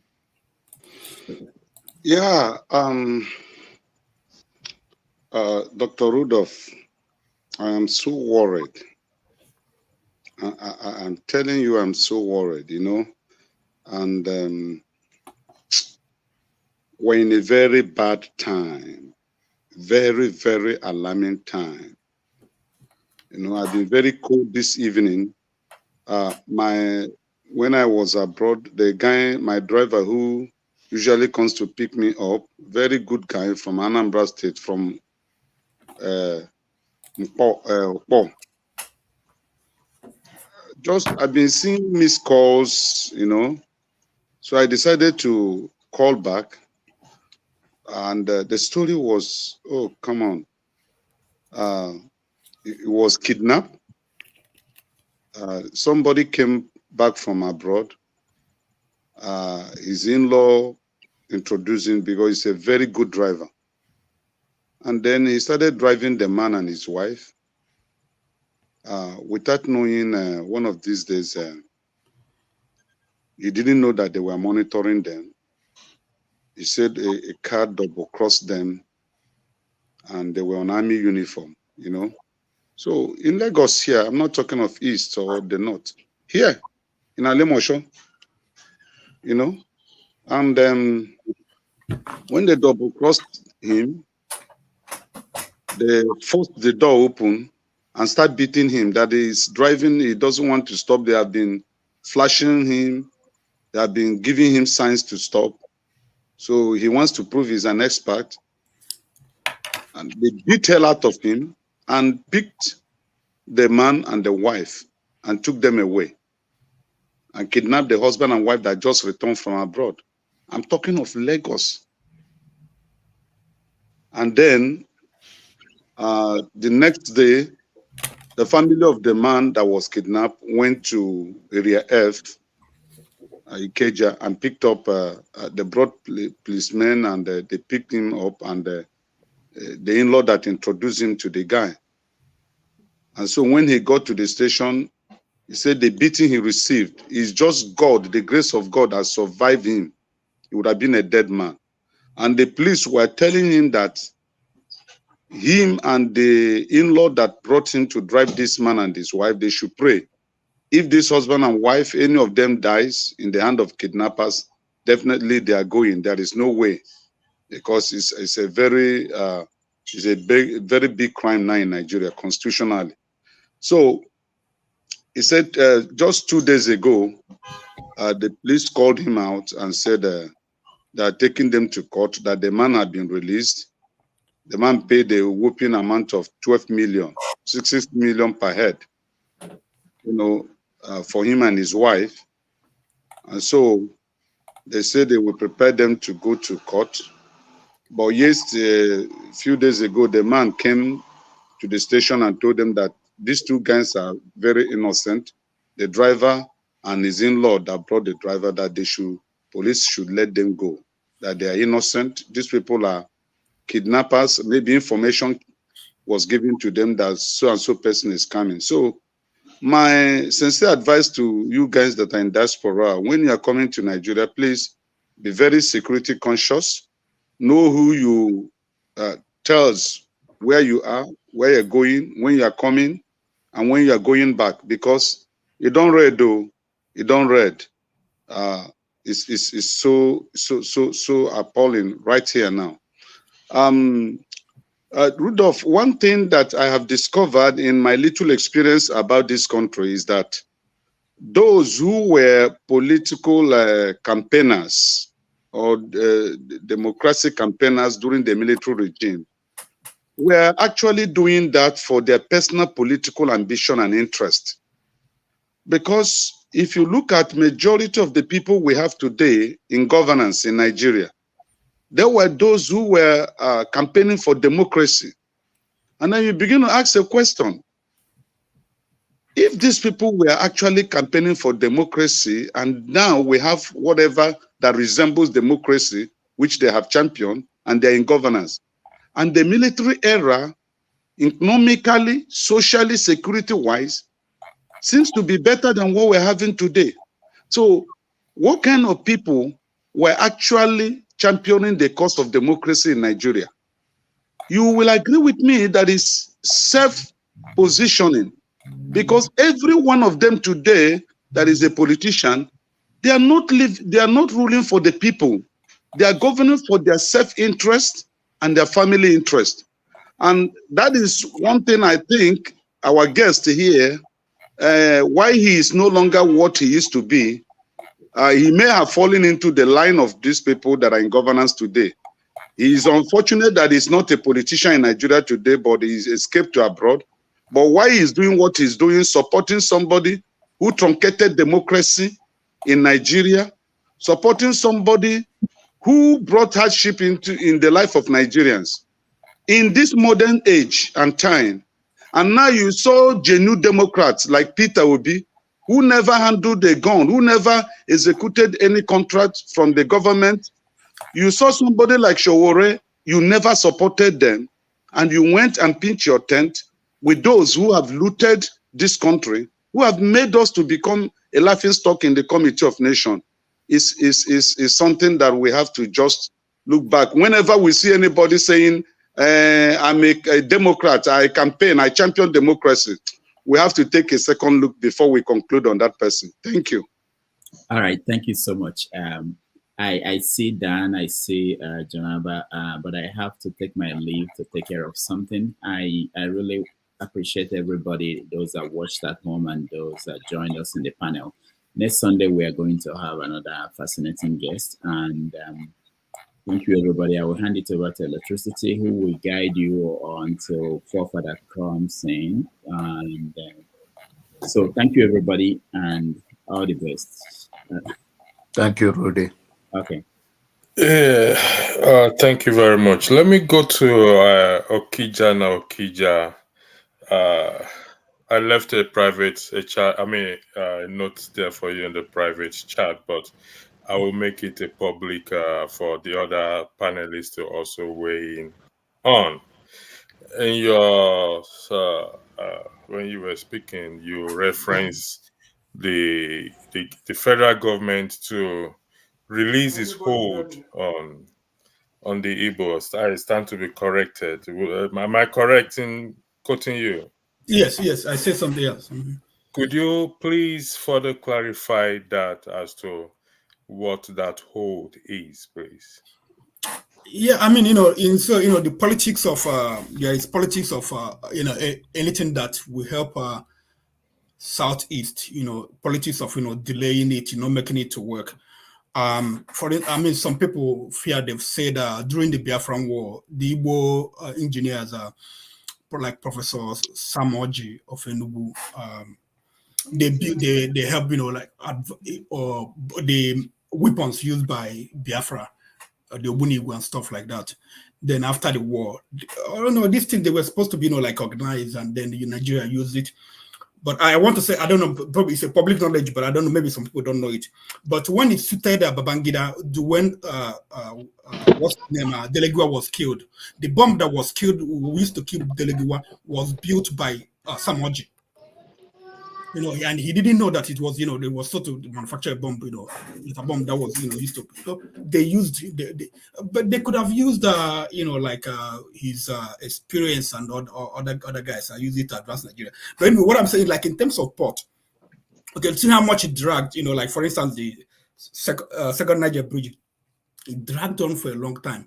Why wouldn't we have a second Niger bridge? Why wouldn't we have there's supposed to be like fourth, fifth Niger bridge? If you go to a lot of countries, even Massachusetts where I live, Charles River, they had many bridges, within a small distance. Even in China, I go to China, you see bridges all over rivers. Okay, so when we one of the politics they have about Igbo people, they said, last week, someone said something about if you build port for them, they're going to use it to manufacture arms. But that's the mentality in Nigeria, because, if I've talked to, people, the mentality is that if you give Igbo people something that is good, that they will use the advantage to secede from secede. That's the thing. Why couldn't you develop ports or near port or Warri port or other ports, develop them so that the people will use them instead of having people always concentrate, in Lagos. That's a whole, like what is going on right now, the demolition of houses in Lagos. So people, the demolition of other people's houses. Yes, just like in the US, when Justice Department, they come against police department for, targeting black people, they will arrest some white people, say, oh, we are arresting everybody. We are targeting everybody, not only black people. But, from what I wanted to ask the guest if he was there. Tunde Bakare said something about he went to a meeting and they were talking about what they were going to do to Igbos. Could you imagine a meeting where Tunde Bakare was invited? Could you imagine the caliber of people that were there? They were talking about what they would do to Igbos. And then, what he told them, I don't know if you have seen the video. If you haven't seen the video, I'll forward it to you guys. And then, Tinubu's wife, what she said. And then... please forward it. We want to see that one. Oh, okay, yeah.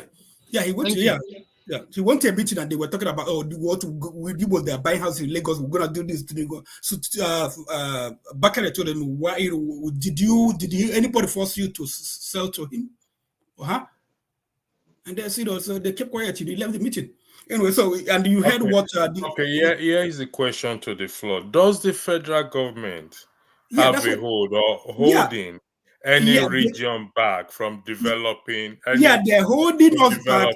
That is the question to the floor. Yeah, because there are certain things that are in the purview of the federal government they have to do. For instance, right now, if I'm a manufacturer in the Southeast, okay, I want to move my sell to overseas.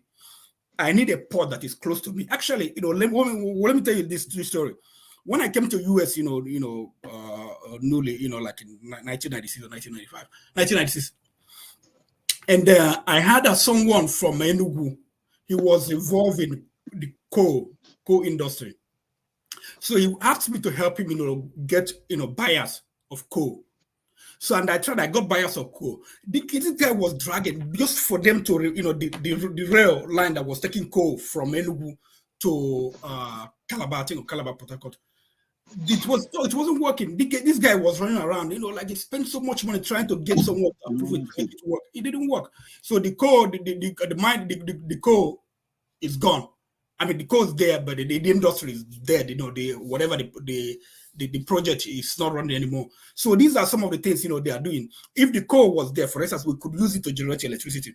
Okay, whereas a power plant in Iboland in Enugu that's from the river. I think I forgot the name they call it. It's not working anymore. So all these things are like we're not telling them to just give us money.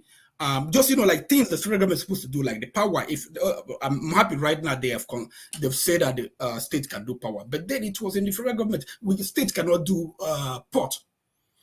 Okay, the Chinese or like on a port. I read a report. A Chinese government, they said they're gonna widen it. They're gonna dredge it. A Chinese company said they're gonna dredge it. Make it here so that ship, bigger ship will come in. But the federal government, they don't want to greenlight the project.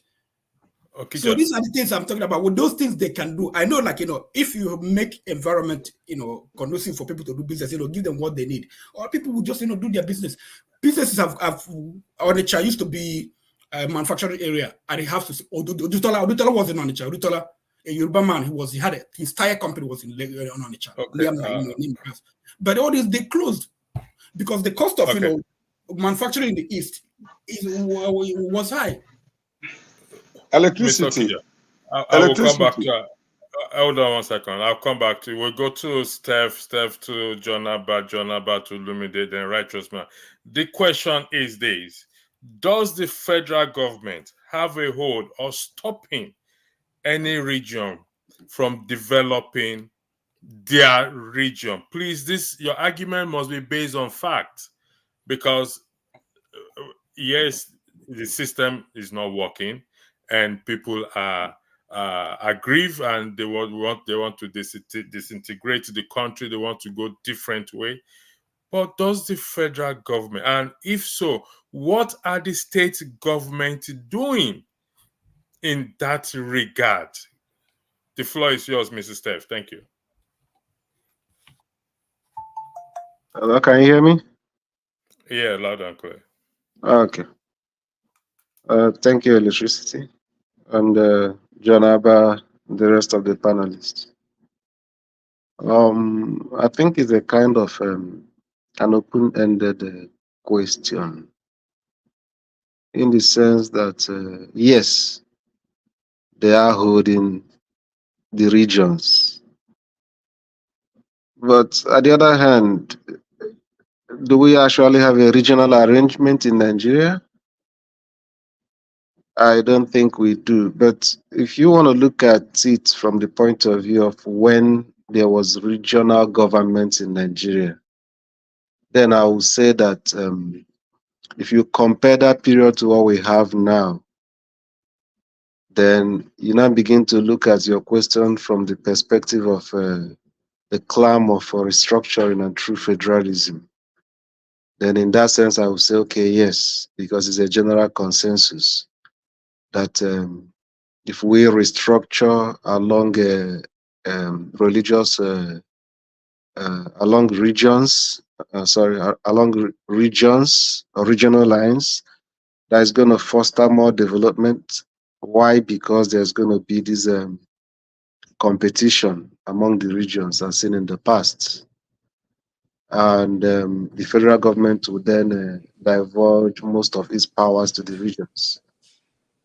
Why presently it seems as if they are holding back the regions,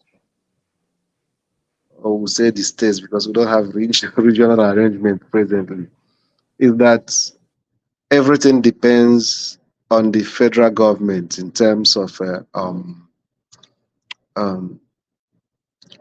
revenue sharing and stuff like that, which made the federal government to be the fat cow. From my end, I can't hear you. You can't hear me? Sorry about that. Mr. Steph. Is it better now? Hold on 1 second, Mr. Steph. Listen to my question very well, please. I know you're talking about regional government. You have governors, you have legislators in all states representing the people. And we want to change the system. The question is this: how is the federal government stopping present states from developing their region? That is the question. And what are the states and that's governors that's the and question. the That's why I said legislators are doing? that's why I said that the question you're asking, how are they stopping the regions? There is no region presently. Okay, in the private let chat, me I have rephrase. How a are link they in the private chat. stopping the states from developing? Fine. I rephrase. They are not stopping the states from developing. The Thank you problem for is that. that the states have not really lived up to its expectation. The problem we're having with the federal is also the same problem we're having with the states. The states have not lived up to the expectations. And every state gets its own share from the federal government, which everybody is of the consensus that it should be the other way around. States should pay to the federal. But with what we have now, every state gets its own share. But to a very large extent, they've not been able to live up to its expectations. I know there are, in so many ways, the federal government can help the states, but the states are not really living up to its expectations. It's not utilizing its own potentials to generate its own revenue. And most of the states are not even being creative. Okay, take for instance, when Donald Duke was the governor of Cross River State, he did lots of things to develop the tourism potential of the states. I know that in 2000 and was it 2002? Either 2002, 2001, I visited the Obudu Cattle Ranch, and it was an amazing experience. For anybody that had been to that place, you will not even feel like you're in Nigeria. You know, just what you experience when you go outside the country. Have tourist guides or something like that that took us around, gave us the history of the place and lots of that. But what have happened down the line? The subsequent the governors that came didn't really even build on that. Imagine what would have been the tourism potential of the state had it been the subsisting governors have built on it. And some of the stories are much in some of the states. So we know most times we could argue that the federal government, gets a bigger share of the resources. It has much to itself. But the question is the states actually living to its potential? There are limitations to what the states can do under the present arrangement, but I don't think most of the states can actually account for whatever the potential is presently. Thank you very much. I appreciate you answering that question. Olumide Righteous Man, can you give me just 2 seconds, please? I'll come back to you. Okija, I'm going to ask you a rhetoric question. Can the state government or government sue the federal government? It's a rhetoric question, but I don't mind you answering it. Of course, they can sue the federal government, but what happens? What will happen? What will happen? Hold on. There's a follow-up question. For instance, Nana, Anambra State. Sorry. Anambra is an oil-producing state. But Anambra is not. Okija, you're not listening to me. You're talking to yourself. You're still not listening. Okija, hold on 1 second. You're going to talk, okay? I had to mute you so that you listen to me. You answered the question. So you said earlier that the federal government is holding you guys down not to progress. Steph disagree with that, but disagreement is welcome. Why haven't the state government, knowing fully well, based on your claim that they are holding you guys down, why haven't the state government, the states that you came from, sue the federal government? That is the question to you. You can now speak. Thank you. Okay, now nothing will come out of suing the federal government. For instance, Tinubu, I will give it to him. when he was governor, and this guy took Obasanjo was not giving him state allocation. He sued them. What came out of it? So it doesn't make any sense. What some governors do, they try to negotiate with them. They try to talk sense into them. For instance, I was just saying Anambra is an oil producing state, but Anambra State is not a member of Niger Delta or NDDC. Anambra in terms of like onshore, Anambra produces more oil than Akwa Ibom. Okay, so what would the Anambra State, they be talking about? Do you know how long it took for Anambra State actually to start that oil for companies to come, start drilling that oil? Do you know how long it took? Anambra State was designated a strategic reserve long time ago, and we keep pressing a strategic reserve. We need the money. We need the money. We need the money. And it took. Do you know how long it took before they started? An Indian company came, and because it was actually by mistake, they were exploring Delta State, and they mistakenly, because of the when you do seismology or whatever, all those you see all the things laying in the ground. So they saw the Anambra part in the bottom part, and they went there. Actually, when they were doing that, they were collecting the oil. Everybody was paying to Delta State. Anambra State instead of fighting, you sue. Nothing will come out of it. You just have to bend, beg them. I mean, federal government is like a demigod in Nigeria. So that's it. I mean, I don't have to tell you all these things. Someone will collapse, saying something in the port, tracking the port. When you have on airport, when you have on airport, small ship, vessel can come there. But in Lagos, you have 500 container ship coming there. You can't compare the two of them. You need to have give equal access to a Chinese company. Like I said, they want to dredge the port, widen it, and deepen it so that big ships can come in there. But for government, they don't want to make the project work. So, and then I don't know. Somehow I blame individual as well. But then again, okay. Let me give you another example. Orient Petroleum operates in Anambra State. Orient Petroleum is owned individual oil company owned by some Anambra people, including Chief Emeka Anyoko, former Secretary General of Commonwealth. The Anambra State people, they've been coming, we want to, since federal government declared it a strategic reserve, we want to take it over, we want to be producing oil there. They did the cost. I remember then, I followed the project, they did the cost. Then they said it was going to cost about $13 to get a barrel of crude oil from Anambra. But then onshore, it was costing about $2 or $3. So for a lot of companies, they didn't want to go. So Anambra Region said, okay, we'll do it. They applied. Nothing happened until Obasanjo, because of its close relationship with Emeka Anyoko. That was why he approved the project.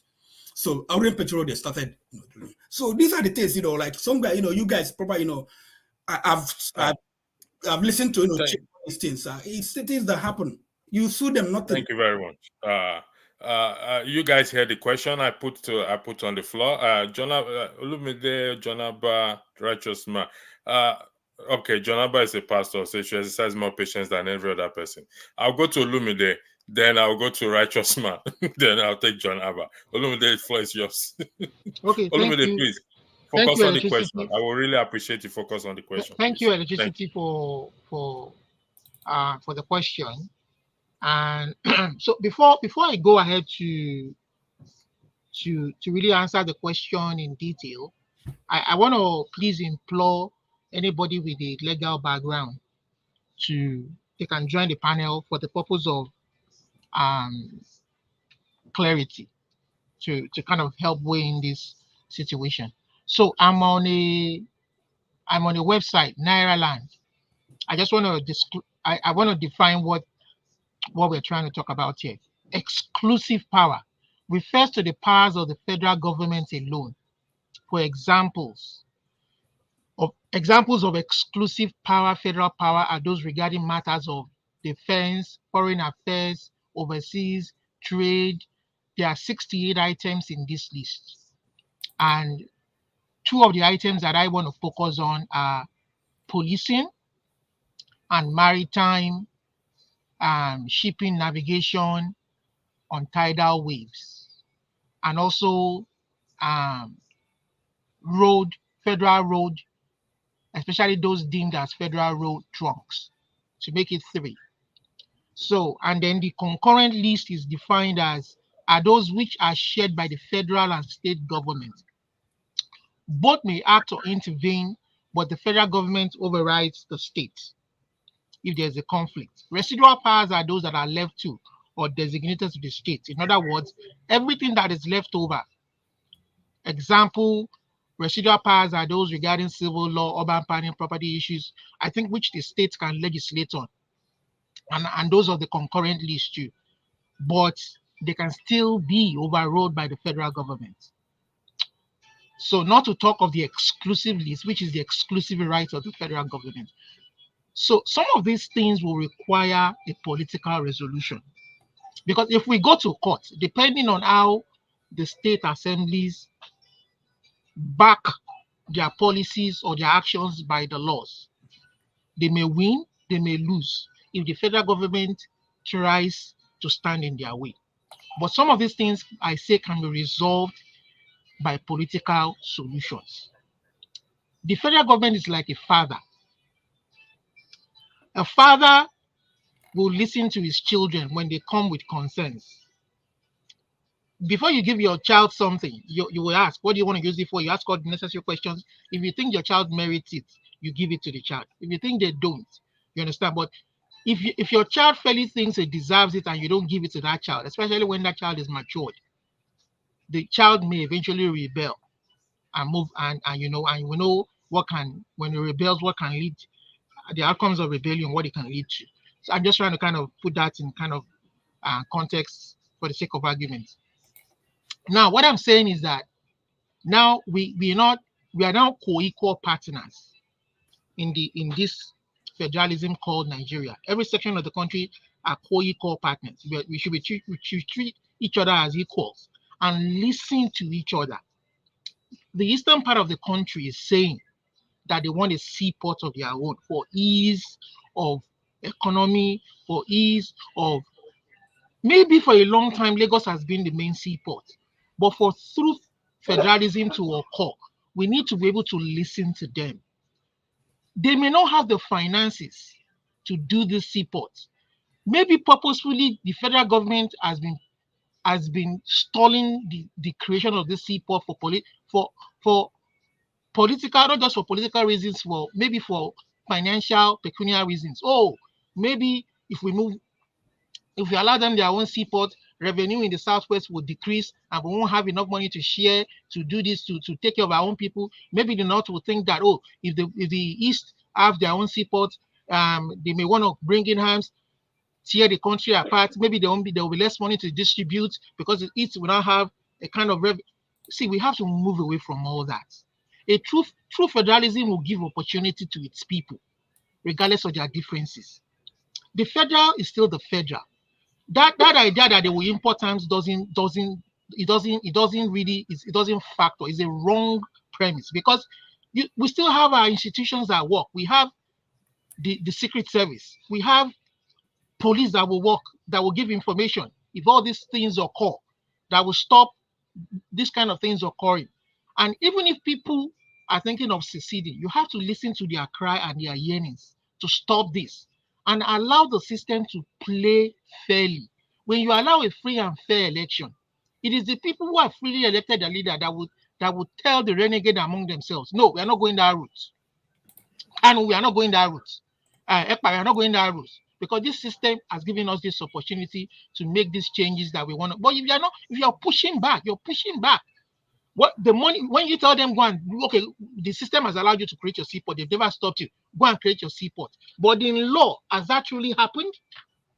Okay, the government still holds the legislative. One more minute. And then most importantly, the money to create that seaport, to do the dredging, to give it, have you created that revenue? Bearing in mind that what you will do is trickle down economics. We pull money in the center and we share it. Have you put that budget that money in the budget for them to achieve that aim? Olumide, are you suggesting that the state government do not generate revenue? So if the state government... Can you answer the question? Are you suggesting that state government... They may not be valuable enough to be able to do that seaport. If government is... Wait, listen. The answer is that they may not be viable enough to generate that money to do that seaport. Yes. they may not be viable to generate. Yes, I don't know what your Do state you of the have the books are, statistics? but do you Do have the information to statistics? that? Do you have the statistics? Do you have Do the you have figures? information to the contrary? Do you have information to the contrary? I am telling you that the state government can generate enough money within themselves and come together and build a seaport. And if the federal government challenge them, then they can go to court. Righteous man, the floor is yours. Then we go to John Abba, then Chim, and Niger, whoever. Yeah. My brother Olumide, God bless you. You are a true Nigerian. You are one who speaks with honesty in your heart, not siding. I'm just happy to have somebody like Olumide as one of those who speaks in this platform. Each time I listen to him, you will see somebody who has a clear conscience, who is not biased, who is not against anybody, who has no intention to suppress any person. That is Olumide. He should be the ambassador of Damages platform, honestly. God bless you, sir. I love you with my heart. John Abba, you are a pastor, and I learned also that electricity, maybe you correct me, I learned you a Sunday school teacher in your church, or you may not, but you're a sound Christian, because most times I hear you quote the Bible. The scripture says, can two walk together? That is Amos 3:3. Can two walk together except they agree? Now, the Nigerian state do not want to do anything that will favor the economic development of the Southeast. On individual basis, there is no tribe in Nigeria that is richer than the Igbos. On individual basis. I mean, when you say wealth is spread, Igbo wealth is spread. There's no family, hardly you go to any family in Igbo land where you will not get 2 or 3 multimillionaires. But when it comes to national development, when it comes to economic policies to develop a region, the Southeast is the only region without federal presence. Imo State have been crying for petrochemical industry, which is the duty of the federal government to develop or to build. That has not been granted. Ibeto was higher in manufacturing of cement than Dangote. They shut Ibeto down and closed that business. Savannah Bank was owned by an Igbo man. They closed it till date. After the war, Igbos were given it, I think it's 10 pounds or thereabout, or 20 pounds. Even if you own 2 billion pounds in the bank, you forfeit it just because there was a civil war. As if civil wars have never been fought in any country of the world before. And that policy was to make sure that Igbos never rise economically. So when you are asking if a state cannot build, or the 5 eastern states cannot build seaport, my brother, the answer is no, because it is on exclusive, what do they call it? Exclusive rights of the federal government. No state government can build a seaport. Let me give you an example. In Imo State, we contributed money. Every adult from Imo State then, that you know you like good things, we contributed money to build Sami Mbakwe International Airport. What happened to it? The federal government denied the international status by not allowing foreign airports to land or to take off from Sami Mbakwe International Airport. They made sure they killed that airport, and lastly, it was reduced to cargo airport. That is a policy to make sure that the Southeast do not see the light of the day. Now, Anambra State had built an airport. Enugu Airport had been built, not by the federal government, by the state. Lagos Airport was not built by the state, it was built by the federal government. Aminu Kano International Airport was not built by Kano, it was built by federal government. Abuja International Airport was not built by Abuja residents or citizens, it was built by federal government. Port Harcourt International Airport was not built by Rivers State, it was built by federal government. Tell me one airport that the federal government built in the southeast. And the one the southeasterners contributed money to build, they refused to grant it international status. The one they approved, that Jonathan reluctantly approved, which happens to be Enugu International Airport, he only allowed, he was pressed that he could only allow Ethiopian Airlines to land and take off from there. And you know, these are the people, the Igbos are the people that travel often more than any tribe in Nigeria because they're business oriented.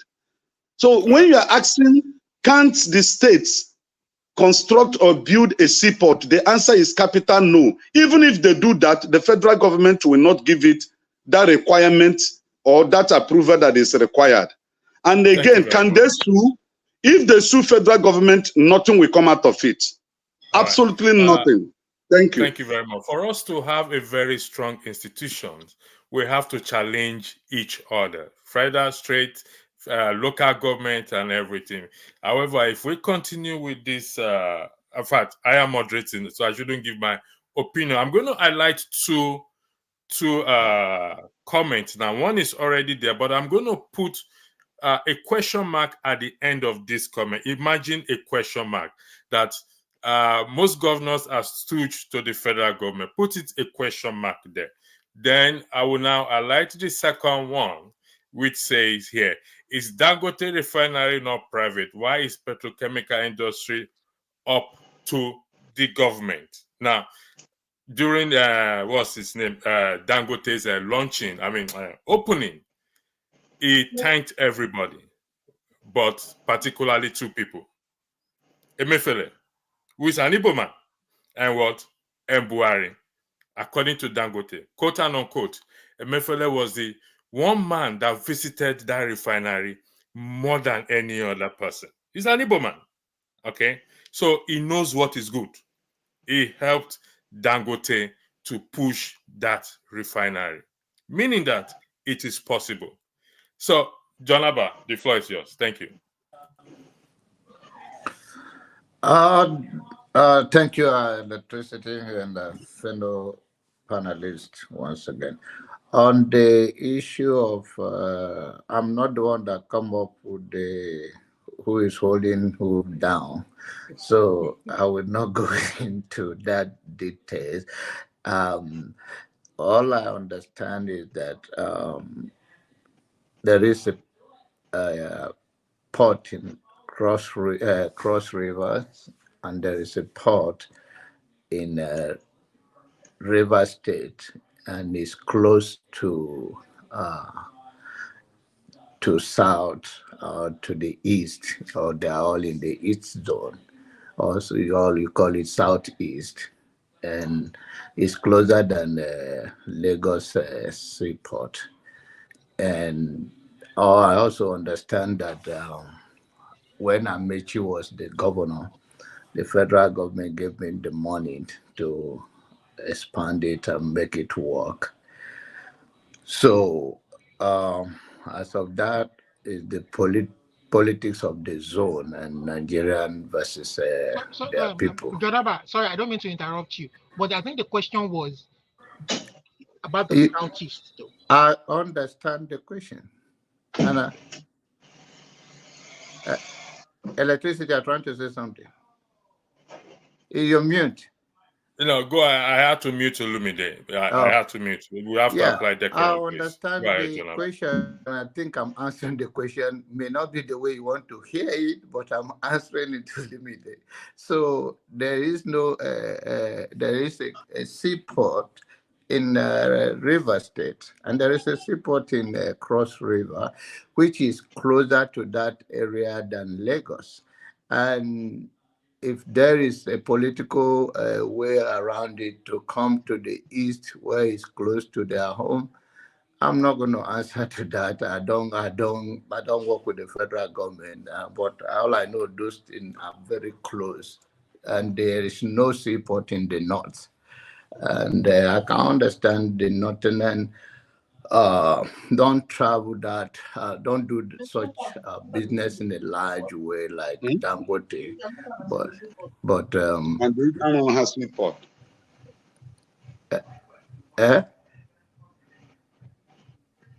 Go ahead, Jonah, but I think you're breaking. Okay, so that is all I can say about that. You can go to the next person. Right.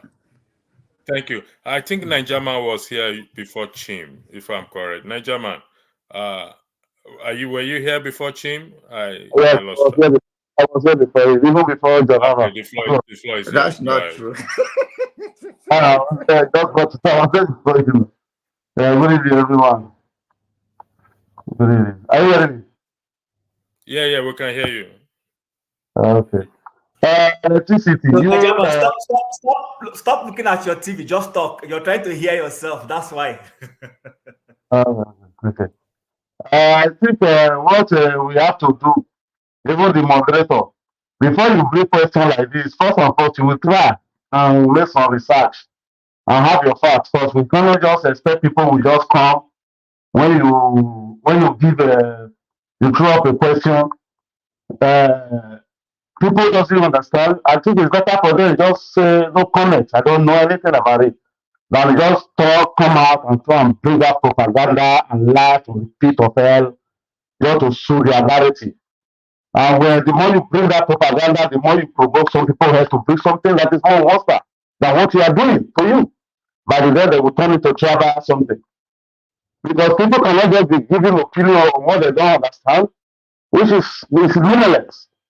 There is imports even before the 1966 coup, before the Biafra War. Where there is import before? There is any import in Southeast? Is it not South? When it was that become when it was Eastern region, is it not the South part, the South that there was seaport? Yeah, they not still seaport in Calabar, they not seaport in River. Why are they not say this thing? People man is doing business in Kano, in Plateau, in Kaduna.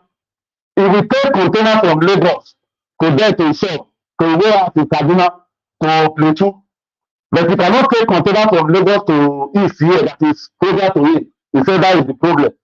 So if you stop all this life, you want to build, I never see any state that is building something. So why you build the seaport the other day? It's states. If you want to build, I think the Abia governor is flag up a seaport in Abia state the other day. Even if you make the sack, they just come here because you just want everybody to preach it. You want to preach it to everyone. And when somebody now counter it, in fact, you now say because the person is on tribe or doesn't like your face.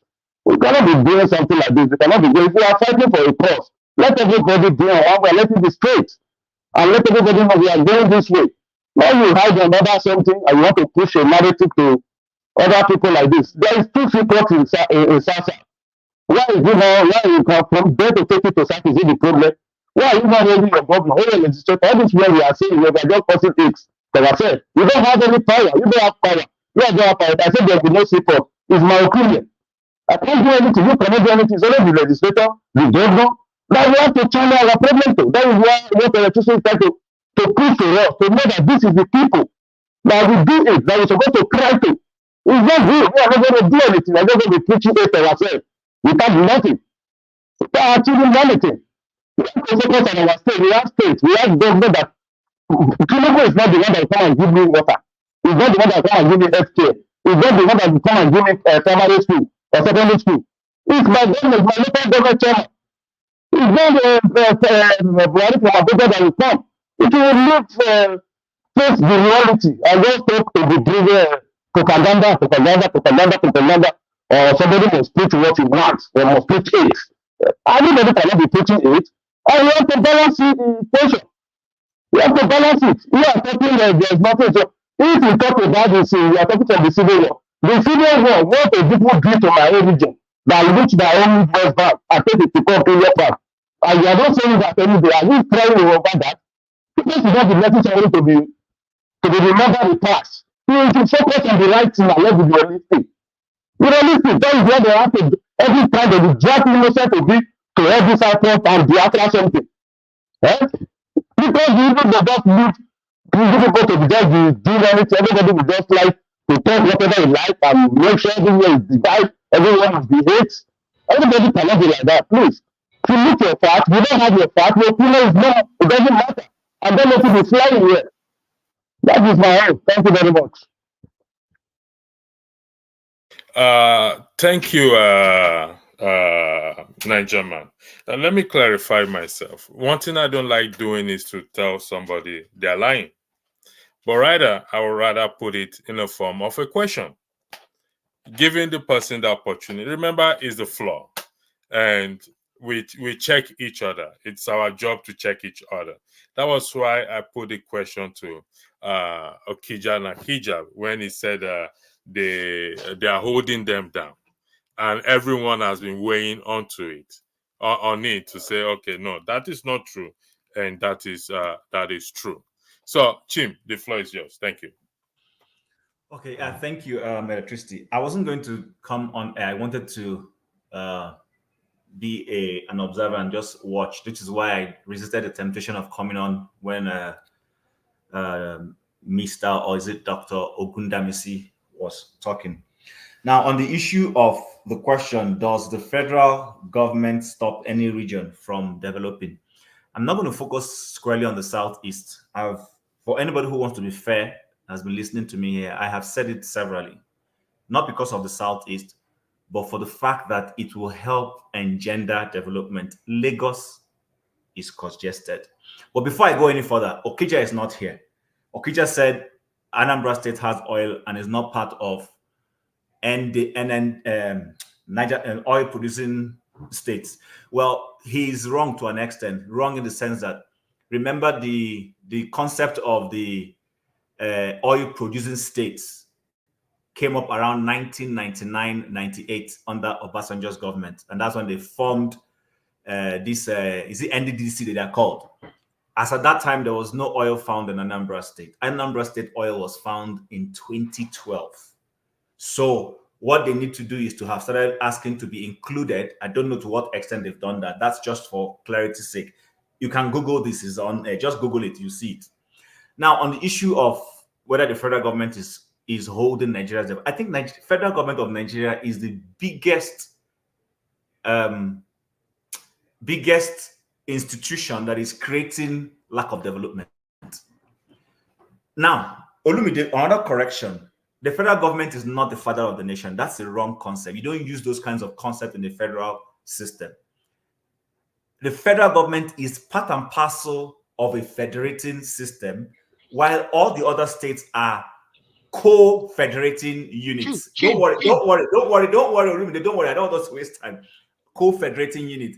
The problem with us as a nation is because when we bring this whole father of the nation, I mean, someone said Nigerians carried over their traditional religion into Christianity, and that's why the way we go about our Christianity, I think sometimes we always carry over some of our own ways of nuances into modern things and model it up. I was referring to the pulpit bully. Pulpit No, bully. okay. Don't worry, it's okay. So to that extent, that's why Nigeria is not developing very well. Why? Because the federal government wants to control everything. In every federating system, whether it is in Canada or in the US or in Australia, call them province, call them states, call them region, whatever nomenclature you use, they are all co-equals. What they do is, what the constitution does is to say, this is the job of federal, this is the job of the regions. It's like saying in the house, husband will say, okay, you know what, all the big projects, madam, leave it for me. What I want you to do is deal with daily food, deal with toiletries, but allow me, I will buy the cars, I will service the cars, you know, I will buy house or whatever. And everybody, as long as everybody keeps to that line of duty, there's progress. Now, to the extent of bringing it down to the South, there is some measure of truth when you say the federal government is holding back. There is a truth in it. Perhaps there's been some measure of liberal thinking in the going forward, like I have seen somebody talk about Abia State being licensed or whatever, giving approval. That's fine. But these things were not there before. We're talking about what is happening today. They were not there before.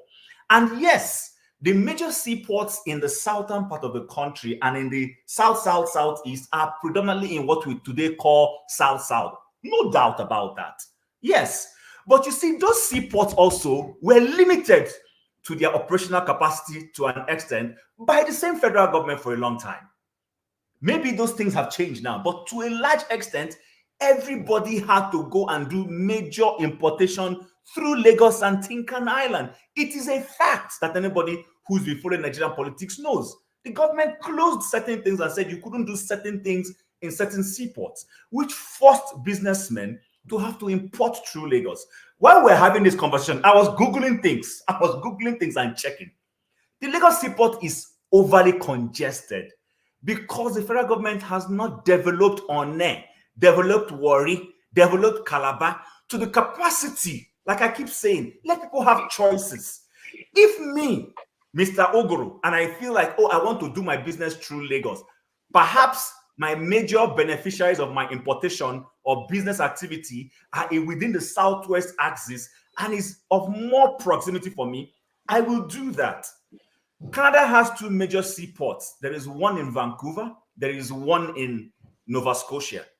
You will find that most businessmen in Alberta and Saskatchewan will prefer to use the seaport in Vancouver. It's in the western part of the country. It benefits them. But you find that people who are in Quebec, Nova Scotia, Toronto, and co. will go to the other one. Let it be a choice. We hamstring ourselves as a nation when we make some policies, whether it is intentionally to, deliberately hoodwink some people. I don't want to say it. I'm just saying I'm being hypothetical here, or otherwise, we're not allowing ourselves as a nation to reach our potential. So, to an extent, yes, there used to be some deliberate federal government policies to stop certain things from happening in certain places. Anybody can say what they want to say. It is a fact that things that have happened. For instance, I remember when Okija was talking about the Civil War. See, people have fought wars everywhere. But you know what? Even when you come out of those wars, you take what works, you take learnings and say, wow, these people developed, bombs and equipments to fight. Can we bring that wealth of experience to the national benefit? And that's how you heal. But our nation rather saw it from a negative light and said, these people that were fighting and were producing this weapon. No, let's not. I mean, who is being deprived? The Nigerian army is being deprived of intelligence that could have been used to develop our army, our air force, our navy. So I'm saying, while I agree, I want to go away from this pointing of fingers. But the truth remains, if you sweep things under the carpet in the name of, I'm not one person that believes in this whole equity for equity's sake or less balance. No. But that's like saying you want to create a balance even when there needs to be no balance. Let's be honest and truthful to ourselves.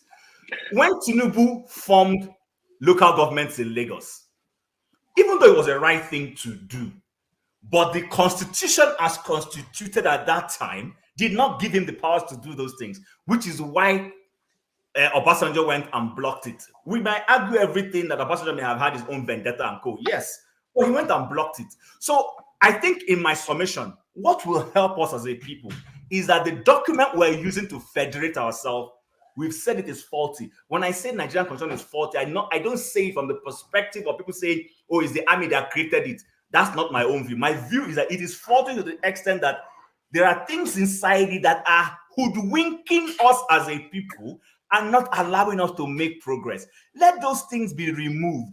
There is nowhere that you have a federating system where the federal government collects all the wealth and now starts distributing to all the other federating units. They are not his babies. What happens is that the wealth in every place belongs to those people.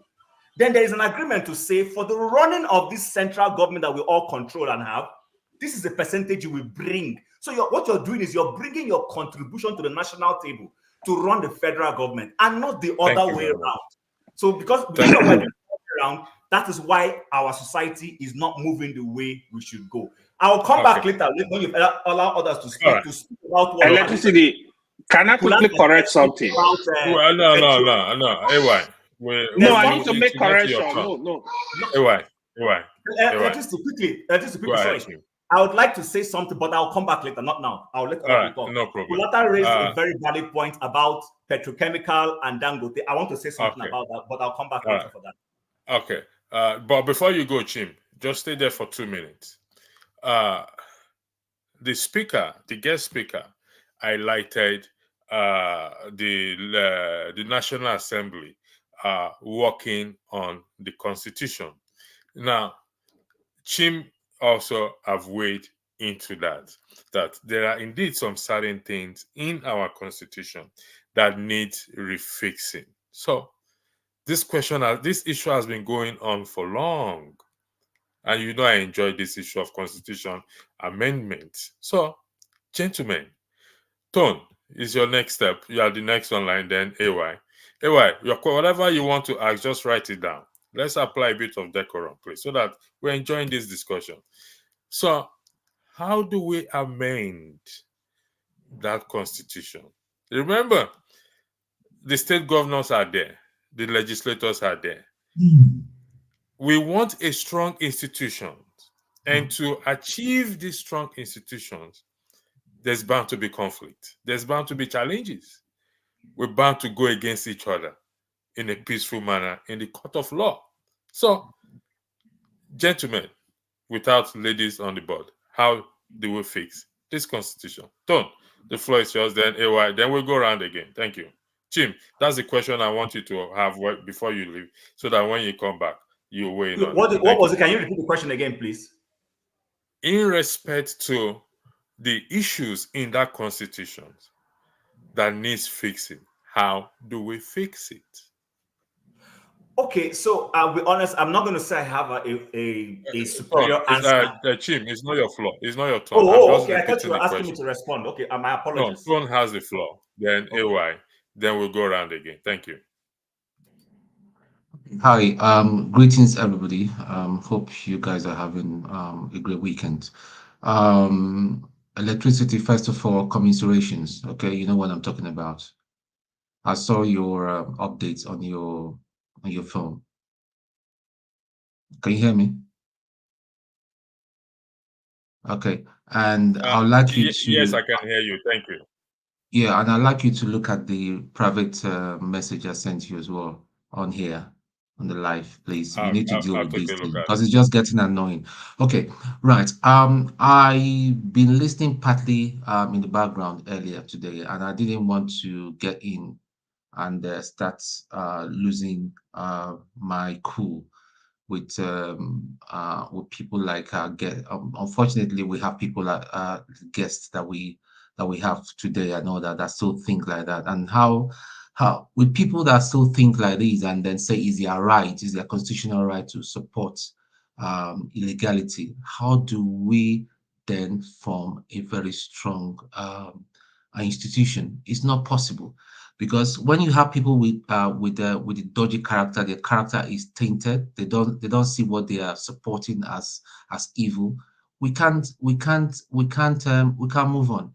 And where I will touch again with issue of Kulata was saying that Lagos State built the port and all that. My brother Chim had already said, and I just want to reinforce what he said. The Chinese, I don't like them. I don't like them personally. That's my own thing. I think they are opportunists. I don't know how somebody reasonable will give Chinese 75%, ownership of that port. I don't like it at all. 75%, however, belongs to the Chinese and Singapore, to the Chinese, then Singapore, Lagos State government and NPA shares the 25%, the third and the third. So if you look at it, you just find out it's not nothing to write home about. But however, in going forward, how do we build a strong institution? You cannot have rogues. You cannot have rogues running around in our National Assembly, in our Senate, in the presidency, in the military, and we say we want to build a strong institution. let's not just deceive ourselves. It ain't happening. Olumide speaks with so much courage and all that. Being a Yoruba man, he doesn't care whatever you think and all that. This is the kind of boldness we're looking for. If everybody we should start saying things as it is and all that. And please, righteous man, this is for you, my brother. I'm not attacking you, but just watch so that you not drift into propaganda. Propaganda is for the bad for the Agbado people. Just leave them, let them continue with their propaganda. We don't need propaganda. When we want to come, let's come with, even if it's just 1% fact, we know that it's 100% and all that. Let's not drift into that. The airports, the Igbo people don't even need the federal government, like somebody said, to build a port. The Igbo people, if we really want to do something and now we go out and do it. I'm from Onitsha. The Onitsha project, Onitsha should have been a major port, but because of all politics and all that over the years, even from the 60s and all that, it was never done for one reason or the other. I mean, I'm not just too worried about it, but where I stand is, how do we get rid of these dodgy characters and all that, and start imbibing a new way of thinking with people that are coming up? Because that's a problem we have in Nigeria. Mindset. If we can clear our mindset, and people like my brother John Abba can see Peter Obi that he's not that evil for some reason and all that, and I can come to Lagos, I can come to Nigeria and all that. I will say, yeah, I've got a brother in Benue. I'm going up there for a week and all that. I'll stay without batting my eye. That is the way it should be. That is how Nigeria. See, and one problem I do see is that this state of origin thing is one of our biggest problems. In the military, you don't see yourself as from Anambra or Imo. You all see yourself as brothers. That is how it goes in the military. But when it comes to promotion and key posts and all that, then tribalism will come into place. That is what is tearing us apart. It's just as simple as that. And then you have criminals and very sly people like Tinubu and all that, taking advantage of it and all that, and suffering on it. That's the problem we have. If we can deal with these elements I've just mentioned and all that, we'll be going forward as a nation. Thank you.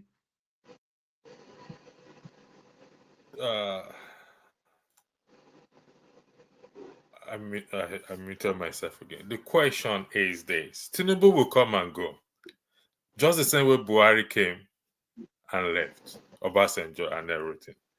We've not answered the question. How do we fix that book in which is used to govern a nation? Because according to Chim and according to the guest speaker, they weigh in on that book, the constitution, to which we used to challenge each other to run the nation, state level, local government, etc. and etc. How do we fix it? AY, the floor is yours. Solutions, please. Thank you. Yeah. Good afternoon, everyone. I want to quickly correct something before. I don't have much to say, but I want to quickly correct something. First of all, Anambra State is an oil producing state. It's recognized by the government. So when an oil is discovered in a... Hold sorry on. for interrupting. Your baby is crying. Do you mind attending to the child comes first before your opinion? Okay. I'll come back. All right. Thank you very much. Attend to the child first. Thank you. Put me in background. Thank Put you. me in the background. I'll give you the floor. Don't worry. All right. Sorry about that. My apologies. So I will go to you, Steph. Then we'll go to a righteous man. No, Steph, give me 1 second. Chim, can you weigh in on that question I put on the floor? Okay. 3 minutes. Yes. So earlier on, I was saying that I'm not going to claim to have a perfect answer. What happens is that first and foremost, the changing of the constitution lies with the people we have elected. Painfully so in the sense that although someone like me, and I know a lot of people have their misgivings about our current legislators, they don't seem to understand what their constitutional responsibility and work is about. It is their job to constantly see how to refine elements of our constitution to make the federal system less cumbersome and make our federal system work better. But we see that they go there and spend more time talking about other non-entity issues. Personally, what I think they should do, and we've come across these changes several times, but on every time, especially in 1999, 98, going into 2007, they bunched the whole of that thing with Obasanjo's supposed third-term agenda. And as a result of that misadventure of that third term, everything was thrown away. They didn't sign anything. So what I think we need to do is, let's be honest with ourselves. Let the legislators begin to come up with, look at areas of the Constitution that are not in tandem with current, exigencies. Let me put it that way. For instance, the federal government is overly encumbered with too many things. There are lots of things that need to be removed, supposedly from what we refer to as the federal government's exclusive federal list. Take away those things and hand them over to the federating units, the states and co, and then sign that thing and let it become law. I mean, we have a centralized electricity process that does not allow states to be able to generate their own electric power. They should remove. It's not enough to liberalize NEPA and liberalize whatever you call NEPA. You should allow the states to have the capacity to begin to say, I want to go and talk to whatever company to come and help me in my power generation that we will use within our state. And if this state now so has, yes. Kim. Yeah.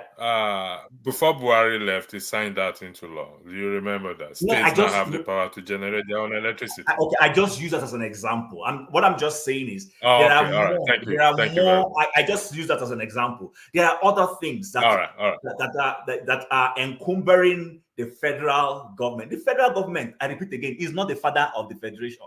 The federal government is part and parcel of the federal system. The states are co-partners. They are co-equal.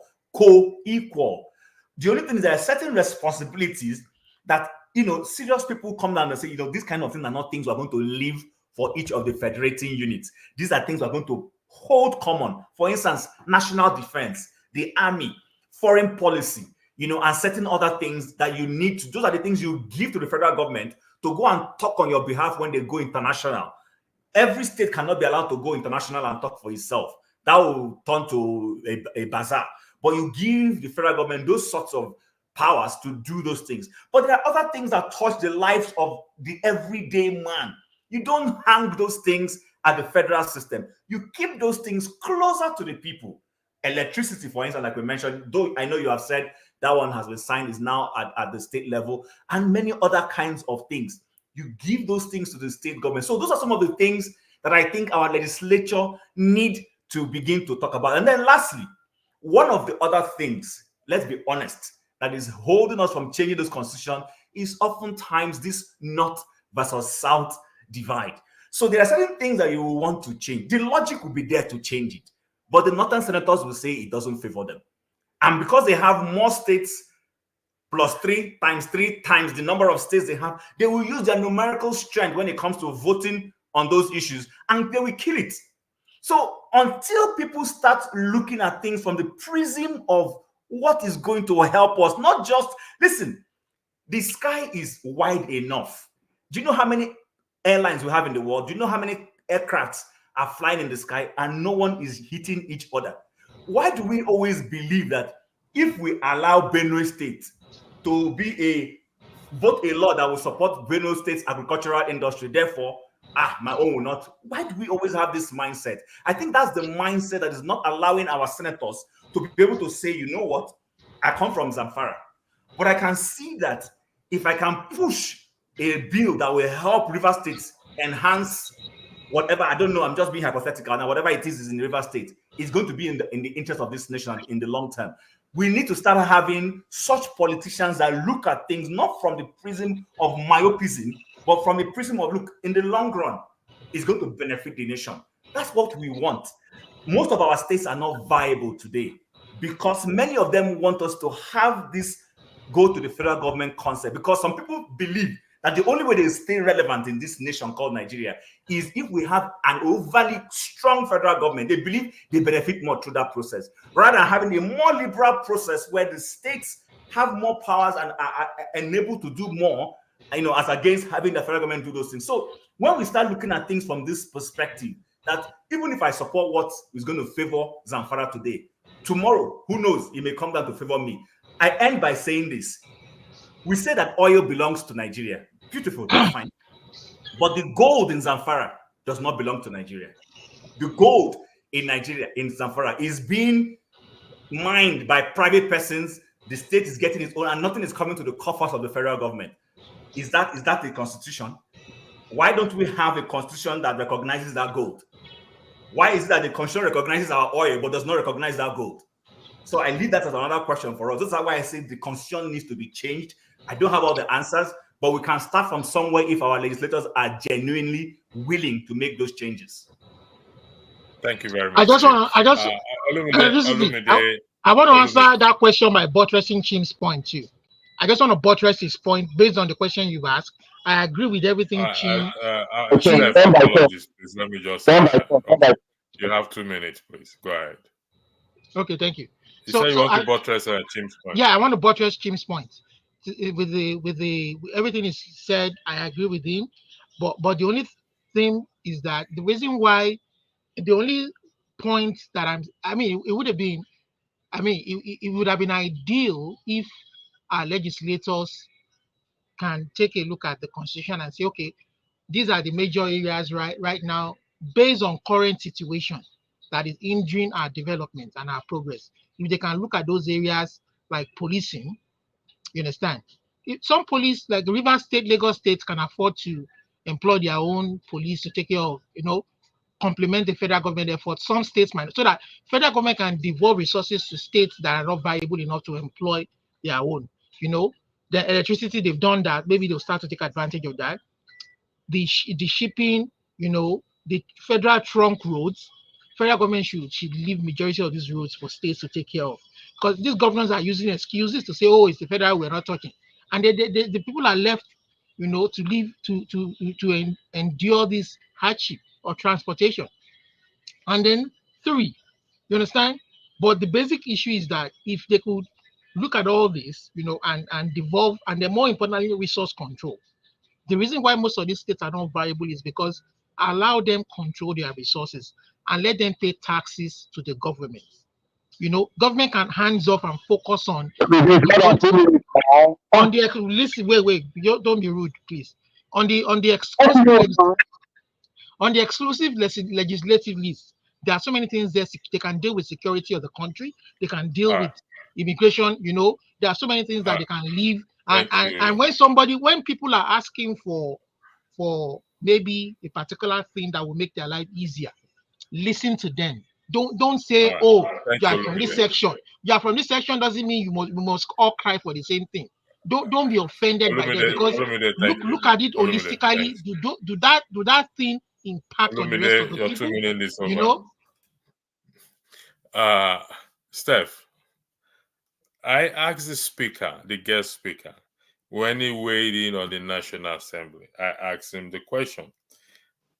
In this regard, with the current legislators we have, when I mean legislators, Labour Party legislators, inclusive,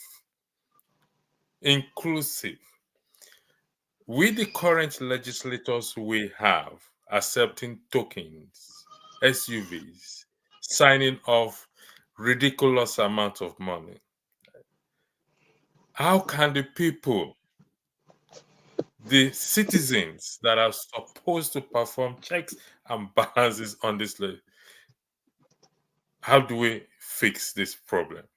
Steph, the floor is yours. Yeah, thank you for having me again. I think that anybody that is expecting much from this crop of legislators that we have now, or even from the federal government that's presently being led by Tinubu, is not really doing himself much good. I will not be surprised, but it's going to be a pleasant surprise to me if Steph, they... sorry for interjecting you. Look at what is highlighted on the screen there. This is what is used to describe the current we're dealing with the current government. We are in the current government, both past and current. When a person sells himself to destroy the best good of others, it becomes necessary to take him or her from the society it seeks to destroy. So how do we take these people out? The floor is back to you. Thank you. I think we must understand that the foundation of good governance is usually from, in a democracy, is founded on free and fair elections. And in as much as we continue to have questionable electoral process that brings in people into power, it's going to be hard for them to do good by the people. So there is personal interest which must be satisfied first, and those personal interests doesn't really align with the overall interest of the masses, and that is the problem. Then, assuming that you now move it way forward, that you want to, okay, you have surmounted that one. The way Nigeria, the diversity of Nigeria is not being exploited positively by the political class. There is always, somebody said something about it, this mutual suspicion, in the sense that if there is any good thing that a particular region of the country wants to happen to in their own region, the other region, even though that good thing happening in the other region will not even affect them negatively, always see it with the eye of suspicion. Do you understand? And it's not meant to be so.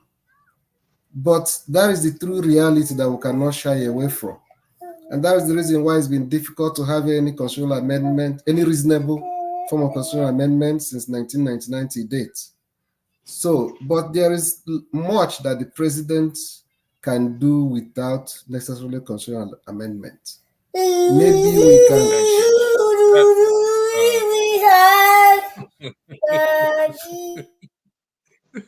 Steph. All right, thank you, Steph. I need someone to confirm this, what I just highlighted, please. I need someone to confirm it if it's correct, please. I need someone to confirm if what I just highlighted is correct. John Abba, can you confirm the team? Ton, Olumide, Righteous Man, Steph, I need someone to confirm this now. Posted by Blackstone. What did he post? Look at it here. Look at it on the screen there. The last House of Assembly made 44 amendments to the Constitution, including state police. What happened to those amendments? Most states turned it down. Is that correct? Absolutely. Absolutely correct. Where is Steph? Correct. I mean, where is I don't know. I don't know if Okija? state police I don't know if state police is among it, but I know that since 1999 there have been so many efforts to amend the Constitution, and it usually ends up in the state assemblies, and it never garners the vast majority to come back and make it. So my own contribution, is my own answer to Blackstone is that, see, this democracy is screwed from the very foundation and from the very beginning. The people who refuse this, the reason why I say so is because the people who refuse this amendment are people who were never elected in the first place. There are people who rig the election to get themselves there. Let's stop the blame game. We are here to find solution, please. That's fine. That's fine. You've been voted the best man. But at least what we want first of all, free and fair election. Electricity, it should be my tool. Keep the amendments, keep everything. Don't amend, leave it. We want free and fair election. Give it to us. Electricity. No, I think he's right. The best amendment that we can do is a free and fair election. That's the best amendment of the Constitution. Let's have free and fair election. All right. Okay. Righteous Man. Let's go by this argument that the best amendment is free and fair election. Okay. The president has the sole power to appoint INEC chairman. Okay? And it cannot be questioned. So, if we are going to have a free and fair election, like Chim and most of you have said, and the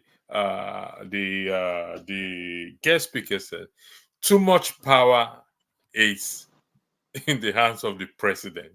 So, how can you have a free and fair election without fixing that aspect of that constitution where the president has the sole power to appoint? Remember, we're back again to the same constitution. We may run away from it as much as we all bury our head in the sand, thinking that, oh, it's from those who wrote it down, this and that. We will still come back to it. So, Electricity, just to interject on that thing you posted, it is correct, but only 25 states have accented to it, and about 11 or so have not. Okay, so the president, according to the constitution, has the power to appoint INEC chairman. I mean, and with the sort of people there, Akpabio and co. So we want a free and fair election. So how do we achieve that? Righteous man, the floor is yours. Thank you. Yeah, Chim makes excellent submissions, but I see Chim. I see from the way I look at Chim, I see him as a diplomat. He doesn't want to get into trouble with anybody. You know, he doesn't call a spade, but he makes excellent submissions. You know, but I think the way out of our political jam lock is for us to be open, confront whatever that is confronting us, and say it the way it is. Chim is a good guy, but he's a diplomat, and we don't need diplomats to repair Nigeria. Thank you. So back to the issue. Solution to Nigerian problem constitutionally, we have to define, number one, who is a Nigerian? Because as it stands today, there are many people who do not consider themselves as Nigerians. That's number one. Number two, let me make reference to what Bishop Coker said today, that Nigeria is irredeemable. And Bishop Coker happens to be the proponent of one Nigeria. But coming into this final submission today, that Nigeria is irredeemable, therefore, any youth that have a way for him to escape Nigeria should please do. Then, my question is this. If Nigeria has become an irredeemable country, and we are faulting our constitution, wouldn't it be a wise thing for us to call ourselves and say, come, let's not deceive ourselves. This thing is not working. Let us come together and decide how Nigeria should run. Who is a Nigerian? What are the rights of Nigerians? That is the only way we will have a new constitution that will bring about the birth of new Nigeria. Because with what we have today, with the crop of politicians we have today, tribalism and religious division we have today, it is not possible. I say it is impossible to have a change that will make this constitution workable in this present time we are in. Because Nigerians are so divided. You know, when you are abroad, you won't know what is going on here.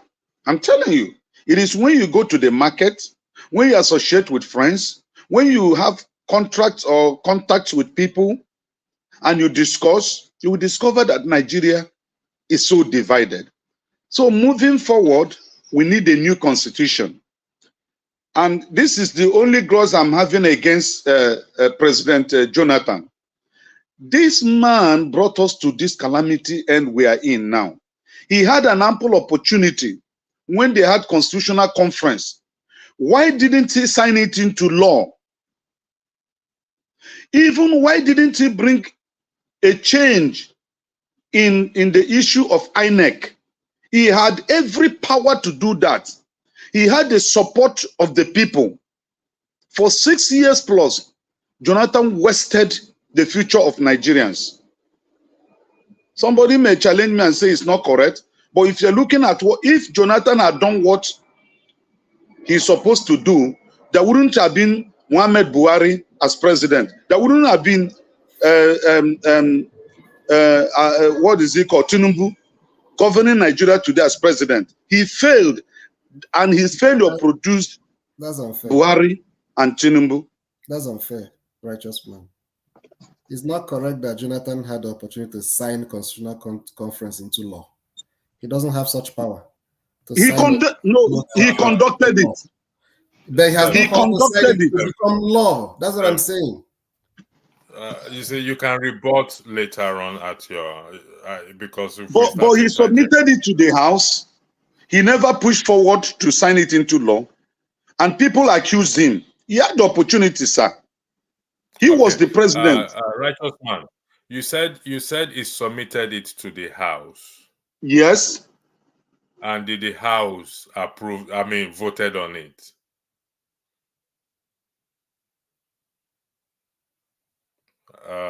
Righteous man, I think we lost him. No, when righteous man don't want to answer something, then the things will freeze. They will come back. Righteous man, we're asking All right. you, you're not answering. No, it's frozen. It's frozen. It's using Chim network. That's why Chim cannot block him up.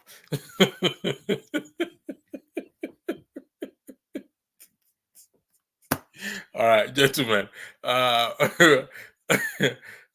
You see, let me say this. I'm going to say,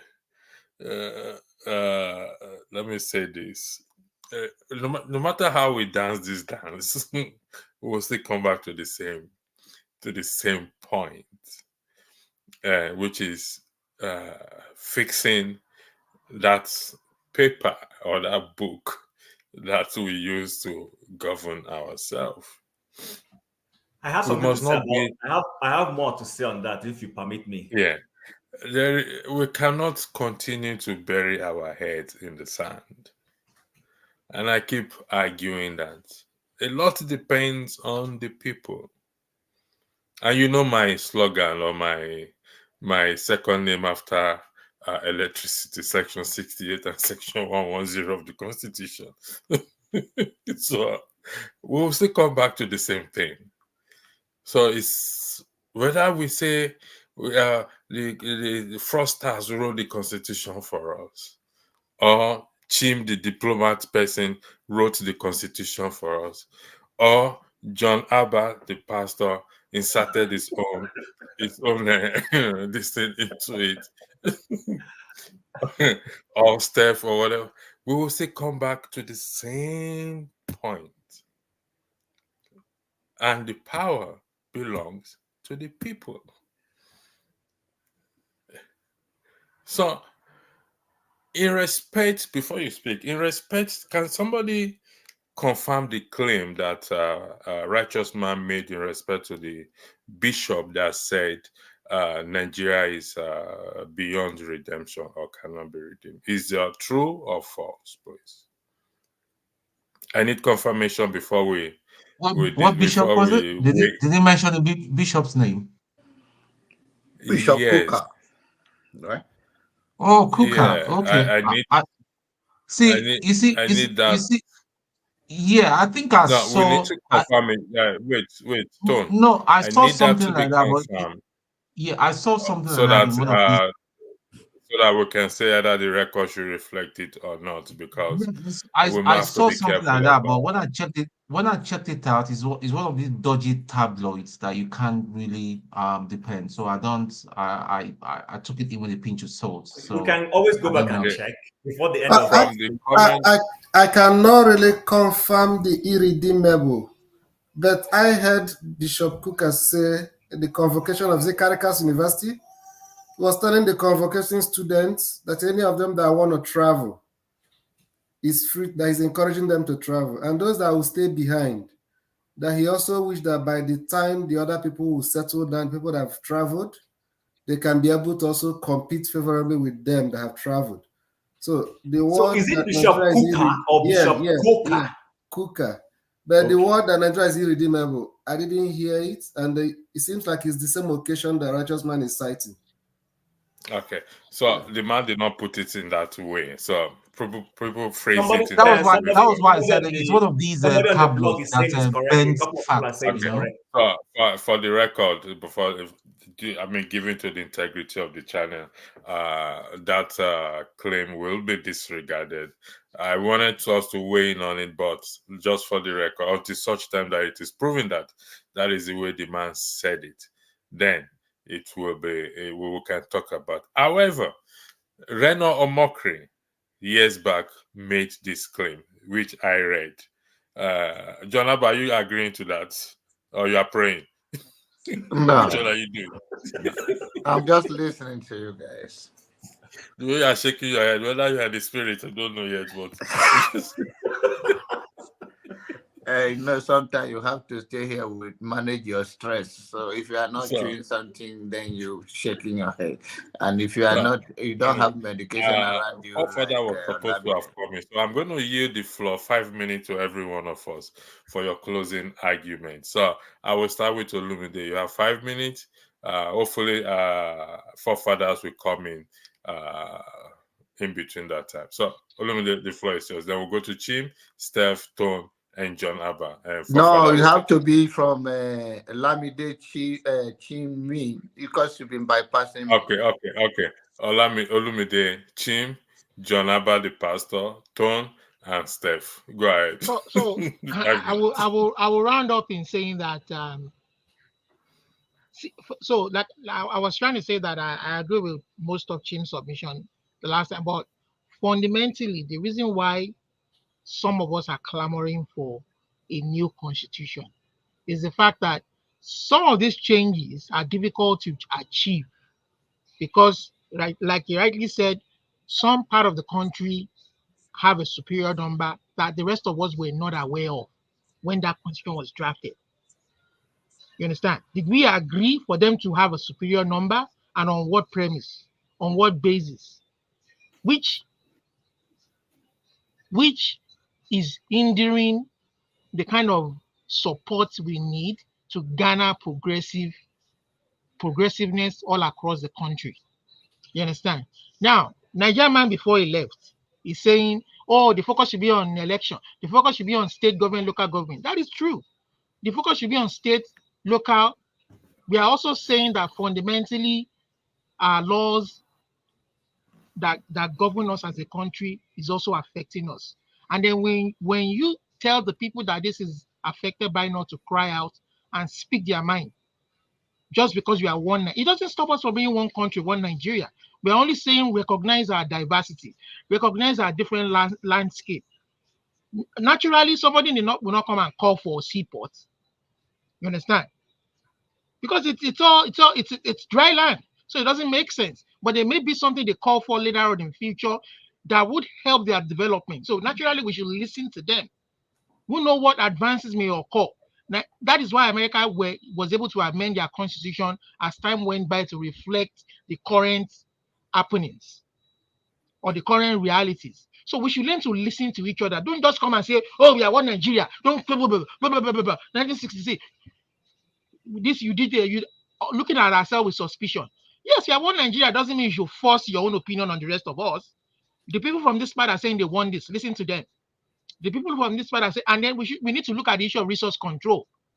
If you want this, if you want our people to truly develop, the idea of this, the powerful center gathering everything and then redistributing is wrong. Let states develop.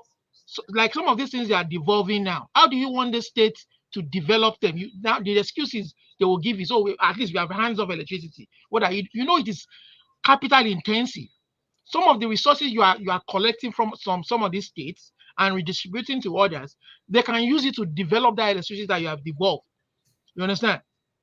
Or some of the oil money that you are collecting in large sum from these people, they are not able to provide other amenities to their communities or touch the lives of their community. And yes, we need to focus on state government too, like I said. I agree with him. We need to focus on local governments, chairmen, councillors, the kind of caliber of people who get elected to that place. That's why we want elections to be free and fair, so that we can appoint people who, with progressive ideas and ideology, to come and implement them, not people that they have forced on us because they want to share money among themselves. And then more importantly, no, you still have the floor. Gentlemen, can you indulge me, because I want to put Olumide on the stand. Olumide, hypothetically, the constitution has been dissolved. How do you rewrite it back? So we can come together on the table of brotherhood. Would we rather carry arms and fight each other? If we agree, if a true statesman, you understand, in the mode of anybody, comes today and say, you know what, I listen to all your divergent views, let us truly come together and write this constitution. We can pick a representative from each ethnic group, each professional group, each, all diversity. Listen to my question again. Hypothetically, at this very moment, the constitution has been dissolved. We've scattered it, we've shredded it. How do we write it, and what do we use to govern each other? We call a conference, the conference of all the ethnic groups, of all the indigenous. What do we use in the meantime to govern each other? What do we use? If you want to keep that constitution running in the interim before that conference runs its time, you understand? That's fine. If you want to keep, we've run it for how many years now? 35 years. It doesn't change our lives for the better. So if you can wait another 3 to 6 months for the conference to come out with something fashionable, solid, that everybody will agree to, that we know we voted for. And how do we achieve to start that conference? How do we start if a true statesman, leader of Nigeria that is in charge, like Tinubu, for instance, let me just for the sake of, if he wants to be honest and truly fix this country, he can call a conference. He can call the people who have called for it. He can work with several groups that are at the forefront of this. Ninas is one of them. You understand? Afenifere wants restructuring is one of them. Or Aneze Indigbo, he can call for one of them. He can call, say there are different indigenous people. There are different organizations representing indigenous people. You understand? Who feel cheated in that country. If we want to be honest with ourselves, you understand? We can reach out to the diaspora too for resources. We can reach out to countries that have true democracies. US, we have Sweden, Norway. We can borrow resources, look at everything, look at what will work for us. Canada, you understand? Look at what will work for us as a country. Let's be honest with ourselves. Not the paper that was forced on us by the military decree that we don't even, that is kept us in this log jam now. And then, like I said, see, institutions are what keeps societies going. You understand? Britain has a regional kind of system, but their police is an independent institution. The police can investigate the office of the Prime Minister today, and he can indict him, nothing will happen to him. He will keep his job. The President of the United States appoints the FBI, director of FBI. The fact that he appointed him, or the fact that this guy even has a leaning towards the Republican Party, you understand, doesn't mean that if the president breaks the Constitution, he can investigate him and indict him if he has to indict him. If they're not able to prosecute him because of the law that protects him if he's in office, he will face prosecution when he leaves. And today it's a Democrat there. Today it's a Democrat there in power, and he has still kept that Republican appointed FBI director.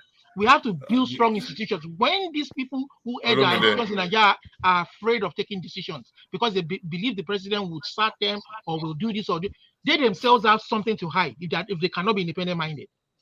Okay, so at least we agree on one. We can agree on one thing. I remember during the FBI, the lawmakers called him for questioning. Do you remember that? Those of you in the US.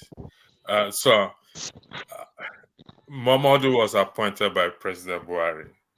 As the lawmakers called him to question in respect to what went wrong to the election, with the election. Chief, the floor is yours. Thank you. Okay, yeah. So I was going to start from somewhere else, but let's quickly address this. You said the president. There's nothing wrong in the president appointing heads of parastatals, agencies of state. Nothing wrong with that. What is wrong? The problem we have is that, like I rightly said the other time, Trump appointed his attorney generals. At least he appointed 2 attorney generals in his first term.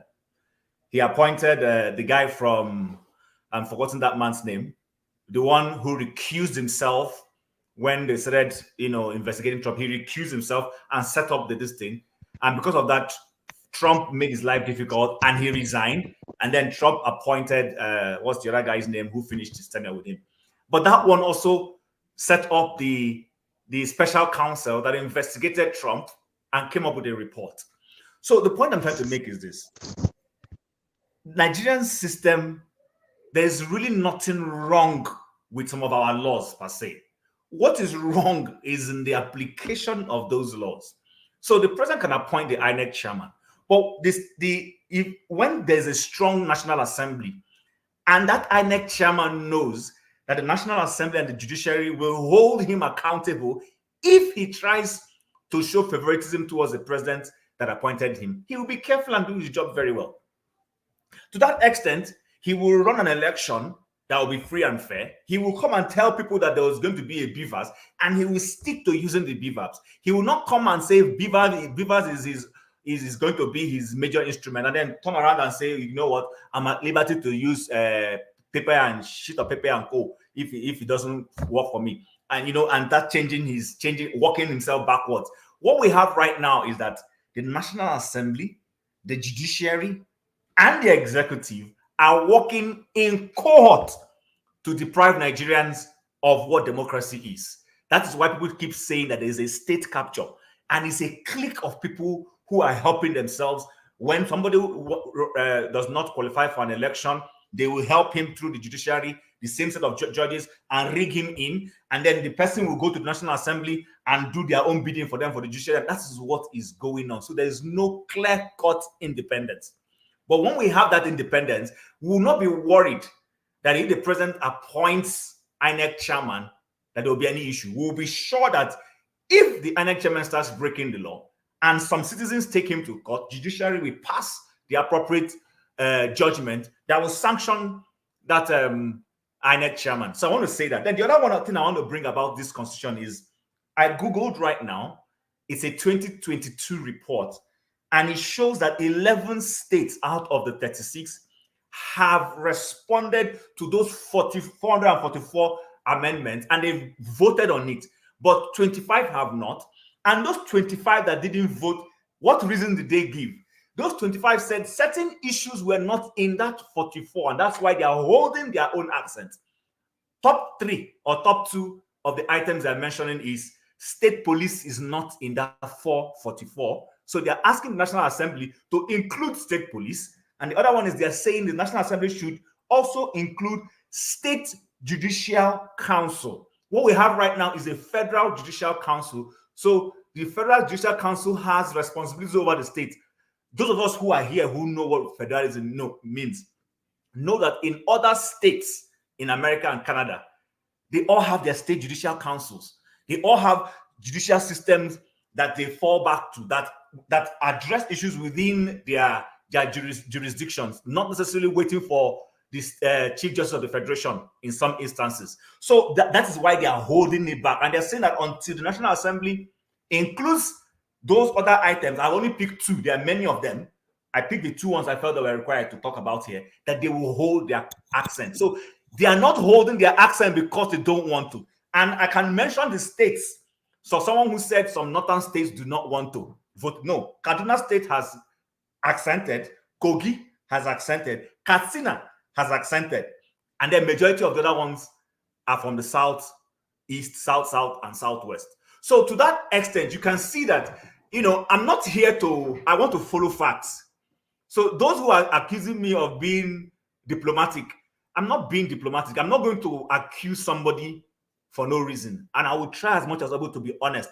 But I will disagree where I need to disagree. Lastly, I think that Nigeria can work. Nigeria can work the moment as Nigerians, anybody who goes to power goes there to do good by the people. The problem we're having today is that we have a Bola Tinubu who once said that he does not believe in federal Nigeria, but today suddenly woke up and wanted to be the president of the country he did not believe in. It's on record. He said so. He wanted to be a regional, but all of a sudden he began to desire to be president. And now he has gone to become president. He now wants to run the same Nigeria the way the people he disagreed with before. He has suddenly forgotten that he was once asking for fiscal federalism and all those kinds of things. So, but when we have people who are consistent, you want Nigeria to work.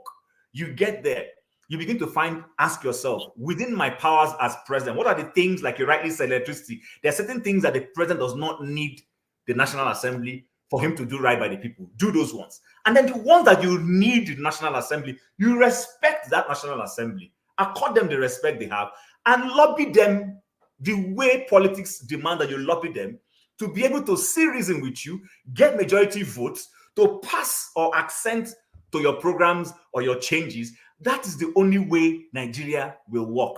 But to the extent that we don't want to do this, I am from Abia State. I know that it was wrong for Buhari to appoint all the heads of the security services from the north and give all the juicy positions to people from the north. I know it's wrong because we run a federal system. We talk about federal character. And then he leaves. I get into office and I begin to replicate the same thing. I am not better than a hypocrite.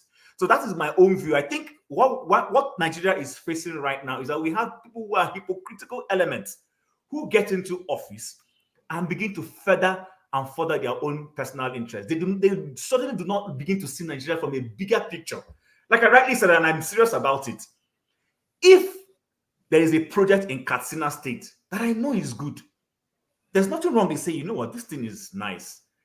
Look at what is the long time, ask questions, if it means interrogate those who are pushing that policy, find out from them how this thing will benefit the country at large in the long run. Now, rather than begin to look at it from a narrow, myopic mindset, that to say, you know what, if I go and build a seaport, yes, a lot of Southeast is landlocked. I agree. I'm not going to contest that. But there are portions that have access to sea.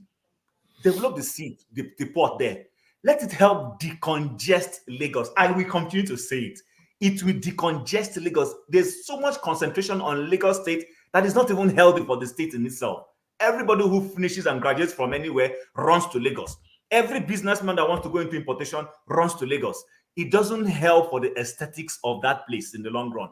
Liberalize all the other places. Let people have choices. If there's a seaport that is running into Boku or Makodi, I don't know which of them is closer to the River Benue, go and put a light seaport there so that it will make life easy for the guy who is investing and doing business in that place. I have no problem with it. Those who are in agriculture, who want to bring in agricultural equipment, make their life easy. Let's help build this nation. Every state in this country has a comparative advantage. Let us milk it. I will end by saying this. Here in Canada, where I live, people accuse me that I'm always talking about America. Yes, I always use America because America runs the same federal system as Nigeria. Canadians don't have states. What they have is provinces. But you know what? Healthcare is not a federal item in Canada. Healthcare, it belongs to the states. But you know what the federal government does? The federal government now says, you know what, states, if you do certain kind of healthcare, we will top your money for you. And that is why all these provinces now do those things so that they can get the federal dollar coming to them to help them enhance their healthcare. And if you don't do that, the federal government will hold that money because it's their money, it's their right. It's their own revenue to say, we're using that to support you. But guess what? All the provinces fall in line because they want to get that extra dollar from them. It's an incentive for the federal government to say, liberalize healthcare. Don't make it too expensive for everybody. Let it be a universal healthcare system. We don't want to have private things that will make people not be able to access healthcare. And the provinces are falling for it. They are falling for it. In some instances where some provinces wanted to do something differently, the federal government will tell them, if you do that, this extra 3 billion that we give you, we're going to hold it back. You can go and do your healthcare the way you want, but we won't give you this money. That is the way a federal system is supposed to work. Thank you. John Abba, the floor is yours. Thank you once again.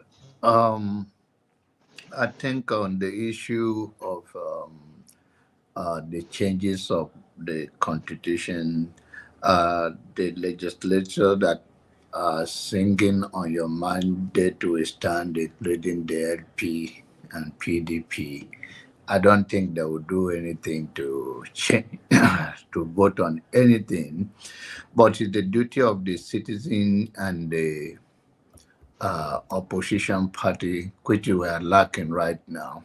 And that is why I told you guys that the opposition party are weak and they have disappointed Nigeria. That is the whole thing. The only people that could have rallied to challenge, to push them, is to have a figure of a leader of whether of PDP, of LP, for any of these, or they form a coalition and push back. But we don't. We are lacking that right now. Those are the people who rally the base and have something to counter the current government, but we lack it right now. And so it's going to be a long walk to freedom as far as that is concerned. Another issue. John Abba, let me throw a spanner into the wheel based on this opposition, weak opposition, being. I mean, I've spoken about it in my past broadcasts, whatever, in respect to Peter Obi and Labour Party and the Obedient Movement being an opposition party. I stand to be corrected. I say PDP too. Can you be an opposition person? Hold on. No, you are speaking, John Abba. You are still speaking. I just want to. I'm taking the discussion into this opposition and also. You want him to leave APC? You can't even.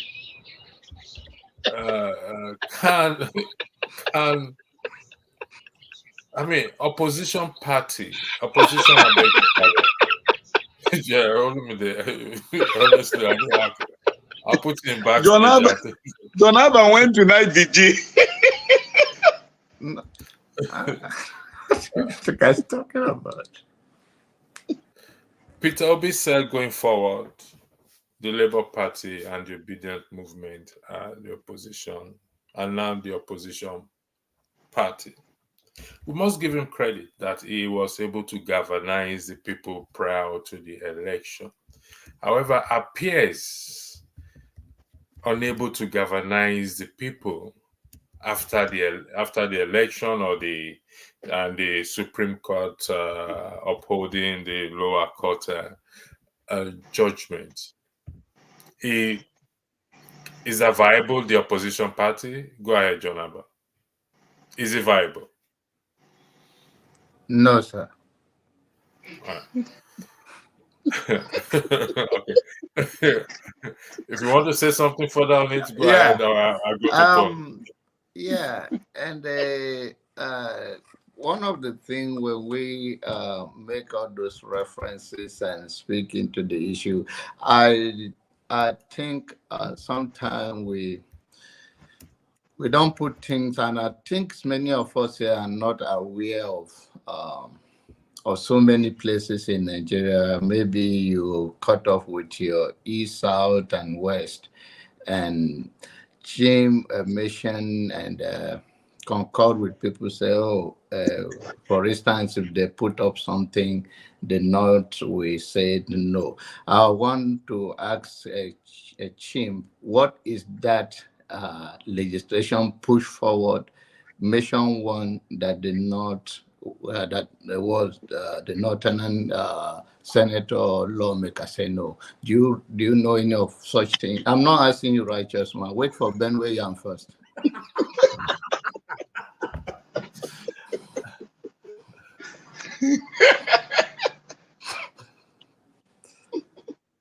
This Chim that do you want me to? Are you asking me to go ahead?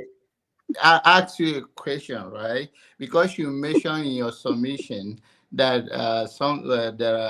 the Northerners use their number to oppose some legislation that will move. So do you know any of, or you just throw it out there like that? No, I'm not throwing it up. There are cases. If you give me small time now, I can come up with some of them. It's just not off. I don't have them off. But there have been issues that have been come up for voting in the National Assembly, and you will see more of the northern senators saying no, no matter how logically reasonable to say yes is. Why? Not because they don't want it. Sometimes they see those things and they feel we will lose out from this thing. Even when those things make logical sense, they say no. They just vote against it. And because, democracy is a game of number. There are a few cases. In fact, there is one that I recall vividly, and I was shocked. In fact, I was shocked because I could understand the core northern senators saying no. I couldn't understand how the middle belt senators were also joining them, even when that thing looked like it would benefit them too. But as you remember vividly, and you cannot mention it, and you remember vividly. Honestly, I do. Because I follow, but it's just that right now there are a lot of things in my brain. Okay, all right. Yeah. I give you the derivation formula. 20% derivation. The North rejected it. Righteous man, the floor is not yours. It will go to your turn. It's just for clarification, because we all know politics is sometimes game of interest, and in life in general, but it's just sometimes as a human being, we use fairness in our judgment, but law and God does not use fairness. We all agree that most of the thing we present, we don't have the complete fact of it, and sometimes it escape our mind because we have so many things we are talking, and we stay here for 6 hours sometimes.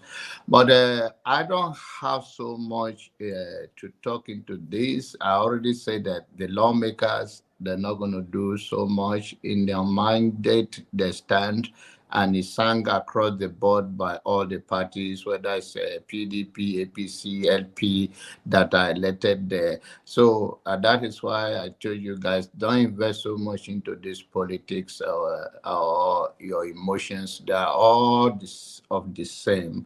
And the only way is that the opposition party, once again, have to lead and lead strongly. That is the voice of the opposition, and that is the check and balance, but we don't have it right now. On that issue, on that note, I stop right now, and if you guys are still here, I'll bring Benway and to my brother in Lagos. All right. Thank you, John Abba. But before you go, John Abba, checks and balances. It appears that we are exonerating the people, which is you and I, from their responsibility, the duties of the citizens. The citizens have to fall in line with right now. If you as a citizen, you want to go against whatever they are doing, you have to form. Only you is not enough on the street or your voice. We all have to come together, and it's the party that you fall in that you guys push that agenda, and that is also the work of the citizen, because we cannot operate based on our solid soul self without a leader. Yeah, okay. Let's John. Okay, you want to leave? I said this yesterday for the purpose of this discussion. Okay, we may agree or disagree. Peter B is quote and unquote the leader of the opposition party. Okay, it's Obi movement. Hello. Why is he not? Am I asking the right question? I'm not sure why is he not steering the minds of the people? That is what you need. You have to be and his followers and those who know him better. I don't know him. I can't answer for him. But it's expected to be like that. In fact, John Abba has just confirmed to me that Nigerians are in one chance. He's saying that is what I mean. And I really thought about that word one chance. I have made it before. Thank you for helping me allow me there for the first time. Okay. You know what? I'll give the floor to Steph Blackstone. All right. I see you guys a give us little bit.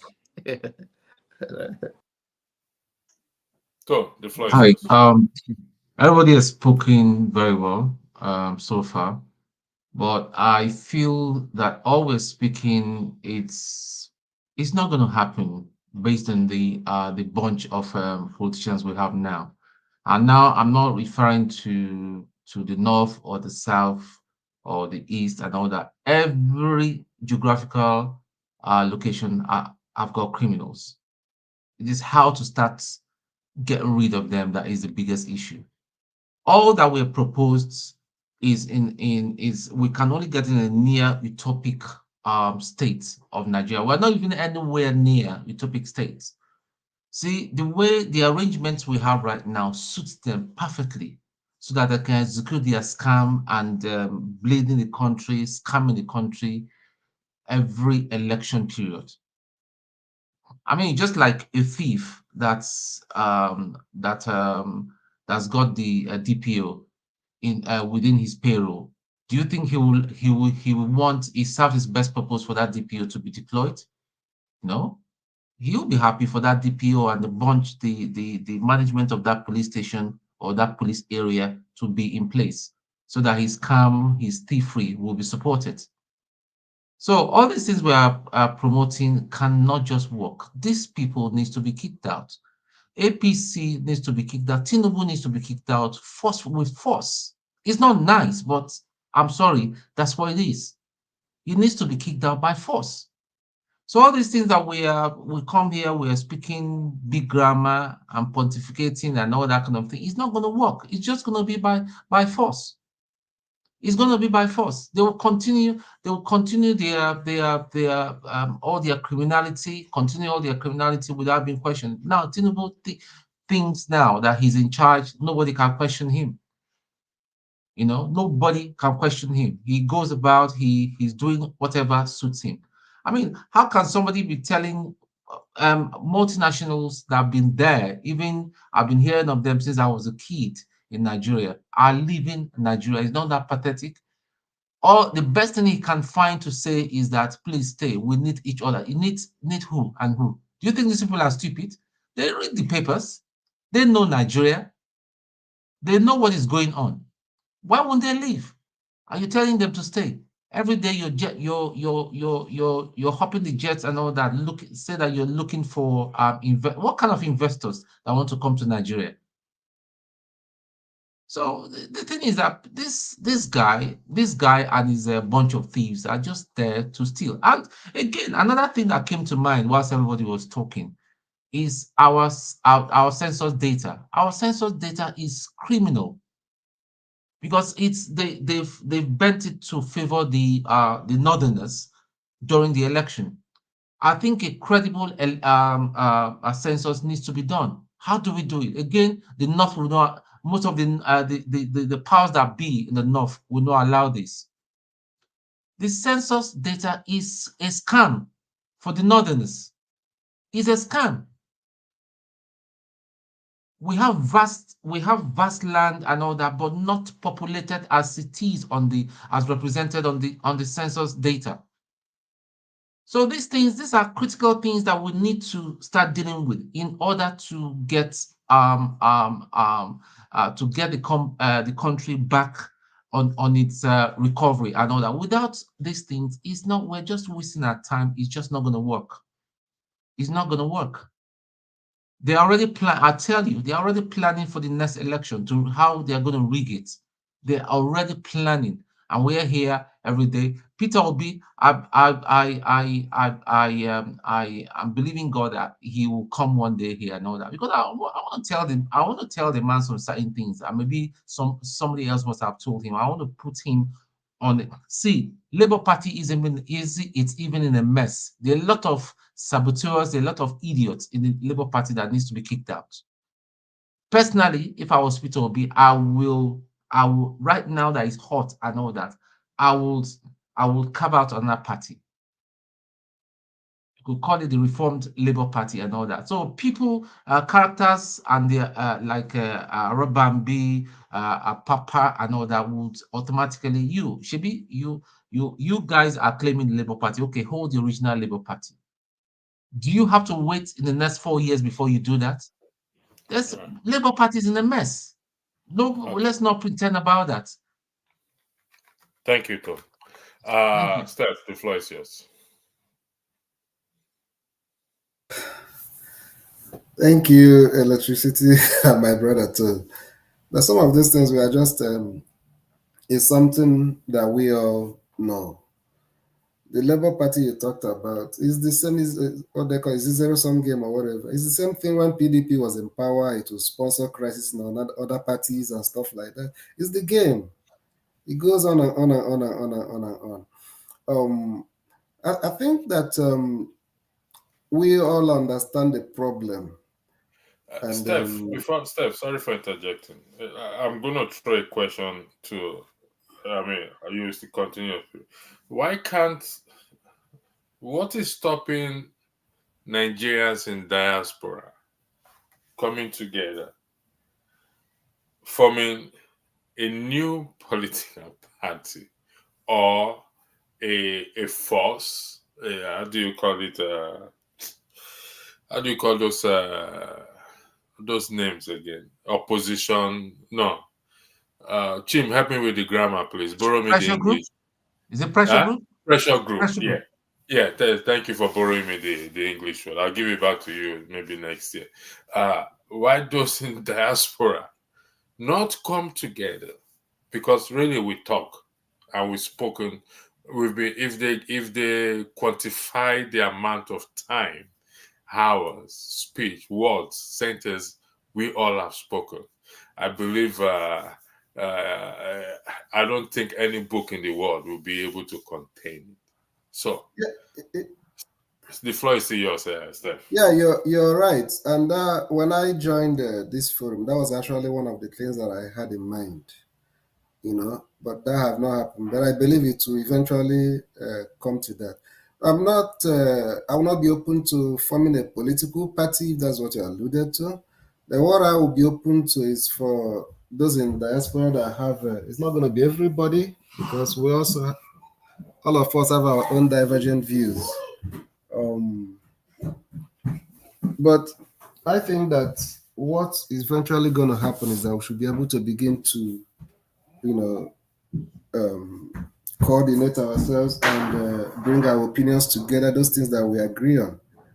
The basic things, to be able to educate Nigerians, influence how they begin to reason. Take, for instance, during the last election that happened, when you talk about or preach about the need for free and fair election and stuff like that, some political parties feel offended. Do you understand? But these are areas that almost everybody in diaspora have a consensus that that's what we need. You understand what I'm saying? So the issue of trying to mobilize Nigerians for us to begin to understand that our tribes, where we come from, is not actually the problem we have in that country. Is actually, for instance, the ruling class are the most united Nigerians and the most unpatriotic. Do you understand? And they unite across tribes. If you doubt what I'm saying, this new National Assembly that have been convocated, if you look at it, different people, even freshers that come from different tribes, and they've all fallen in place. And they are now one clique, the ruling class. Do you understand? And that's why when I made an opinion, when my brother said something at the beginning of this conversation, it's talking about region. And I answered the way I answered, because you have senators and lawmakers from all the different regions. I've not seen maybe the people that came from Southeast or South come together, prepare a common bill that all of them are going to sign up to and present that this is what we want. This is how it's going to benefit our region. This is how it's going to benefit other regions. You understand? And present it as a common, those things. Why is it usually the common man like me and you that, kill ourselves over some of those issues, when the people that, whether they elected themselves or selected themselves, are always there and those things doesn't bother them? because they have a new common purpose that serves their own interest, the ruling class. So it would be just for us to begin to galvanize opinion, unite ourselves to see how all of us from different tribes can know that our destiny is in our own hands. Start from the basic ones. How do we demand our rights as citizens? Because what we have in Nigeria today are many residents. If people in a country that cannot be guaranteed their rights, basic rights as citizens, to vote in an election, for that vote to count, you understand? It doesn't really, when we now say, okay, we can demand some other rights as citizens to do constitutional, our lawmakers to do constitutional amendment, it's not going to work. You're just preaching to the choir. That's never going to happen. It's only what affects them. That's the only thing they're going to champion. You know? So how do we begin to educate ourselves, build coalition of the common men among all the diverse ethnic groups? Not the kind of coalition that the guest that came in the program today was talking of, how maybe P2B will build an alliance with some criminals in some other parts of the country, and again, they will install him as the president, and maybe another time, another person from the South build coalition along Nigerian, among the elites to put him in power. That's not the kind of president that I'm looking forward to. That's going to bring change. I'm looking forward to coalition of the masses when we begin to trust each other, knowing that the elites from my own ethnic group, they don't really love me. They're seeking after their own interest. And their interest is the same with the elites from another ethnic group. Steph, it's even the point in forming a political party when your vote won't count. No, I'm not forming a political party. That's why I say we have to start from the basic mobilization, which is going to take time. But the problem we have in Nigeria is that sometimes we see it as a short-term project. There's no change that's going to happen in Nigeria that's going to be short-term. It's not possible. How do you deal with the only criminal short-term elements change in that Labour can Party happen? now? I'm coming. The only short-term change that can happen is revolution. You understand? And when you talk about revolution, you may not even know the outcome, what the outcome is going to be, whether it's going to take you back to square one. Guys, I have an idea. Can we do election? Can we if do you this? are watching the political system presently, the next election is already being rigged. It's being rigged already. Guys, I have an idea. Can we do this? Can we make a demo? Can we all demos of submissions to appeal to people working in our government institutions, INEC, police, army, not to support, to begin a campaign, kind of a campaign to orientate them that don't support these politicians. We are hurting ourselves. You know, some paper demo, cassette demos, in my own mind, I think that the first thing is to make an average Nigerian, no matter the tribe you come from, to begin to see that the political class are actually your real enemies. Those people are your enemies, that they don't love you, and they are united. And during the election time, they will come and tell you, these are our local, Emi local, or whatever. Okay, all the people that they told Emi local and our local, are they part of the governing class in Aso Rock now? He still came in, he brought his friends from different tribes, different nationalities to rule with him. They just use us as bargaining power, bargaining chips. Steph, based on what Olumide just said now, is that not what P2B should be doing?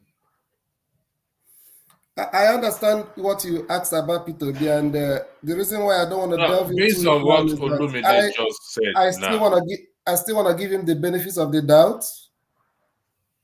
He have not been doing it, but at least let's even clock 1 year into the whole thing. Let's see.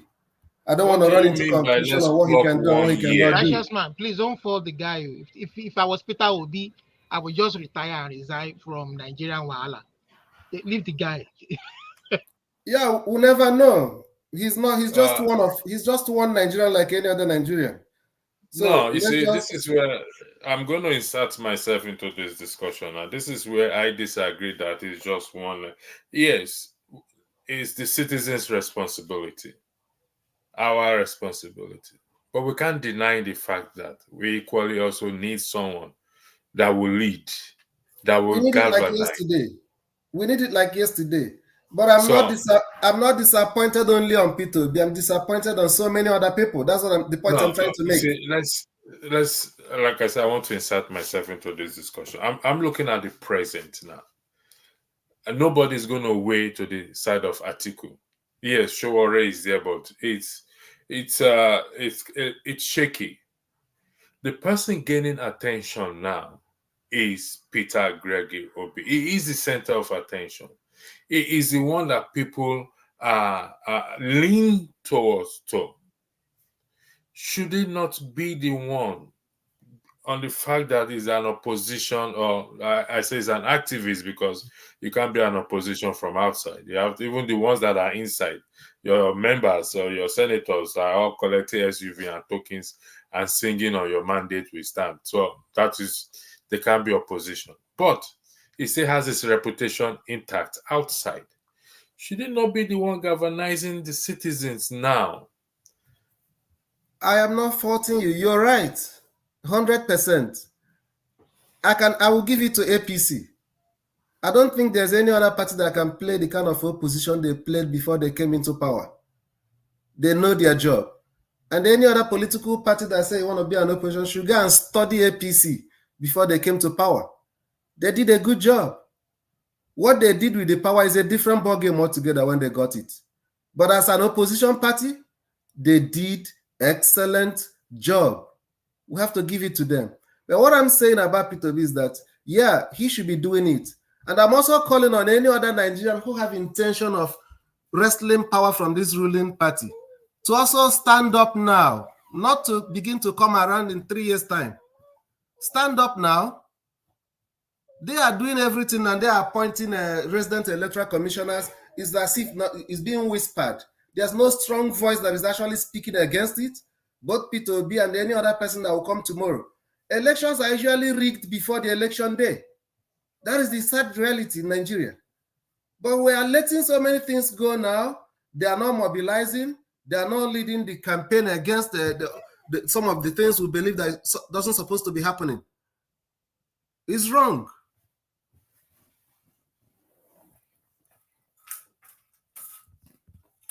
Thank you very much, gentlemen. Forefather is supposed to be here. It's not here. It's my turn. It's my turn. Nigerman, you got angry, you left, and you came back again. I know you are frustrated. I understand that. All right, I will give. I think it's Blackstone. Then I would go to Blackstone. Was here before you, Nigerman, and Blackstone. No, you know what? Blackstone is part of the family, so I can catch up with him. He can take my account and push him aside, so he can't do nothing. We always will catch up somehow. So now we know about the key man. It's part of the house. No so Najama, who was it? I think Najama was there before Righteous Man. So Najama, go ahead. He was not here before me. No, I was making a submission before I was interrupted.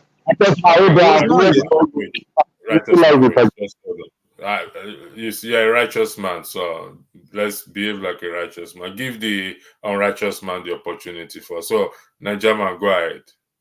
Thank you. Maybe I will go first here before the righteous. Why are you calling somebody a righteous man? It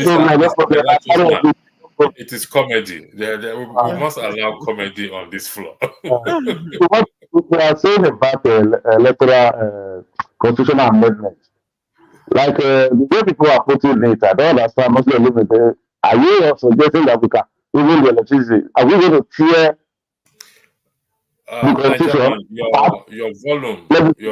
Your volume is not that clear. You're kind of echoing. Hello, are you hearing me now? Yeah, go ahead. I said if you are talking about the constitutional amendment, what parts? Because we have to pick out the part that we want to amend. But I just say we have to rewrite the constitution. I don't think that will be possible. That people just say tear away the constitution. Like, how are we going to do that? We have to pick the parts that we know that is not favorable to the citizen. So we will know where to start from there. That is only the solution that will come out from there. And number two, for the opposition that we are talking about, there is no opposition. I think 3 days ago, I think it's 3 days ago now, 4 days ago, 8 political parties have merged together to form a viable opposition against electoral reform, constitutional reform, and judiciary reform. The only party that is not part of them is Labour Party. NPP is there, PDP is there, SDP is there, ADC is there, Z8 party something, like Z2 is there, about 8 parties. They have merged together, they have the press conference together, I think on Thursday, the Wednesday. They have come together to challenge this APC. But only what I'm surprised, I don't know why Labour Party is not part of it, because if Labour Party is not going to have a formidable opposition, then they are going to come back in 2027 and start to put all of us and do unwilling again, or unwilling again, and then they go and bring the boss and these people to court without no evidence. So they have to plan it from now, like what they said, because election is one now, then at 1 year to 8 months to, they will now start to be telling people to come and vote and be changing the situation again, then they will go back to zero. Yeah, man, Mr. Labour Party. Unfortunately, we can't help you on this platform. You let it talk, man. You think you're wahala. So that is it. And other thing, we in the diaspora, when we are saying we should come, we in the diaspora, if we want to become an opposition, because like as today now, there is no opposition in Nigeria. And those political party, they will be there, with the diaspora, we have the power to become an opposition. Because we are here, they can't do us anything. We are able to bring out all this, scrutinize them, bring them accountable. If that is what we are doing for you, we stay here 10 hours, whatever we is that we fight ourselves, talk ourselves, about there's nothing, and the country is going. They have to be hearing our voice. That's the more we not get people. But only one thing I will not allow, no matter any opposition we are going to bring in abroad, there will be no fundraising, because that will be corruption. Anybody that brings him come and be donating money, I will carry that person, I will be the first to sue that person, to sue that platform. That is my own. Because nobody will bring any fundraising in it. If we need money to do everything, we can levy on ourselves on the platform there. When the money is complete there, we stop it there. Even though it's 10 people that bring the money, it's over there. Even though it's 20 people that donate. Come and say, come and put accounts, be donating money. That corruption. In fact, I will drag that person in this abroad to any court. There will be no way. That is only one thing. Because most of the whole platform have been watching this all this time. They will say donate, pay super chat. I'll be asking them, is that money that they are giving to them in all this platform? What are they using it for? Are they going to value Nigeria for us? Are they going to contest for election? So they cannot be blaming the government of fraud, of siphoning the citizen money, and they too will be open platform here, Monday to Sunday, beyond platform without going to work. When people are going to work, we tell people to donate. People will donate $50, $100, £50 to them. Where is all those money? No accountability. So they are not different from that politician. We should hold people accountable. They should not be coming here. They should go to their work like Dr. Damage. He put this thing here for all of us to come together and have a voice. He doesn't tell donate. If you have a gig, he doesn't say by force you must donate. Put in accounts, Nigeria accounts, Europe accounts. What are they doing with those money? That is what I've been asking them. All the people that is not donate, people are donating to them. You are telling people are suffering in Nigeria. You are telling that the government is corrupt. You too are corrupt. You are practicing exactly what you are preaching. Those money people are speaking to them. Those people, what are they doing with it? Are they going to buy us in Nigeria with that money? Or are they going to bring China to Nigeria for us? Or are they going to contest for election that will give us a good governor? So these are the same people. So if we want to do that for them, we're very happy. I'll be advocating for it. We can come together. We can meet, have a meeting. We have to start it. If it doesn't, with 10 people, 15 people, we start when people see that we are focused. and we are consistent. Like this weekend, we bring everything that happened. What are the Senate have been going for the budget, calling every ministry to be giving the appropriation, defending their budget. All is there. We will bring whatever we want. We start scrutinizing it. We scrutinize what they give to the what they give for. Never believe say Nigeria don't deserve it. What is your problem? That is your own thing. Let me say this. Let me weigh in on what you just said now, Nigerian, and I'm speaking generally. I think Ovie also have waded into it, and he made a good point about those who rode on the back of Peter Obi, Nigerian content creator, raising money, or people donating money to them. This is not time for them to put that money back into the system, into helping the system to really fight that fight. But unfortunately, that is not the case. But I often say this, that there's what we call karma. Most of us are familiar with it. And if those who did it and did it for selfish reasons, and they will get their reward. It's unfortunate that we're not going to see them when they get their punishment or the judgment. But please, just that pastor or something.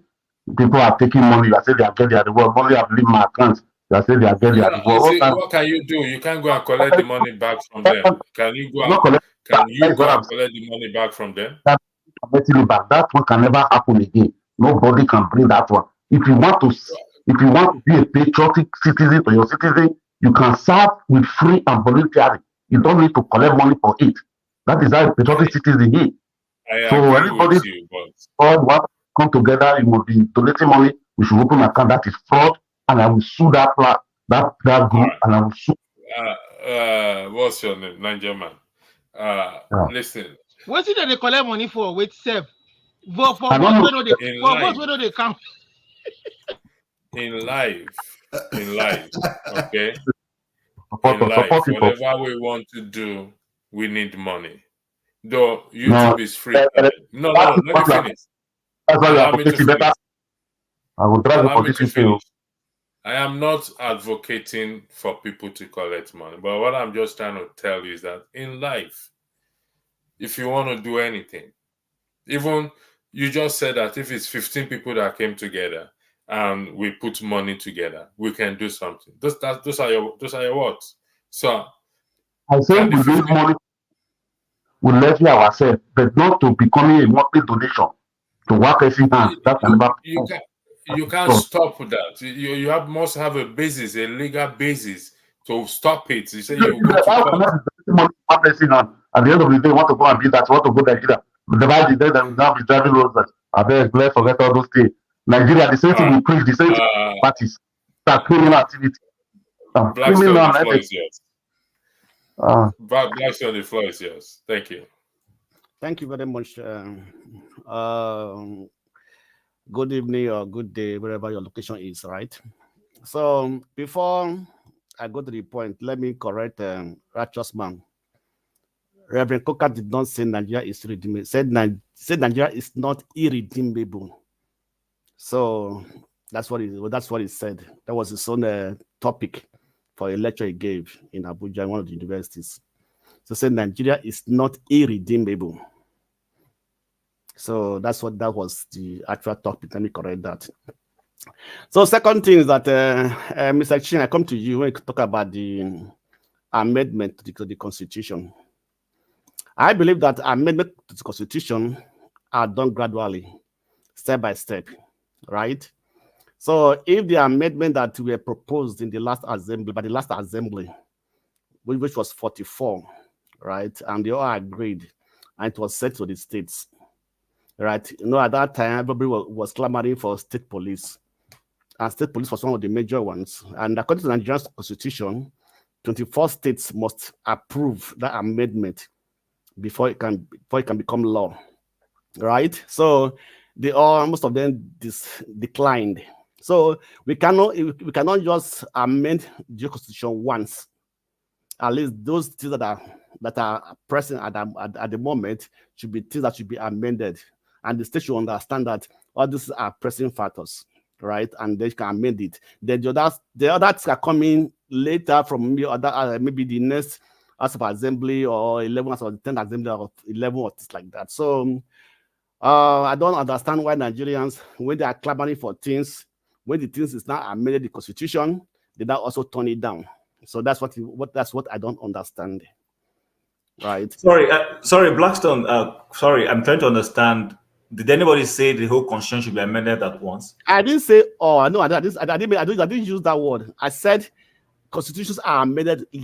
I heard you. I'm just asking, did anybody say the constitution should be amended at once? Is what I'm asking.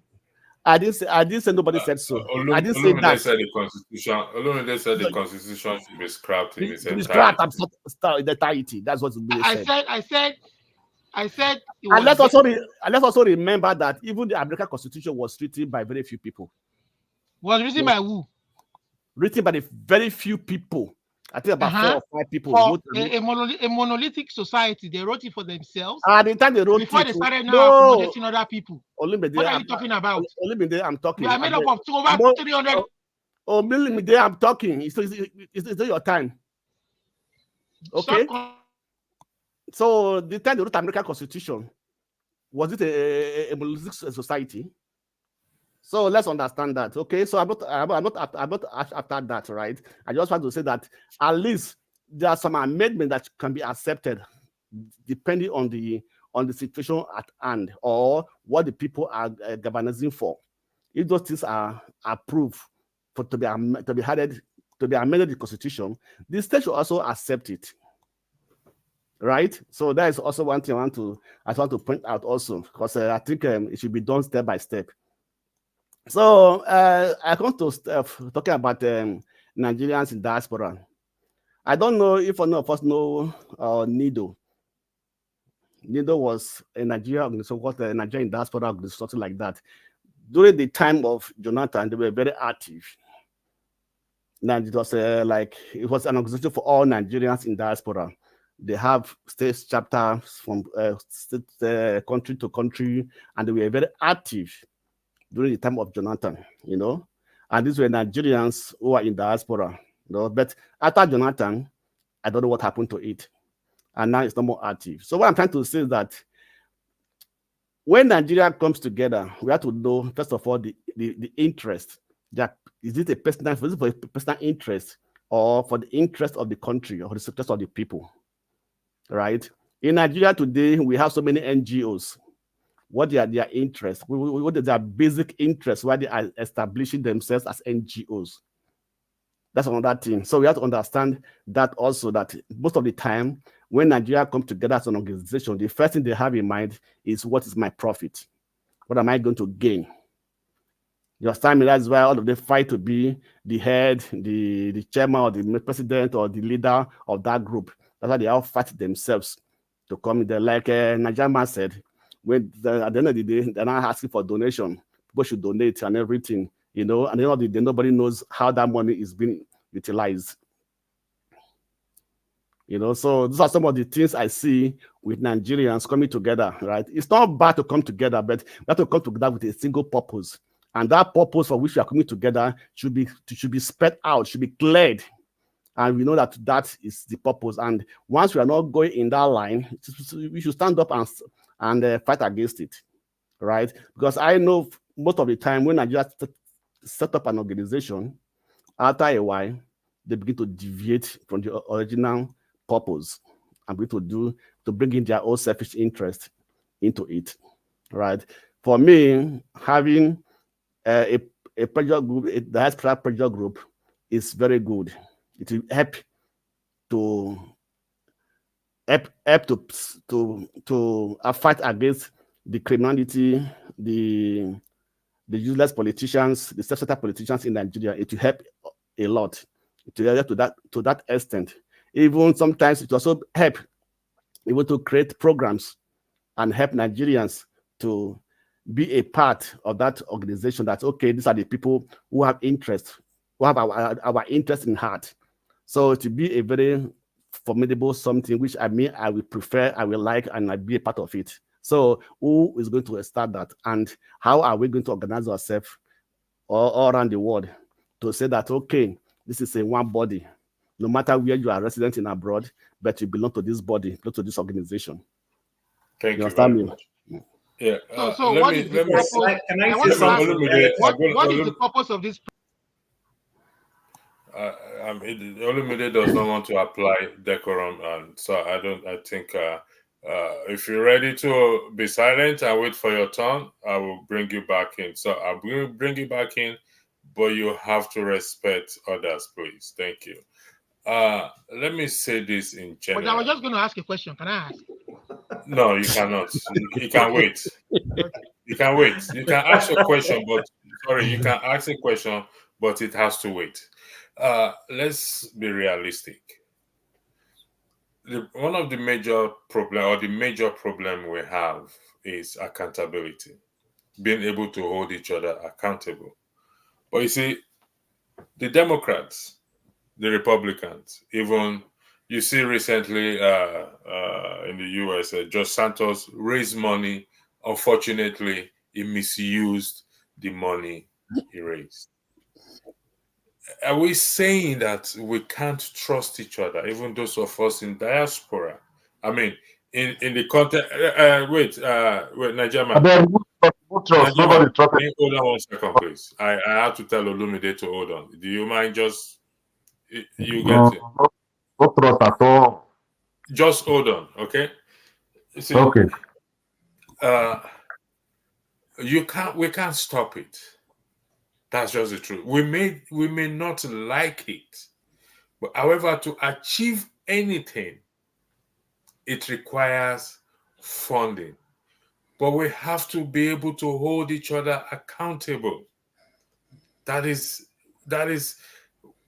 just it. Because if we say we cannot trust each other, we may differ on methods of raising money. We can differ on that. Yes, we can. Yes, you can say, oh, no, don't set up this and that. But we all agree. You agree with me that even the suggestion you made, Nigerian, is still about raising money, but in a different format. That format you even suggested, do you think that somebody cannot still take the money? It's all down to accountability. So if you give me 1 naira and I can't be able to account for it, how about if you pay it into my account? I still will not be able to account for it. So that is the problem we are fighting in Nigeria, to be able to hold each other accountable. Chin, before I come to you, Olumide, you said you have a question. Ask your question. Ask your question. Okay, yeah, I was going to ask Blackstone. This pressure group organization, fine, it's a good idea, but what is it? What is the pressure group? What do they want to do? What is the goal, and how do they want to achieve it? Okay, Mr. Blackstone, before you answer that question, all that question, Nigerian, you wanted to say something? What I'm saying, there's no Nigerian man. Nobody should come and tell me that you should trust me. Why can't you trust me? Trust who? This is human. We are talking about money. What is the state of money? We cannot trust anybody and be donating every month or weekly levy. If there is something we want to do, maybe we need a lawyer. This lawyer says, okay, for you to do this document for us, it's 1,000 pounds, it's 2,000 pounds. We call ourselves, like the way they do it in church. You levy. If we are 50, 100 in the group, we need 2,000. If it's 1 pound, 100 pounds, if it's 30 people that pay that money instantly, we call everybody. We don't need more. The money is already 2,000 pounds or 1,000 pounds or $1,000 we need. It's over. We can't say somebody will not say, let it be levy every month. If I understand you very well, what you're saying is there should be a proper administration in that regard. Is that what you call that? If I understand you very well. I said when you are running any organization, maybe where we will need money. Maybe when sometimes we may need money, we want to run some program, we want to run something. We will say this thing, or maybe how much is this thing? This is the amount, this is the cost, this is everything. The total amount is $1,000 or $500. Then we'll give a notice to every member. We need $1,000, whatever you have. Maybe 10 people or 5 people may just bring that money. It doesn't mean everybody need to donate. We say, okay, we give another announcement. We have that $500, please. Nobody should bring in more any donation. Bobby, I'm not clear with this, your member. Is it Labour Party member? Is it FBC member? Is it... Are we talking about Labour Party here? Why are you doing like this? You don't even listen to anything. I think I will leave Olumide behind there because he doesn't want to grow up. Nobody interjecting when he was speaking, and I don't know why he continues to do that. So money have a spirit of his own. When the thing started, it will start good. But when you are patriotic, that you are not benefiting anything, you want the country to be good. You want to hold government accountable. When you are talking, you talk from your heart. But when you not believe that come and be donating money, I cannot tell you that as we are here, it's money. Donate money to do what? To watch you here or to watch what we are saying here? No, we don't need to donate money. This is internet. You can have internet in your house.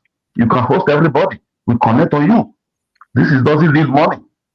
It's only internet. Everybody in your abroad have internet at home. Even those who don't have internet, you can pay £20 internet remotely. You have internet in your house to host people. You don't have it with your laptop. It's finished.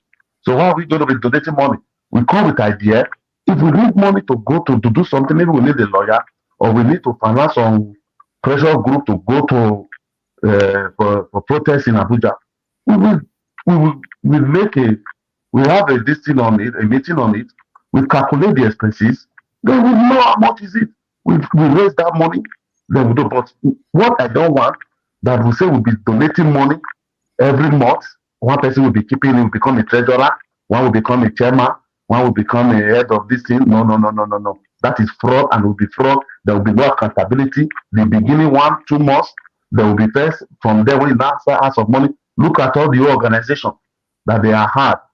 Look at all this fight. When the money began to be greedy, began to come inside, the vision began to come inside, the lesson they will turn it to tribal. You that ask question, you become the enemy. So no, we cannot bring that one unless we don't want this thing to work. We want it to make it a fraud. Anybody that will say, let's make it a fraud, and it's just open mouth. I want to fraud. Your submission is acknowledged, and I understand where you're talking from. It's still all down to trust, regardless of which format we would take. So,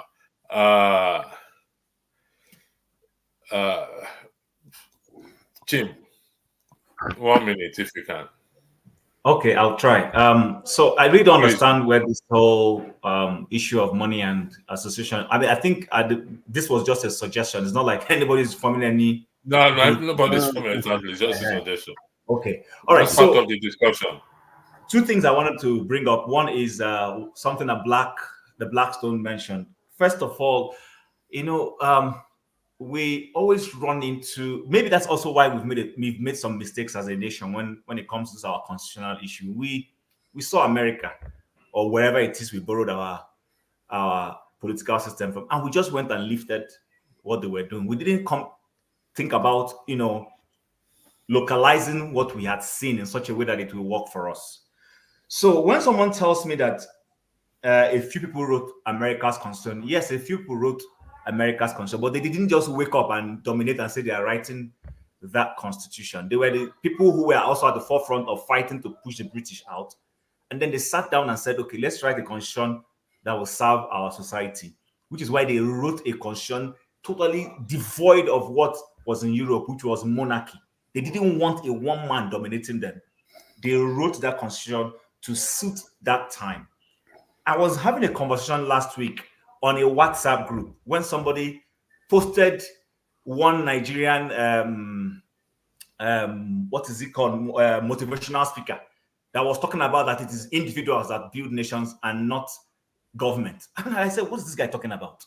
Singapore was built by an individual, a politician, and we can mention many other nations. Let us always look at the time and season when certain nations evolved. What worked in 1778 or 76 when the Americans were evolving might not work in 2023. It's a fact. Things have changed. They didn't have technology that time. They didn't have a robust, educated group of people now in their Congress that they have now. So I'm sure they will not even allow a few people to come. They may be proud of, in quote, founding fathers, that they were proud of them then. But I can bet you today, many of them might not even want to see Abraham Lincoln. I'm telling you, forget about it. They may revere him. If that same person appears today to tell them things, they may tell him to shove at the side. So we must always be conscious of the fact that there is what they call times and seasons. Nigeria is not America of 1776. At the time Nigeria was being formed, it was not a monolithic nation like Olumide has mentioned. We had different, what we now term nation, state, nation, whatever we use, nation. Over 300 ethnic groups, and all cultures and language. So those are the things. And in doing those things, you must take into cognizance those peculiarities. I just want to put that aside on one side. Then the other thing I wanted to say is this. It would be good. We come here to do intellectual conversations. People should come, listen very well, ask questions. When we're talking about this constitution and the amendments, I have Googled it. And one of the things that the 25 states, they wrote to the National Assembly. They didn't just say no. They actually wrote to the National Assembly to say, we are not giving our... Sorry, let me interject you there, Jim. Let me interject you. Go ahead. You made reference, you said times have changed, which we all agree times have changed. I want also to reply also, because I wanted to clear myself what I mean. Go ahead. You will agree with me that even the laws or the constitutions that are written, they still refer to some of the things they wrote in the 60s that do not require amendment, some of their laws. Yes, of course. Of course. No. Okay, go ahead. Go on. You go ahead. Times may have changed, but certain things don't change. One thing that I know that don't change is accountability, regardless of how times change. And any law that favors accountability does not change, except to the people who wants to be corrupt. Okay? Yes, I 100% agree. With time, they added to it. With time, they amended the ones that are not fit for purpose again. And they improve on it. That is why it's called Constitution. Now, I'm going to... but I haven't finished Blackstone. I haven't finished. Blackstone, hold on one second. Okay. Hold on 1 second.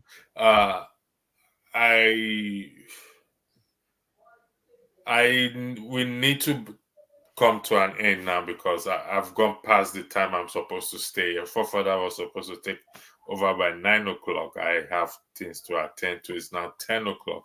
I've taken over for almost 3 hours now. 8 o'clock, 9, 10, 11 o'clock. 11 o'clock my time. So I will be bringing the broadcast to an end. And hopefully during the week, we'll come back again. Or next weekend when Dr. Damages is here. So I would like to thank every one of you. And also in the comments. Have a good evening. God bless you.